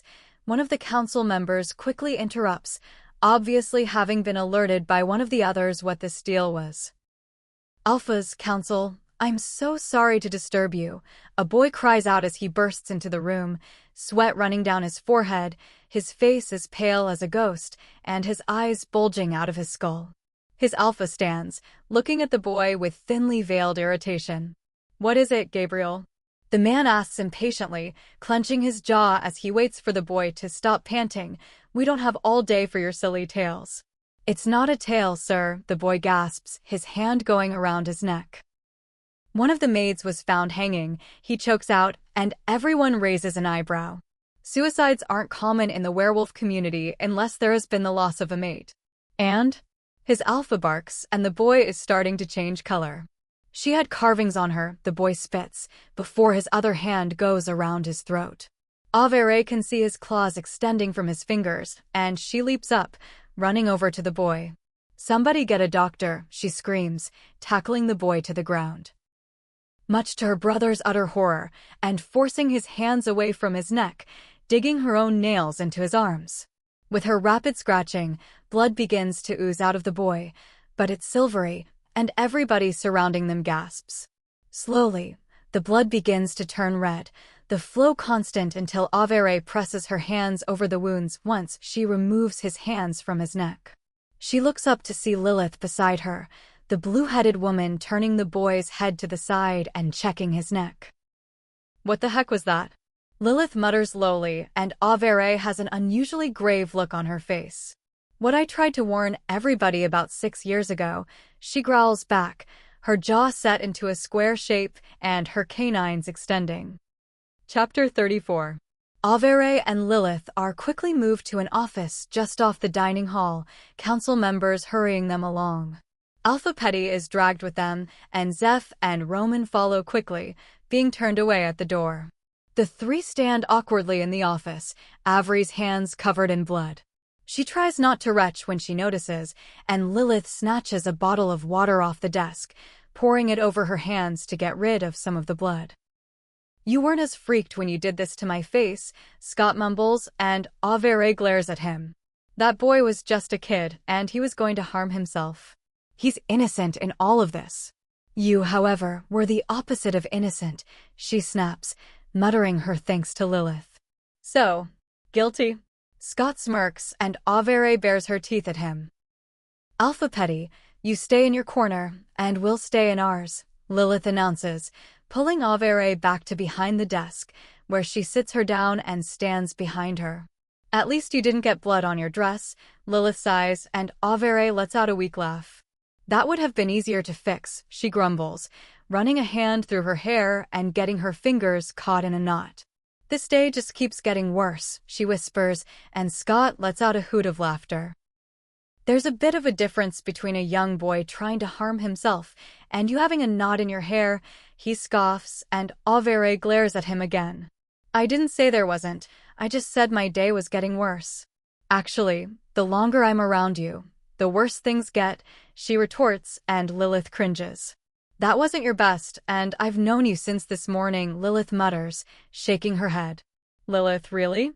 Averey mutters, and Lilith chuckles, shaking her head again. "What the heck was that?" "The council will ask, and I'll find out anyway." Lilith grumbles, and the two stay silent. "I can't say." "The whole room would have known if Scott had kept speaking," Averey growls, rubbing at her neck. Scott watches her silently, shaking his head at her. "Then why don't you just say it?" Lilith continues probing, leaning down to look into Averey's eyes. "I can't say," Averey groans, frustrated. "There's a binding spell on both of us, and he was gonna break it." "Goodness," Lilith mutters, sitting on the desk. Scott stays quiet, his dark eyes watching the two. "How's your mum?" Averey asks out of the blue, and Scott twitches. "She's fine. She asks for you sometimes," he replies quietly, and Averey nods. "Do you give her the Christmas cards I send every year?" She questions, and he nods, looking out the window vacantly. After a few minutes of complete silence, in which Lilith wants to die because of the awkward tension, some members of the council bustle in, Roman and Zeph forcing their way in with them. "What was that?" Zeph asks first, after waiting a moment for someone else to speak. Roman walks over to Averey and takes Lilith's place beside her, sitting on the desk and taking one of her hands silently, squeezing gently. "Is the boy okay?" Averey asks, her forehead scrunched up in worry. "You got whatever was in him out in time. It looks like he was poisoned just before he came into the hall, but we've never seen anything that acts so quickly," the elder says, and Averey and Scott exchange a glance. The girl who has been attached to Scott's hip appears, standing a little behind him, her nervousness clearly portrayed on her face. She's short, barely coming up to the middle of his chest, with curly black hair and sallow skin. Scott reaches out and clasps her hand briefly before releasing her, which looks like it pains her a little. Averey's heart goes out to her. "We want to know about what happened 6 years ago, including what happened between you two." One of the men nods, sitting on one of the stools by the minibar, looking awkward, as he's a rather large man and the stool is rather small. "I'd rather not discuss that." "I don't know about Alpha Petty, but I don't think any of our personal business pertains to the nature of this case," Averey sharply says, her eyes flickering between each of the council members, noting her brother isn't present. "I agree with Deputy Averey Wilcott for once. This isn't a matter for discussion," Scott nods, but the council stands firm. "We need to know the entire story," one repeats, and the two exchange slightly horrified looks. "One of you start before we kick your mates out of the room," one warns, and Lilith and Zeph move into a corner and out of the way. "I tried to mac her," he sighs, and the two share a look of distaste. "What?" Lilith blurts out, her eyebrows shooting upwards. Zeph hushes her but looks equally shocked. "We were in a consensual relationship for 6 months, Averey butts in. At the end, he tried to mac me, convinced he didn't have a mate either." His mate looks extremely upset at this revelation. Averey feels her heart squeeze, and she wants to comfort the girl. Scott keeps his distance from his mate, not even looking in her direction. His face is tight, and his cheeks are red. Romen glances at Averey and gently squeezes her hand, silently letting her know he's there and listening. Her heart warms a little at his small gesture, feeling immensely comforted in the fact that he hasn't run away screaming his head off. "Is that it?" a council member asks with a raised eyebrow. "We had essentially formed a bond, bar the marking," Scott groans, rubbing his face. He and Averey are both slightly pink now, neither looking at the other. "And then what happened?" the same member probes, and Averey glares at him. "He tried to mac me, and then we had a huge disagreement, which ended in me slashing his face," she responds coldly. "I did deserve it," he mutters, "but that isn't why we're here, so could we talk about the relevant information now?" After gaining an irritated nod from the council member who is bothering them the most, the pair look at each other and sigh. "We were on a run about a week before the end of our thing when we came across a vampire," Averey starts, inhaling deeply. "He was starved and dehydrated, and very obviously left for dead. We took him with us back to Scott's pack house, where he was slowly healed. In return, Carlos informed us about vampire practices. He is still loyal to my pack and has essentially become a member of it. He warned us about a new drug the vampires had been formulating with a band of rogues," Scott continues grimly. "Why was this not reported at the time?" One of the council interrupts, and the two turn and glare at him. "It was. Nobody listened to us, because we were 22, and none of you liked to see an unfortunate with an alpha, a bias many of you still hold," Averey bites back, her tone scathing. "We were told we couldn't trust a vampire, so we decided to carry out our own investigation, Averey having her university background, and both of us having alpha training," Scott sighs, running a hand through his long hair. "We stayed in the woods for 2 days until we found something. We found the body of a child rogue who had no identification or registration in any database. He had been poisoned so severely that his body was left in a terrible state." Averey grimaces, closing her eyes as she remembers the scene. "Nobody knew the child, and we couldn't figure out what the poison was until Averey sent it to one of her human contacts, who analyzed it for us and discovered it was a mostly silver mixture, with garlic and wolfsbane mixed in," Scott adds, clenching his jaw. "How would vampires know that garlic slows our healing process?" one of the council members mutters, and Averey rolls her eyes.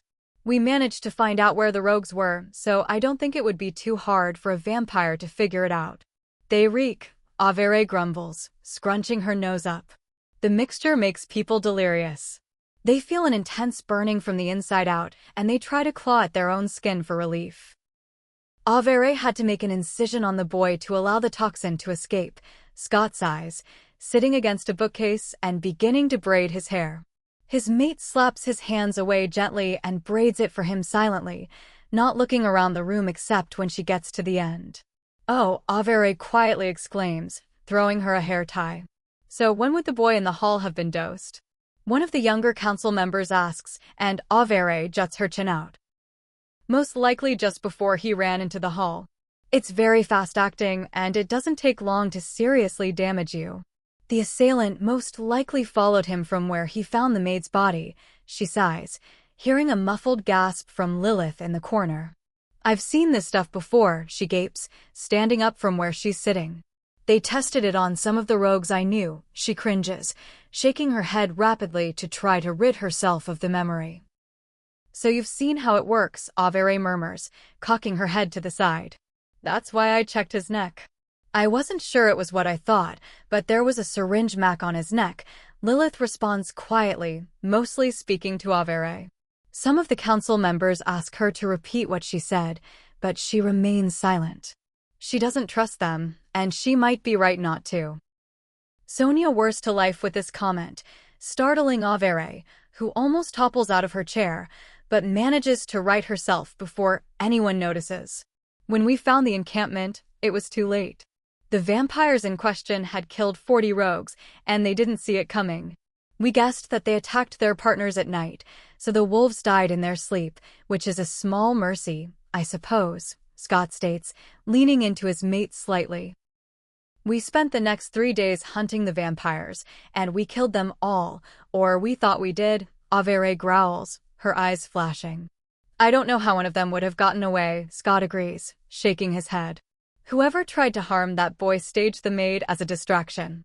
Figure out who did all of that, and you have your lead back to that drug," Averey sighs. "And, trust us, you want to find that lead and that drug source," Scott warns, and he and Averey nod to each other. The room slowly empties until it's just Averey and Romen sitting with Scott and his mate, silence surrounding them. Chapter 35. The silence is a little awkward, but it's also very calm. The two pairs are sitting comfortably, Averey having moved her chair to lean against Romen's legs, her head against his abdomen. "What's your name?" Averey asks the girl beside Scott. He shoots her a slight look, and Averey shrugs. "I'm assuming I'm going to see her again, so I don't see a problem with being friendly. It's you I have the issue with, not her," Averey yawns, looking bored at having to explain herself. "Kelly," she almost whispers back. "Like the goddess of destruction?" Averey asks with a hint of humor in her voice. Romen nudges her, shooting her a stern look. "Yes, you're familiar?" The girl asks quietly, her voice slightly accented. "I know a little bit of every culture and language. It's a beautiful name." Averey nods, feeling uneasy. "So you two were involved?"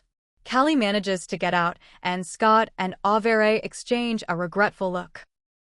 "Yes," both nod, and Callie simply nods back, before going back to being silent. "It was a long time ago, and I promise we have no interest in each other now. How could we have seen you yourself?" Averey gushes, clapping her hands together excitedly. "Oh my goddess, would you relax?" Sonia grumbles. "She's actually going to think you're insane.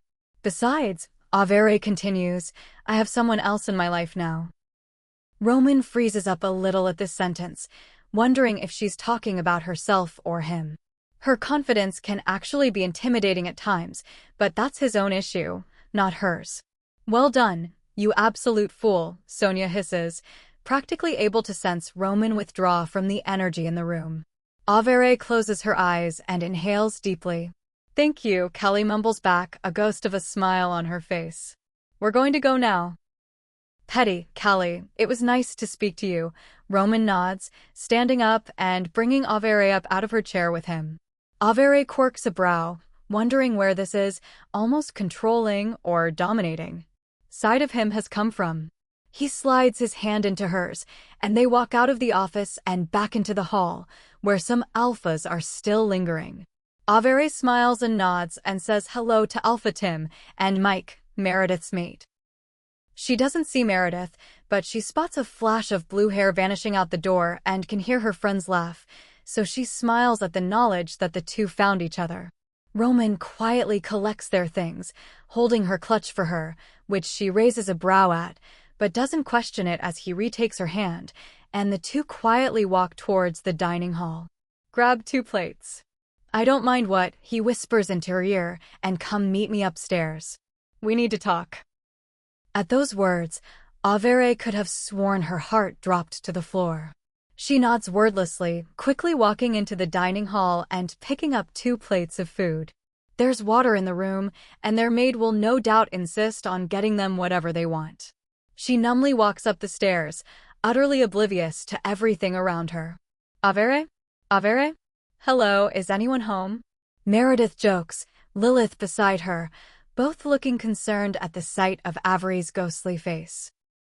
He wants to talk, she groans, her face crumbling slightly and her eyes watering a little. Oh, you like this one, Meredith mumbles, awkwardly clapping her friend on the shoulder. Lilith gives her a weak smile and a thumbs up as Averey keeps on her trek. She arrives outside the door and knocks before walking in. She's greeted by the sight of Romen lying on the bed with his glasses on, his tie undone, his curly hair ruffled in all directions. Goodness, he is such a beautiful man, Sonia sighs. It's a pity he's gonna throw us away now. Don't be so negative, Averey scolds, trying to keep her thoughts away from her wolf. She clears her throat, and he looks up at her, looking over the frames of his glasses. I got 1 steak and 1 pasta dish. I wasn't sure what you were in the mood for, Averey stutters, and Romen shrugs. We can split them if that works for you. I'm not in any particular mood, so you can choose if you want a certain one, he responds, running a hand through his hair. I wish we were doing that, Sonia says dreamily, and Averey puts up a block between her and her wolf. Sharing works for me, Averey nods nervously, her anxiousness radiating off her in waves and filling the room with tension. Well, why are you just standing there? You can sit down, you know, it's your bed too, Romen rolls his eyes, propping the pillows on her side up for her. He has the water bottles in between where they would be, so she hesitantly sits down, swinging her legs up onto the bed as elegantly as she can. She doesn't want to be too revealing, but she also doesn't want to drop the plates. She notices he found cutlery, which relieves her because she really didn't want to eat a steak with her fingers. So, what did you want to talk about? She manages to get out, handing him the plate of steak and vegetables while avoiding eye contact. Averey faces her pasta, her head bowed as her fork rotates in the pile of carbs in front of her. You said last night that. He takes a deep breath before continuing, and Averey wants to throttle him. He doesn't need to breathe for so long. He's just being dramatic now. That you might like me, he finishes, his tone a little shaky, showing his nervousness. Averey relaxes her shoulders a little. That she can deal with. She had no idea what she had said, and she firmly makes a mental vow not to get that drunk around him again. Yes, Averey confirms, quirking a brow as she looks in his direction, her cheeks slightly pink. She lays eyes on him and notes his cheeks are flaming red, and this time it's his turn to have his head bowed. He's staring at his steak like it's the most fascinating thing he's ever seen, and his wolf is screaming at him to respond. Cool, he coughs awkwardly, looking like he'd rather be dead than have this conversation. Cool? That's it? Romen, I said I liked you, as in I have a crush, as my teenage self would call it, and you have nothing to respond with? Goodness, I don't want to be dramatic, but that was a tad bit underwhelming, she groans, exasperated. Talk now, or I'm shifting and fixing this issue myself, Booker warns him, and Romen grits his teeth before putting his plate on the bedside table. Romen moves the water bottles in a flash, and before Averey realizes what's happening, Romen has taken her plate and put it on the ground, hovering over her. Oh, she squeaks, surprised at the sudden turn of events. She can feel his body pressing against hers, so Sonia stirs and laughs inwardly. Well, at least we know we affect him, she cackles.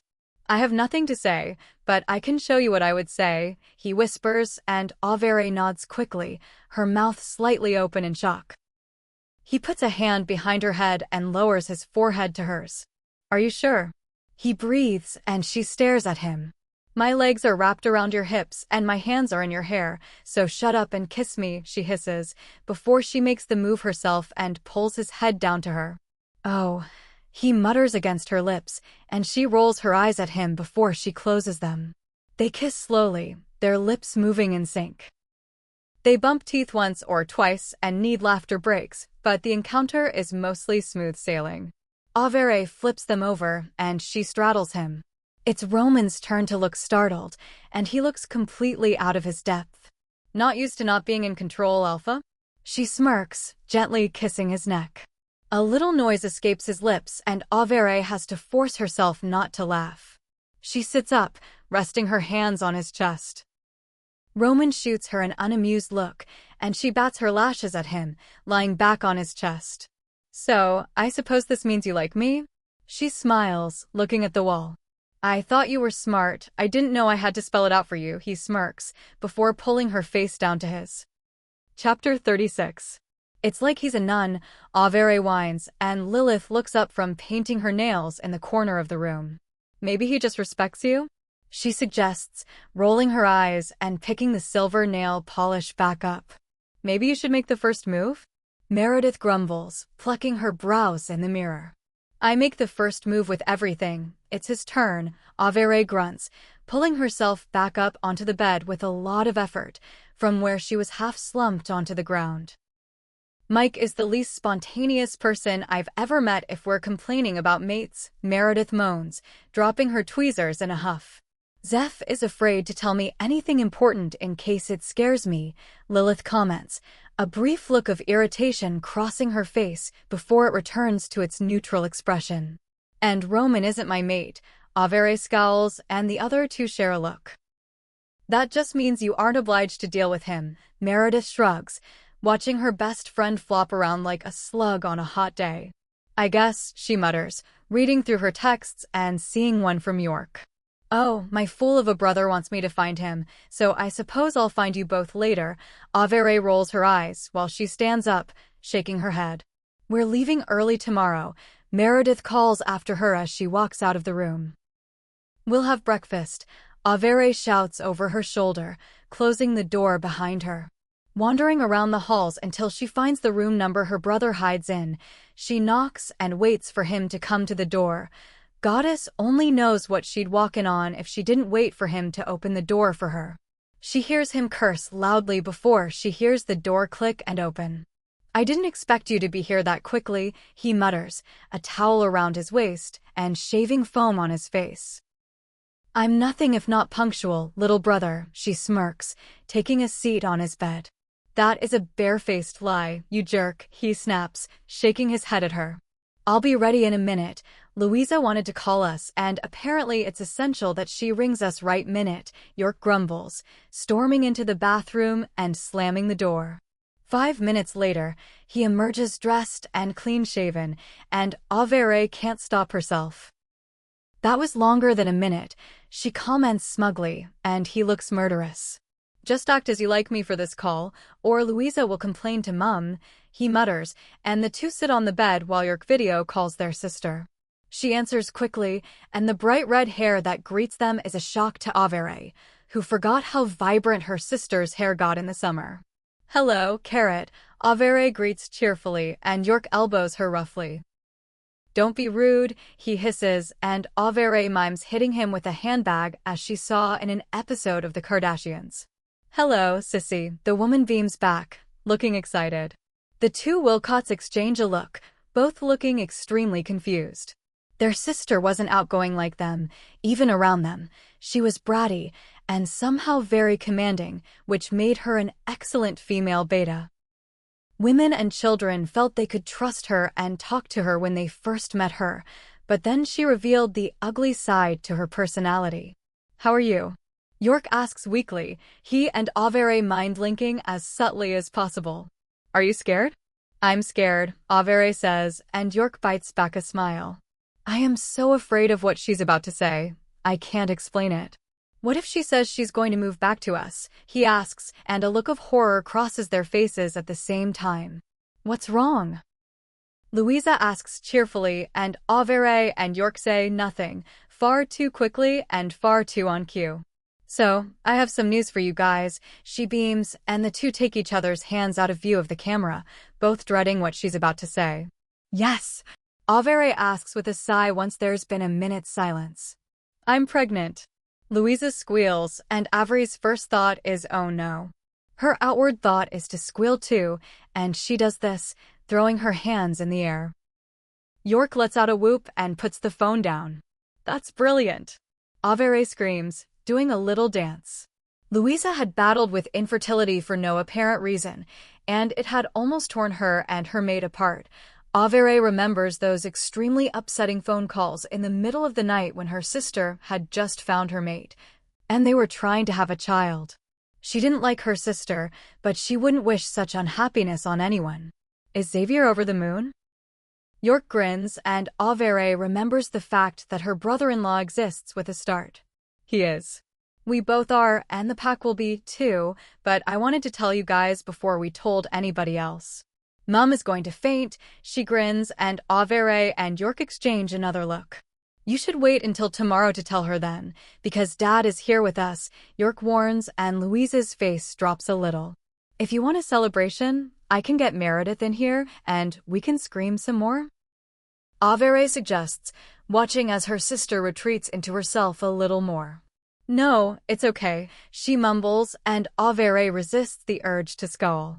Her sister is painfully stubborn and almost refused to go with her mate when he found her, simply because she didn't want to leave her home and everything she knew. She had been trained to take on a role outside her pack, so Averey couldn't understand why she threw such a fit.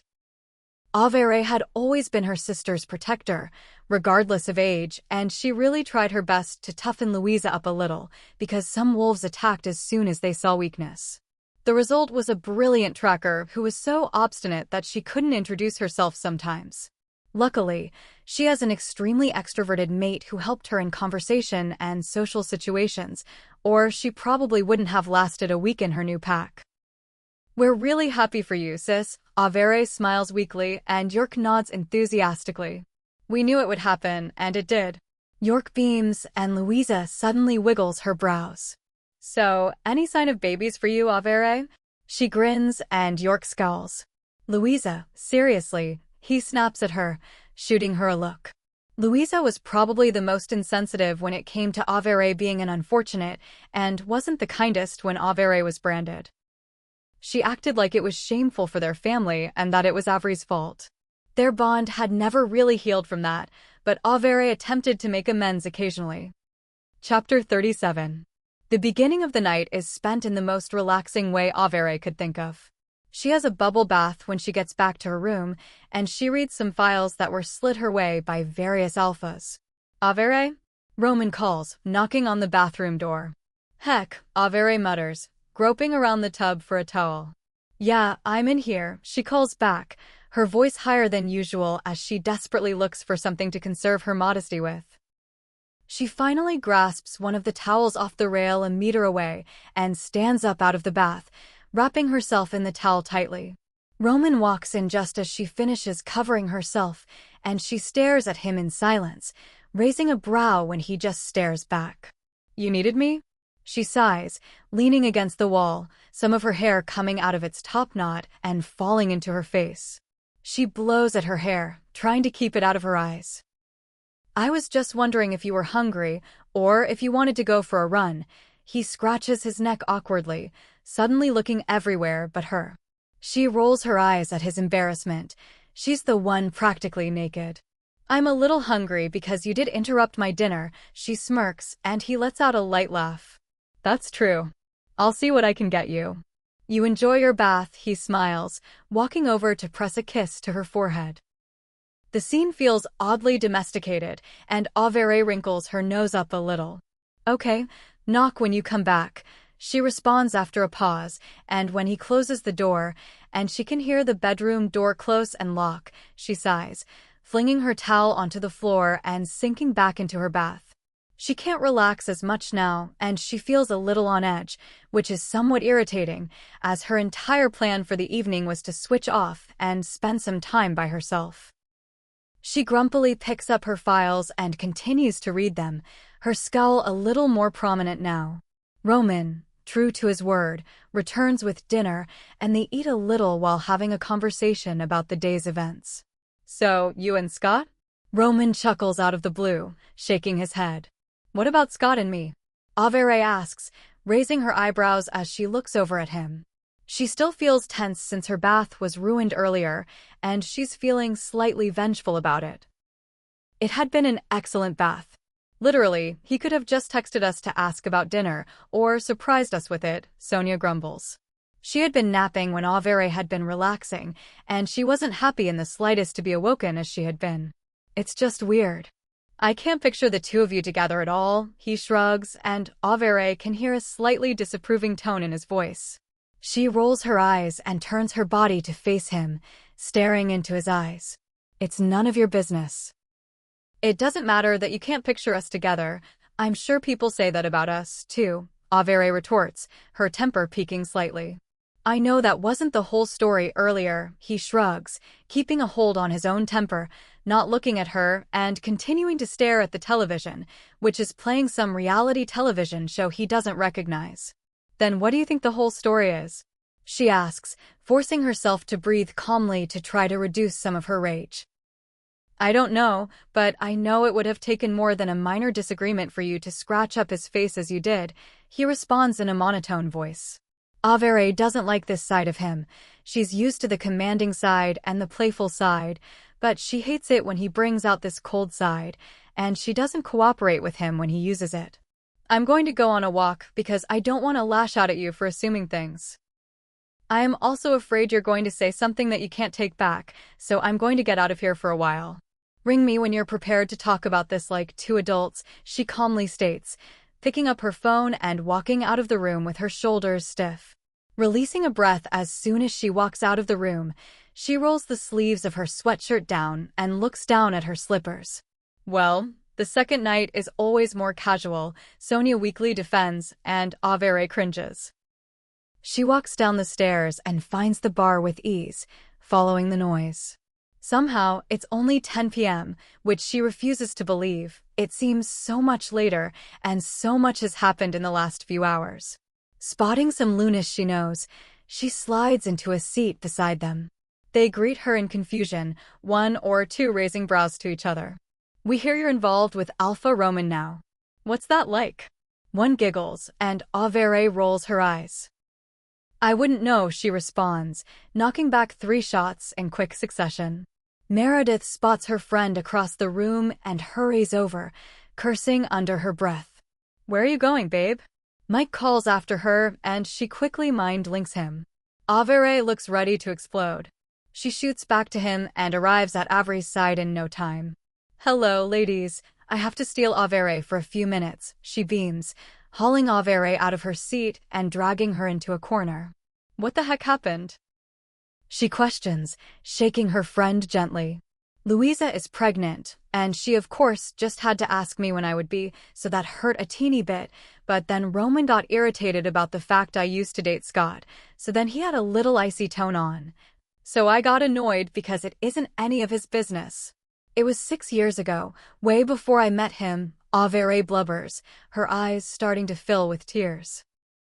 Oh, for goodness sake, Meredith whispers, putting Averey's head on her shoulder and stroking her hair gently.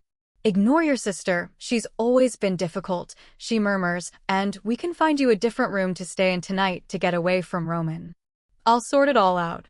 Averey lets out a little wail, but she can't be heard by anyone else over the loud music blaring from the speakers.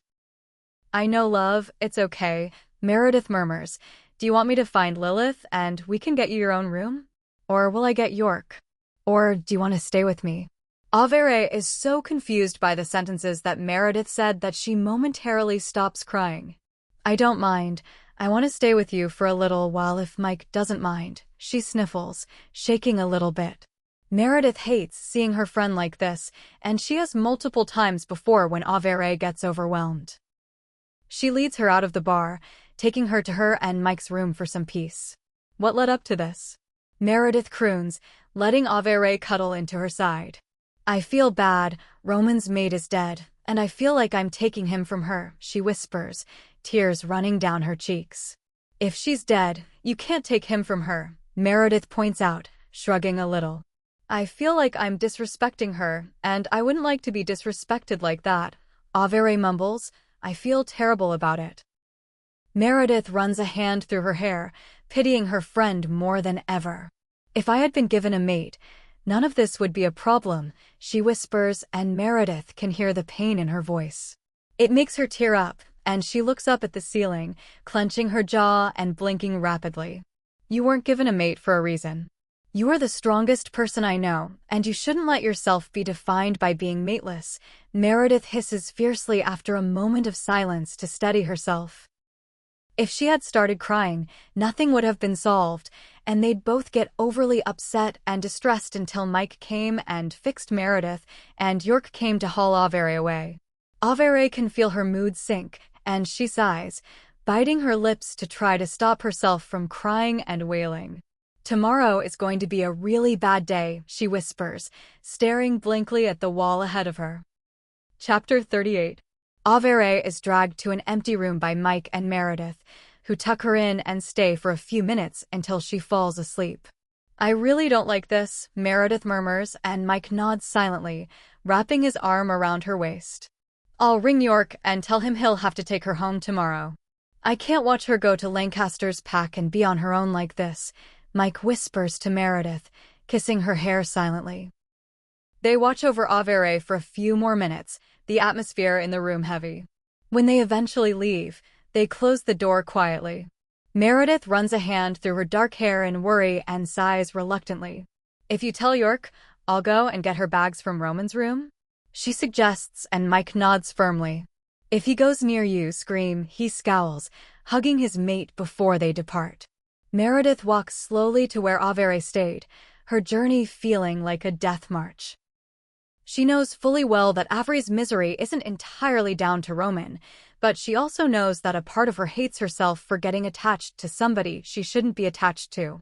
She needs to be at home, where her doctors know her and how to help her, and where she and Lilith are within 2 hours of her in case she needs them. Meredith first knocks on Lilith's door, unable to believe she's only known the girl for a day. All three of them clicked instantly, and they've been banded together ever since that morning. Lilith climbs off of Zeph, who looks somewhat annoyed when the knock sounds throughout the room. Babe, just let me see who it is, she murmurs, kissing his lips again before she walks over to the door and pulls it open. She makes eye contact with Meredith, who looks distressed, and she instantly becomes more alert. What's wrong? She asks, and Meredith visibly cringes. I'm so sorry I bothered you. Go back and have your time together, I can smell it. I'm so sorry, she blurts, backing away. No, you ruin the mood, she teases. What's wrong? Meredith bites her lips hesitantly and then sucks in her cheeks. Maybe get Zeph? He's scarier than me, she mumbles to herself and then nods. Zeph might want to help, too. I need to get Averey's stuff out of Romen's room. She needs to go home with York tomorrow. She can't go back to the Lancaster pack right now, Meredith sighs, and Lilith's eyes shoot open. What happened? She gasps, and Zeph appears behind her, struggling to get himself into a T-shirt. He has such beautiful arms, Meredith's wolf appreciates, but Mike's are nicer. She puts up a block between her and her wolf, refraining from rolling her eyes. He and Averey had a small disagreement, and then she sort of broke down. I don't want to say much more than that, but I know she should be at home after it. Meredith nods, and Lilith quickly nods. Oh, definitely, I'll come with you. Zeph, if you want to stay here, you can. I'll be back in 10 minutes, I promise, she swears, kissing his hand before she makes a move towards the door. Okay, don't be afraid to mind-link me, though, sweetheart, Zeph nods, making his way back to the bed he was on before. Lilith and Meredith hurry through the halls to Romen's room, and they knock, waiting for an answer. As soon as he opens the door, the two women glare up at him. We're here to collect Averey's stuff, Meredith announces, and Lilith nods furiously. Romen opens the door for them silently, looking very confused. Where is she? He asks, and Lilith puffs up her chest while they walk by him. Somewhere else, she's going home tomorrow, Lilith replies, her tone firm and unnervingly calm. Inwardly, she's panicking. She was a rogue for 10 years, and in the past month, the only alpha she's had to be enclosed with properly was Zeph. The two begin scooping stuff into Averey's bags, making quick work of it as they split up and cover more ground than they expected. "Do you want to tell me what happened?" Romen asks, scowling a little at the silence in the room. "You upset her. You have no right to try to make her tell you what happened between her and Scott," Meredith spits, storming into the bathroom to retrieve all of Averey's toiletries, grabbing the files she left in there earlier, too. Romen remains quiet, shaking his head in disbelief while his lips are pursed. "Whatever," he mutters, taking his phone out. He calls somebody and stays in the corner where the two women aren't, his eyes darting between them as he speaks, or, instead, barks into the phone, listing demands or shouting orders. "Not very peaceful for the so-called alpha of peace, is he?" Lilith mutters as she walks by Meredith, who lets out a little chuckle when she hears the comment. "If he were peaceful, he wouldn't pick fights with Ave twice in one day." Meredith growls, shaking her head. A snarl is emitted from Romen's corner. Still, neither of the women turns to face him, completely ignoring his dominating presence in the room as they continue to pack everything Averey brought. "She seems to have packed for a year," Meredith grumbles, scooping everything off the dressing table into a bag and dumping it into the last case. "She's been there a month. I'm not surprised at all," Lilith reminds her, rolling her eyes at her friend's antics. "I don't know how she survived a month if she can't manage a day here," Meredith sighs, running a hand through her hair. "They were in the honeymoon phase," Lilith shrugs, zipping up the final case and then standing up, dusting her hands off. Romen is slightly upset, and his wolf is miserable, but he can't do anything. If he goes crazy and starts shouting or ordering her two friends around, he knows that Averey will refuse to ever speak to him or see him again properly. His wolf is cursing him for ruining their chance to be happy again, before he retreats into Romen's head and doesn't move again. He also doesn't like the fact that the two women talked about him so openly and brashly. They had no fear about consequences. The two girls drag Averey's bags out of the room, lugging them along the wooden floor with irritated looks on their faces. "What the heck is in this one?" Meredith groans, and Lilith shoots her a look to be quiet. "I don't know. You're the one who packed it," she hisses, finally getting the 3 cases she's in charge of out of the room. She straightens up and opens the handle of the suitcases, releasing a sigh of relief when she sees them. "This will make it all so much easier," she whispers to herself, a delighted expression covering her face. Meredith is baffled by her delight but doesn't question it, and the two set off to Averey's room, hissing at each other to be quiet every 2 minutes. Chapter 39. Averey wakes up the next morning to somebody banging on her bedroom door. Well, it isn't her bedroom, and she doesn't know how she got to this room, but she's fully clothed and tucked in like a burrito, so she knows one of the girls probably put her to bed. She has a slight headache, made worse by the banging on the door, but she doesn't move. "Where is he?" She croaks out loud, and Sonia sighs dramatically. "He isn't here, you fool," she responds, and Averey furrows her brows. "Where is he then?" she asks, her tone a little sad. "I don't know, probably his room?" "It's 6 a.m. I imagine he's still asleep," Sonia grumbles, and she can picture her wolf flinging herself back onto the ground. "Why are we not in his room?" Averey asks, and as she asks, she remembers their almost argument and her walking out. "That's why," Sonia chirps helpfully, "now please answer the door, or I'll shift and scare them away." Averey reluctantly climbs out of her warm burrito, a scowl on her face as the cold air of the room hits her legs. Opening the door dramatically, her eyes land on her fully dressed brother, who looks ridiculously unwell. "Hello, we're leaving in 20 minutes, he mutters, leaning against her door frame. As he gets a little closer to her, the smell of alcohol hits her nose, and she gags, pushing him away from her. "Did you go for a swim in tequila last night?" "Goodness, it's coming out of your pores," she groans, her voice scratchy and her throat a little raw. "Yeah, you cried for 2 hours last night. I'm surprised you can open your eyes," Sonia grunts, and Averey ignores her. "Why 20 minutes?" she asks curiously, and York stares at her blankly. "Because I don't want to talk to Alpha Connors," he says as if it were apparent. Averey raises a brow at his attitude, but attributes it to his drinking. Are you okay? She asks, moving over so that he can walk into the room. I feel like death defrosted, he mutters, diving into the sheets on the bed and putting his head under the pillows. Why? She calls as she rummages through her cases, slightly horrified by the messy packing awaiting her in them. I got smashed. I got annoyed with Louisa, and I always drink after I talk to her, he says into the pillow, his words muffled. Averey just about makes out what he's trying to say, and she simply raises an eyebrow as she pulls out a pair of leggings and a sweater, along with underwear and toiletries. Don't fall asleep. I'll be ready in 2 minutes, she warns, walking into the bathroom, which, she notes, is much nicer than the one she had in the room she and Roman shared. True to her word, 2 minutes later she's out of the bathroom and is greeted by the sight of her 2 friends and York all sitting on her bed, the 2 girls looking a lot more human than her gray sibling. Good morning, Meredith grins, a nervous smile on her face. Hello, we brought breakfast to you so that you didn't have to see him, Lilith adds, pointing to a tray of pastries and fruit which sit on the dresser.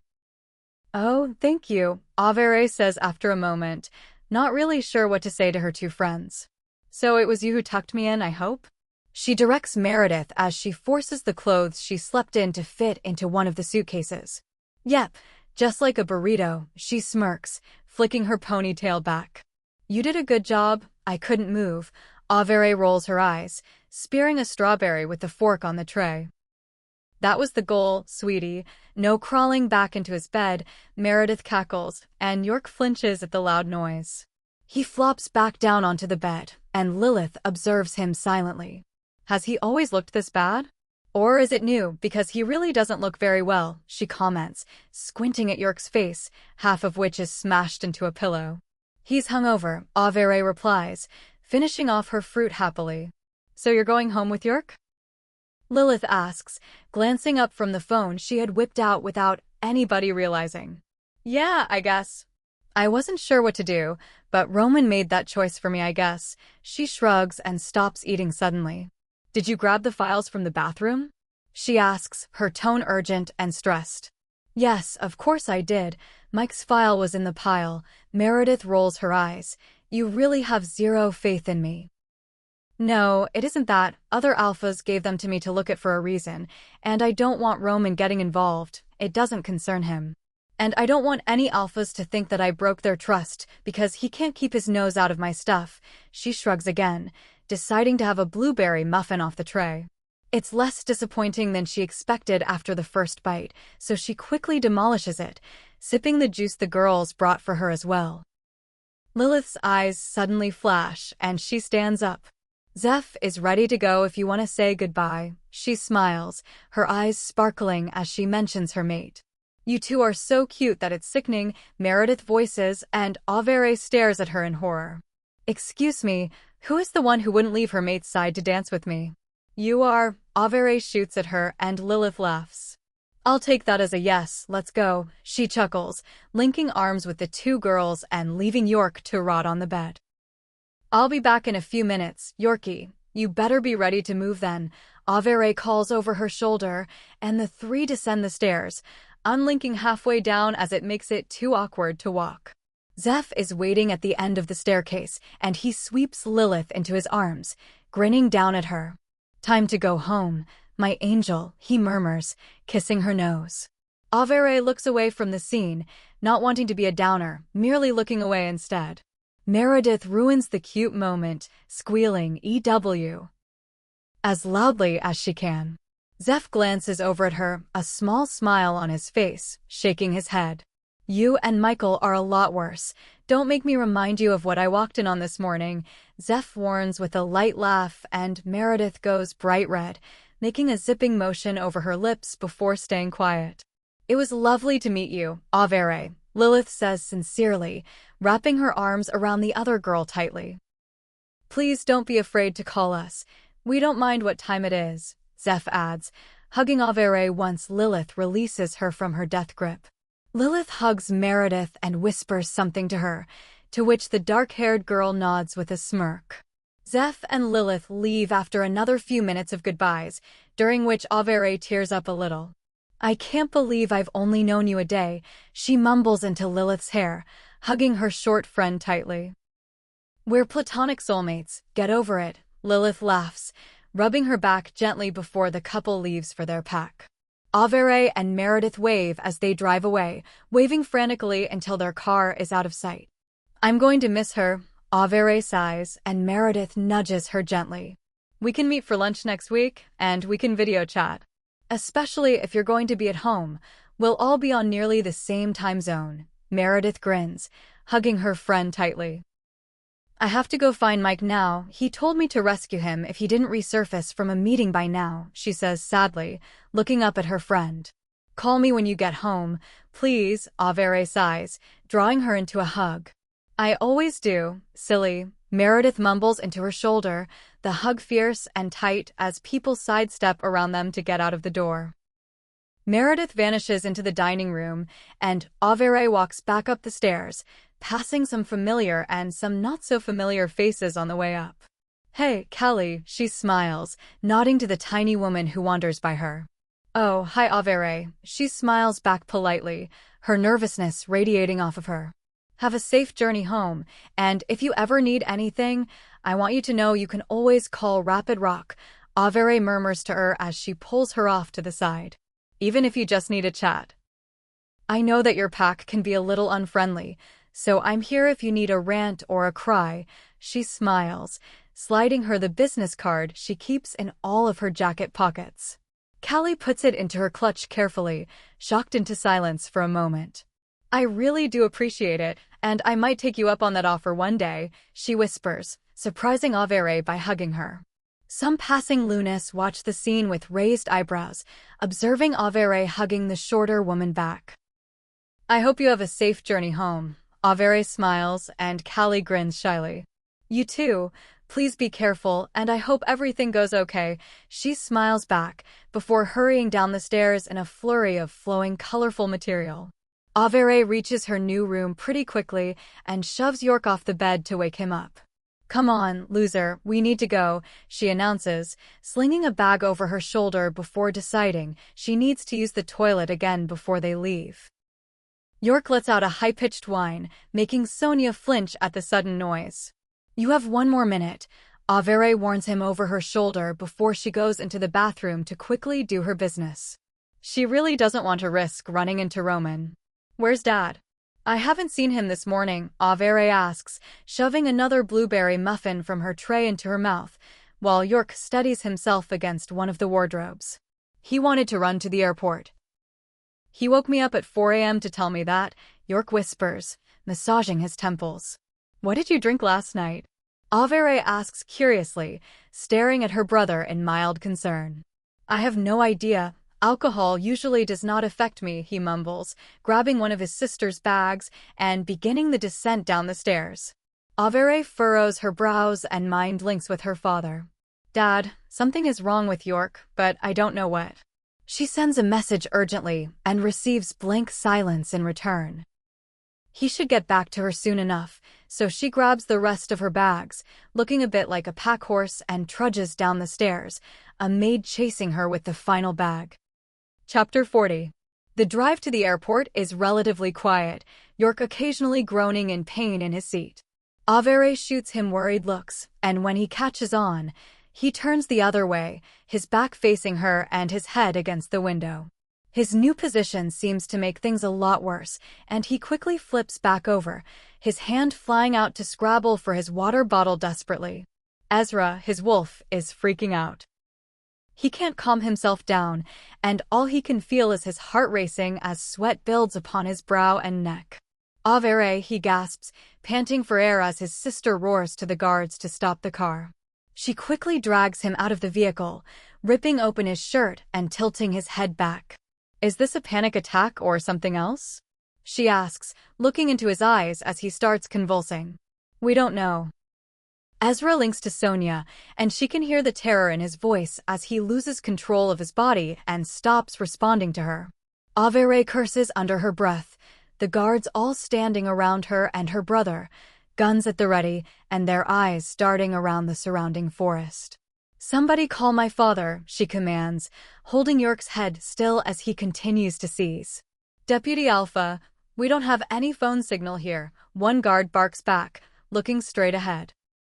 Averey stares at them and shakes her head.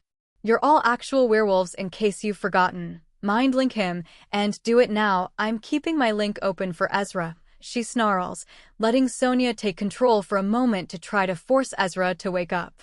Averey partially shifts and digs her claws in Ezra's temples, hoping the pain will shock him awake as it has done numerous times before. He remains unresponsive, and Averey curses, feeling slightly relieved as his seizures slow down and reduce in number. She makes mental notes of how long he seized for, sending them to one of the doctors in their pack, who is utterly baffled but obeys orders to write down the time she's given. "Your father says get him to the airport," one of the guards states, and Averey runs a hand through her hair. "I don't know if he can fly like this," she groans, but lets three of the guards scoop him back into the car. She stands up, biting her lips. "Get in, fool," Sonia reminds her. Averey quickly climbs into the car, slamming the door behind her so hard that one of the guards flinches. "Mom is going to kill us," Averey groans, and Sonia silently agrees, grimacing as the car takes off at full speed, flying over bumps and rocks. "Safety first, please," Averey calls, watching York's head bob around the car. She furrows her brows and takes his neck rest, putting it around his throat and leaning him back so that he's at least semi-immobilized. "Now we hope he doesn't get strangled," Sonia quips sarcastically, but her tone is shaken. Both she and Averey hate seeing York in any pain or distress. Averey pulls out her phone and takes a deep breath, trying to decide between ringing her mother or literally anybody else. "Just get it over with," Sonia suggests, "then she can't say we didn't try to contact her." Averey sighs, agreeing with her wolf for once. Dialing the number, she sits in nervous silence, feeling sweat build up on her brow as the ringing continues. Her mother finally answers with a very confused hello. "Hi, Mama," Averey mumbles, before straightening her back and forcing herself to clear her throat. "What's wrong, sweetie?" Maria asks, concern leaking into her tone. "Okay, I want you to sit down, and then I'll tell you," Averey nods, glancing over at York, seeing his face ghostly white. "Averey, you're so dramatic, but fine, I'll sit down," Maria groans. "You better not be about to tell me that you're pregnant or something. I don't want to be a grandmother yet." Averey winces at the mention of pregnancy, shaking her head. "Huh, Louisa is gonna have an excited audience," Sonia snorts, slight smugness leaking into her voice. Averey tells her to shut up and then shuts off the link, listening to rustling as her mother settles herself down, probably in the leather armchair in her father's office. She hears more noise, and she just knows that it's the navy blanket being thrown over her mother's legs as she gets comfortable. Averey leans over and presses her hand against York's forehead, and frowns when she realizes that he's burning up. "Can we turn on the air conditioning, please?" Averey calls to one of the guards, putting her hand over the speaker of her phone so that her mother can't hear it. The guard obeys, and cold air begins shooting out of the vents, making Averey flinch at the sudden temperature change. "Thank you," Averey smiles, nodding to the guard who did it for her. "Okay, Averey, I'm sitting down. Now would you just tell me what's happened?" "I hate this suspense stuff. It's horrible." Averey cuts her mother off, blinking her tears away quickly. "York is sick," she whispers, and her mother goes silent, which is very unusual. Usually the woman has an answer to everything. "Okay," her mother simply responds, "Obviously, it's worse than a cold or flu if you're ringing me on the day you're coming home." Averey closes her eyes, resting her head on her hand. "I don't know what it is. He had some seizures, and he doesn't look well. He was hungover before we left the conference, but he has just gotten worse since we started driving," Averey notes. Her mother is still silent, and Averey's heart practically breaks for her mother. Anytime any of them have been sick, she has stayed with them all night and nursed them back to health. Maria had been a pack doctor until her husband retired from his alpha position, but she still consults from time to time. Averey can practically hear the switch from mother to doctor happening over the phone. What does he look like now? She demands, and Averey squints at her brother. Paler than I've ever seen him. Sweaty too. I had them turn on the air conditioning, Averey responds. He has a rash on his neck, too, but I thought it might just be from being too warm. Averey undoes her seatbelt and carefully maneuvers herself to her brother's side. Just as she's about to press the rash, her mother groans. Don't touch his neck, leave it alone, and get to the airport as soon as you can. I'm going to make some calls and get somebody onto the plane with you guys. They'll know what to do. I might know what this is, Maria announces, and Averey stays silent. Nothing comes through the phone, and Averey rolls her eyes. What is it then? And you say I'm the dramatic one, Averey grumbles, straightening her brother up in his seat. I want to be sure, and I don't want to guess. Just get to the airport quickly, she commands, and Averey scowls, hanging up. Once she's sure York is still breathing and can support himself a little better, Averey returns to her seat, staring at her brother intensely for the remainder of the drive. They arrive at the airport in under 30 minutes, which is an impressive feat, considering it should have taken over 2 hours. The guards all bundle out first, 2 staying to help Averey move York. They underestimate his weight and need to call a third one over, who helps shift him out of the car and onto a wheelchair seat. Averey stays by his side, telling him what's going to happen before anyone does anything, even though he shows no signs of knowing what's going on. A tall and skinny man walks over to Averey and throws his hand out. Dr. Orion. Where is he? He asks, and Averey shakes his hand hesitantly and then points towards her brother, who looks more like a rag doll than an alpha at the moment. When did he lose consciousness? The man calls, and Averey freezes. About 25 minutes ago, she nods, and the man raises a brow. Why didn't you turn back to the Connors pack? He questions, and Averey bites her lip. We aren't allies with them. Home territory is safer. Averey scowls, and the man lets out a little puff of air. She ignores his huffiness and instead holds her brother's hand tightly. If you die and leave me alone with Louisa, I swear to the goddess York, I will make your death miserable, she hisses into his ear, squeezing his hand extra tightly for a minute. Not miserable, he mumbles suddenly, and the doctor freezes. Averey smirks, flicking her ponytail back from her face. I knew that would work, you little jerk, she mutters back, flicking his ear. Do not harm the alpha. The doctor gasps and Averey stares at him. He's my brother, and I did a better job of waking him up than you did, Averey retorts, and York's head falls forward. We need to get him home as soon as we can. Your mother wants to run tests I haven't even heard of on him, Dr. Orion nods, and Averey furrows her brows. Who is this man? Sonia growls. Why is he the one who was sent to us? Averey doesn't respond to either him or her wolf, and with the guards helping, she manages to get him settled into the seat. The pilot is aware of the situation and promises to get them home as soon as possible. Averey busies herself in making phone calls to different alphas to let them know they'll be flying through their airspace, reminding them of favors she did for them and of treaties they've signed. Usually, planes stick to neutral territory, but Averey has pull in places that make a difference.